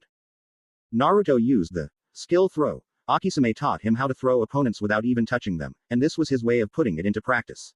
He could never outkey his masters, so it was useless to practice it with them, but Siegfried was another story. Siegfried smiled again. You gift me with your full attention, not caring for your friend enough to distract you. This melody has no fear, or anger, just raw emotion and honor, the feelings of serenity. The music is beautiful. Tell me, why do you not worry over Nijima? Naruto smiled. Because, Mew's got him handled. You wanted a fight, you're getting a fight. Now stand up and face me, because I already know how you are still standing from my attacks. Go no Sen, a variant of Wing Chun. A very developed Go no Sen, I might add. You are very talented. But your reversals and rising won't work against me. Siegfried smirked as he rose back up. La la la. You are wrong. I do not reverse your attacks, but use them to increase the speed and power of my own. So you are not attacking me, but yourself. Allow our battle here on out to demonstrate exactly what I mean. The interlude comes harmonically to a halt. Siegfried yelled in melody as he spun like a top and struck out as Naruto. Naruto decided to get a feel for Siegfried, and then turned this melody around. All good music had a turning point that made its beat swing out towards the audience and make for an amazing sound. Siegfried's arm crossed for Naruto's neck, but Naruto ducked under it and twisted, slamming a kick into Siegfried's stomach. Siegfried spun faster and rose a leg, slamming it downwards to Naruto, faster than Naruto's own kick was. Naruto rolled around the leg and slammed a harsh straight punch into Siegfried's cheek, but he spun around again, widely arching before loudly attacking with his melody. Sonata. Naruto groaned as Siegfried finally landed a heavy blow against him, slamming him backwards a few feet away. Siegfried flipped into the air and slammed his legs into the ground Naruto was once laying, Naruto rolling out of the way and rising with a harsh snap kick, smashing Siegfried backwards and into the crate nearby. Siegfried smiled as he got back up and ran for Naruto. You are a whole orchestra of wondrous melody. Let us keep this song going until we reach the finale. Onomato. Siegfried started his attack once more. Naruto had to fight fire with fire, and hoped to land more damage against Siegfried than he did to himself. Siegfried slammed a back kick into Naruto's gut, but he spun around and slammed a heavy uppercut into Siegfried's jaw. Siegfried suddenly flipped backward from the force and slammed a cartwheel rising kick into Naruto's chest, but Naruto rolled back in a wide arch and slammed a roundhouse into Siegfried's side. Each blow was increasing in speed and force, and that roundhouse knocked the wind out of Siegfried, but he rolled around it and then jumped, spinning a harsh kick into Naruto's head. Naruto rolled and rose a foot, hoping the force and speed would hit Siegfried even if he couldn't see him. It did, as Siegfried was slammed into the ground with a heavily forced kick from Naruto. Siegfried gasped for breath a little before smiling, chuckling lightly. What a grandioso sound. And I feel his is only the middle of our wondrous symphony. Suddenly a horn blew in the distance, a ship's whistle, and Siegfried frowned. Your friend's ship seems to be leaving port. I am sad that we could not complete this melody before it left, but when we are done I will take a rowboat to bring him back from the sea. Naruto groaned and stood up, shaking his head and gaining his bearings. He was having trouble after that last kick. It knocked around his brain worse than he imagined. He got himself back together and stood up straight, taking his stance. Siegfried smiled. You show much promise in inspiring my music. I do not ally myself with people, but with melody. So if someone has a melody I enjoy, I pledge allegiance to it. I would have no quarrels with following you instead of Ragnarok. Naruto smiled more, nodding. I see. Then prepare to hear the music, Siegfried, because this is going to be a loud and fast melody from now on. Let's go. Fortisimo Siegfried. Naruto roared as he activated his Jinsaku Kugen, rapid force, and fiercely attacked. Siegfried's skill used his opponent's strength against them, meaning that it was all about who could take the most punishment. Naruto may not know Siegfried's ability to take blows, but he knew he had to take on 6 masters of martial arts daily, and multiple broken bones and internal injuries since he was 7 and 8, so he could take a great deal of punishment. He also knew Siegfried's moves were all counterattacks, designed to keep going and attacking his opponent to catch them off guard. They were designed to hit or miss, never be stopped. Which was what made Naruto think using Jinsaku Kugen would take Siegfried out. It could neutralize attacks to be null and void, and send its own in place of it. Naruto threw a harsh palm strike at Siegfried, and hit dead center for the heart. Siegfried was knocked back from it, seeing as it was one of Naruto's strongest thrusts, but he didn't stop. He spun around and sung a soft melody before raising his voice, singing loudly. Energico. Siegfried was incredibly lively as he spun in and rushed a roundhouse to Naruto's side, but Naruto forced it down to the ground and slammed a rising heel kick into Siegfried's chin, knocking him into the air and back. Siegfried flipped back and landed on his feet before flipping back again, moving forward even when flipping back, and tried a rising cartwheel kick, but Naruto caught the kick with both arms folded and forced it down, and thrust a kick into Siegfried's stomach as he tried to flip forward and axe kick Naruto instead. Naruto grabbed Siegfried and pulled him in, and slammed an elbow in his back and slammed him to the ground. Siegfried bounced off and then landed on a leg, twisting and slamming a rising heel kick into Naruto's gut. Naruto flipped into the air and then dropped, Siegfried jumping back as Naruto hit the ground where he once stood. Siegfried rushed in afterwards and attempted to continue his melody further. Glissando. He slid along the ground and under Naruto, who jumped over him. Siegfried flipped backwards and then jumped high as Naruto dropped again, their heels connecting, Naruto's double heel drop kick, and Siegfried's double rising heel kick, and they both separated, hitting the ground. At the sidelines, on the containers, the masters watched. Kensai chuckled lightly. An advanced Go no Sen user, how strange. No one has perfected that style to this degree, maybe there is hope for it yet. But Naruto's not one to give up so easily. He's using his Do-ki. Sakari chuckled. That's his greatest one too, the one Elder taught him. Gramps, why is he using Do instead of Sei? Seems to me the other kid is a Do fighter. Elder laughed heartily. That is not true. This Siegfried fellow is a Sei martial artist, just very energetic about it. A rare breed of Sei, but Sei nonetheless. Which is why Naruto is using his Jinsaku Kugen, to flat out overpower and nullify Siegfried's attacks. Akisame hummed, nodding as he seen the fight go on. You're right. This kid is counter-attacking, using his opponent's own attacks to make his own stronger, basically his opponents are fighting themselves. Apachai looked confused about this. But why is Naruto fighting himself? He should be fighting Siegfried. Elder laughed a little. Using the method to use his opponent's strength against them is an interesting idea, but not for the weak-bodied. If they can't take the punishment they gain in order to dish it out, then they lose.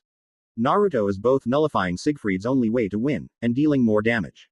It is only a matter of time and how long Siegfried can keep this up. Naruto roared as he slammed another snap kick into Siegfried's head, and making him roll backwards and rise a raising heel kick to Naruto's chin, but Naruto used his arm to roll it around his head and turn before rushing in and slamming a forceful elbow into Siegfried's cheek, making him roll backwards and land on his back. Siegfried rose, grunting and still singing a soft melody. This is a strange melody, but one that is worthy of Mozart's Requiem. Whenever I begin a beat, you change the temp, whenever I bring a movement in, you raise its major. I can see the end coming for this orchestra, this beautiful harmony. With our tempestuous rhythm we will bring forth this hymn. Presto.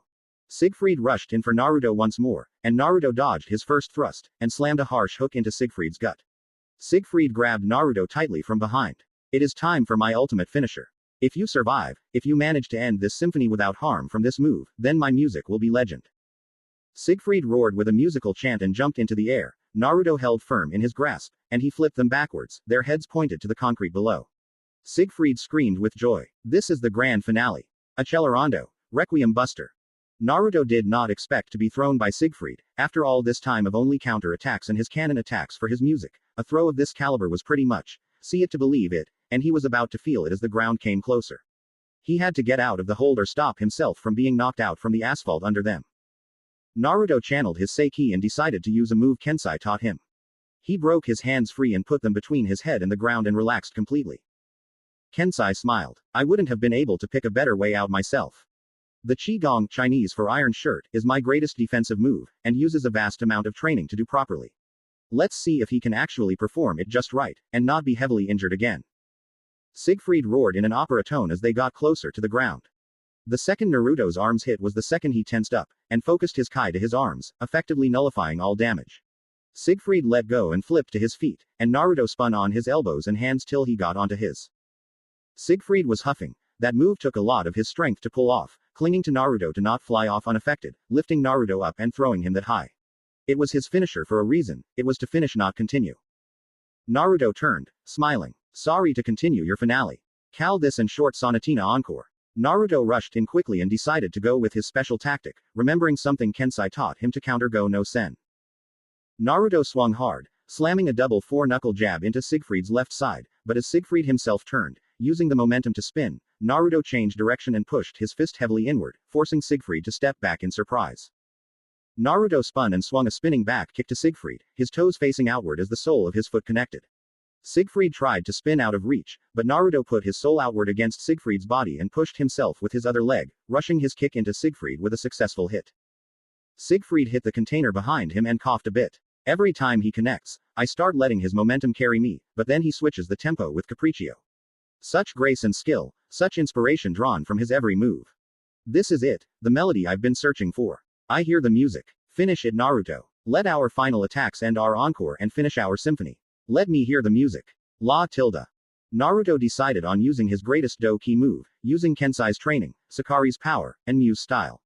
Take this. He spun rapidly, roaring as he spun like a top towards Siegfried. Siegfried yelled in musical chorus as he did the same against Naruto, both of them hitting into each other. As Naruto slammed a fist into Siegfried, Siegfried would spun faster and send an uppercut to Naruto's chin, only to make Naruto faster and ram a knee into Siegfried's stomach, making Siegfried faster and spinning a hard hook right to Naruto's shoulder. Naruto reared back, Siegfried doing the same, and both spun the fastest they could, Naruto yelling his attack, Senpu Kahai. Whirlwind devastation before pounding heavy fists into each other's cheeks, slamming both back and embedding dents into the containers surrounding them. Siegfried fell on his face, smiling as he did. My greatest duet symphony ever. The music is so beautiful, so lively. It's a tempestuoso of allegro sound. Naruto, my friend, I will follow your melody to the ends of the earth. Naruto caught himself, spitting blood and a tooth after that punch to his face, but otherwise conscious. He got up, groaning as he held his side. Damn, using my strength to beat me senseless. He's incredible. With a greater training method, he can actually complete Go no Sen and become unbeatable.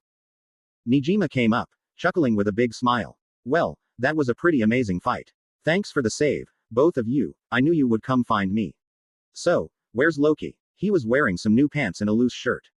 Naruto smiled. You are my friend. I don't let my friend down. I told you I had a bad feeling about this and you shouldn't have tried it. I understand though. Siegfried was an amazing fight. Loki. He ran off, like the coward he is. Mew frowned at that. I should have followed him. She sighed, but smiled. If I had, I would probably never have gotten Nijima out of that crate till the ship left, though, so I guess Loki will get his later. Nijima nodded and smiled. Sorry Naruto. I guess I should have listened. But I did find something interesting. If you don't mind. Naruto nodded at that. Give me what you got. Nijima grinned. Apparently, Freya, the third fist, has been keeping tabs on Kasara ever since her defeat to you. Not only that, but Loki's been drilling Siegfried about battling the Shinka for his music, and I guess Siegfried's already faced me and you. Naruto nodded and helped Siegfried up, putting his arm around his shoulders. Mew, give me a hand. Nijima, I think Siegfried's too entranced with his fight with me to follow Ragnarok anymore. He'll probably follow me in Shinka, and he will be an amazing rival. Mew smiled, giggling. I can see that. I saw a little bit of the ending. You used the Senpu Kahai. I feel happy you used the move you completed while sparring with me. Naruto chuckled more and they started walking out of the docks. After gathering Naruto's weights and finding Takeda to call off the search, he returned to the dojo, seeing the masters doing the usual. He smiled. Guys, this is the zombie Nijima was talking about. I think I put him down for good this time. Akisame sensei, Kensai Sifu, mind helping me treat his injuries? I got him pretty good. They all went to the clinic and Elder chuckled. You noticed us watching, I see. Naruto sighed heavily. Not that hard when Sakari gets excited. And the beer was a dead giveaway. Sakari chuckled nervously. You got me, I guess I can't be stealthy even if I wanted to. That was an amazing move though, what he did. To lift you and hold you like that till you hit the ground. He's pretty strong. Kensai grinned. But Naruto was stronger. Being able to take that forceful drop and still keep going, we trained him well. Seems he came a long way from being unable to fight a rare style in street fighting. Mew giggled as she seen Naruto sit down, nursing his bruised ribs. He's come a longer way in his training, being able to use so many vast movements and being able to use them all correctly. He'll surpass Gigi someday, and what is even scarier, is that he will do it before he turned into an old man. XXX with Loki at a late-night shooting range XXX. Loki heard from his spies that Siegfried was beaten soundly, even after going full strength instead of playing around, and cursed. Damn it, how could he defeat Siegfried so easily after using everything he has?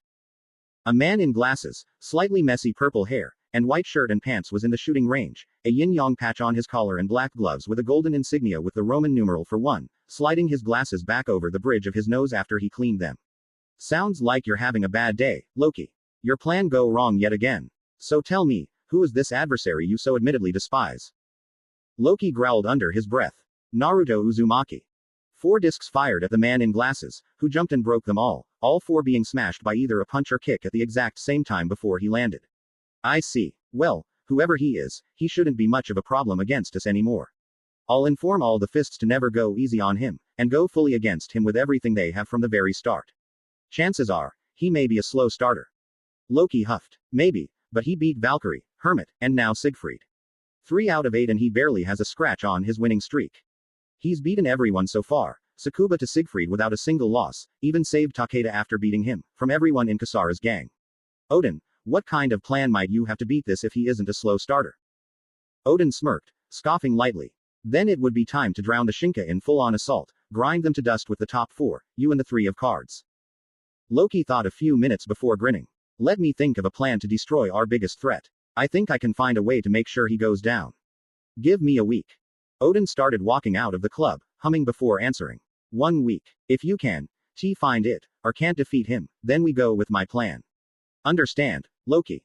Loki grinned evilly. Loud and clear, Odin. Loud and clear. With that, Loki walked off to investigate ways to trap Naruto. XXX the next day at school XXX. Naruto, Mew and everyone else were in the Shinka Alliance HQ in school, Nijima presenting some things. Nijima took a deep breath. All right everyone. Now, you all know that Siegfried kidnapped me after I was found out. But I had a few things being investigated since then, and just today I got the information I was looking for. Nijima opened the first piece of paper of his sheet paper presentation, showing the first 8 Roman numerals, and pictured above each one, some blacked out. So far, we have 4 spotted for Ragnarok's 8 fists. The 8-fist Valkyrie, aka Kasara Nanjo, 6th fist Hermit, aka Natsu Tanamato, 5th fist Siegfried and the 4th fist Loki. We've known, thanks to Takeda and Yukita, as well as a few more sources, that the top 3 are Odin, Berserker and Freya, the first 3. The 7th fist is Thor. I figured a few things out about him.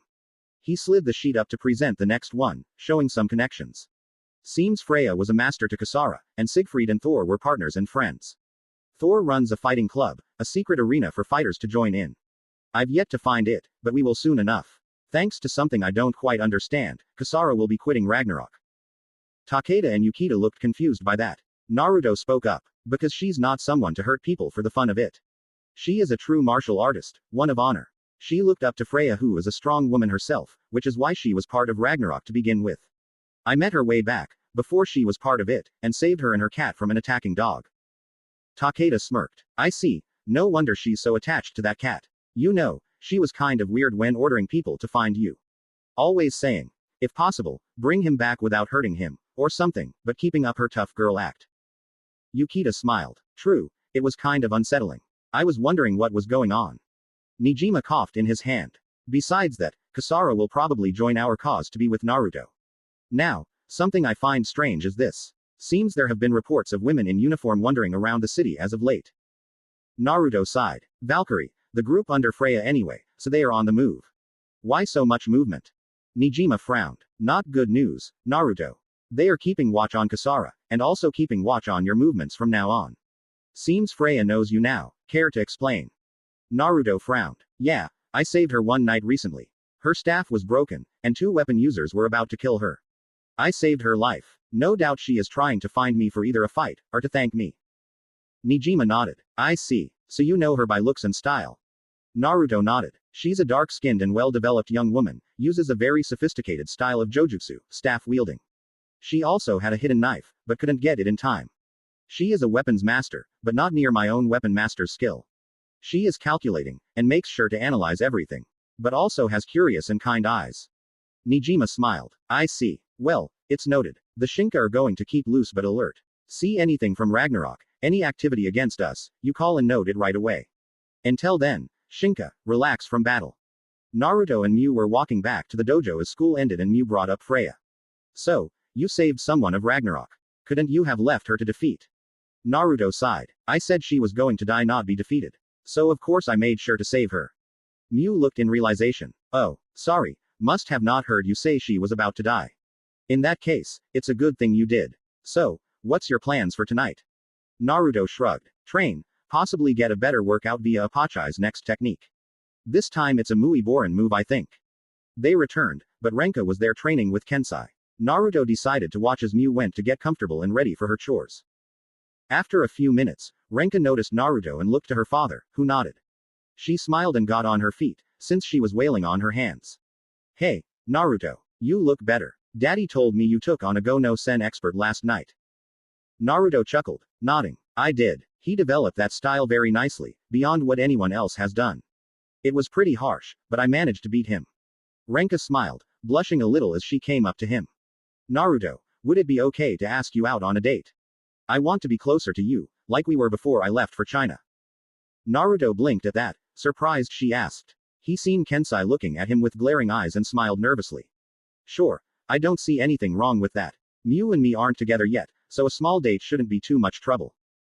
Renka giggled and kissed his cheek, making him blush. Tonight then. Naruto only nodded as he didn't rightly process anything other than the kiss just yet. She bounded off to train outside afterwards. Naruto trained like hell to get his mind off the kiss to his cheek and the fact he didn't want either girl to kill him. Renka and Mew already were hostile against each other, he didn't nae them to castrate him for dating them both. He would have to get used to that though, as both girls weren't about to give up on winning his heart.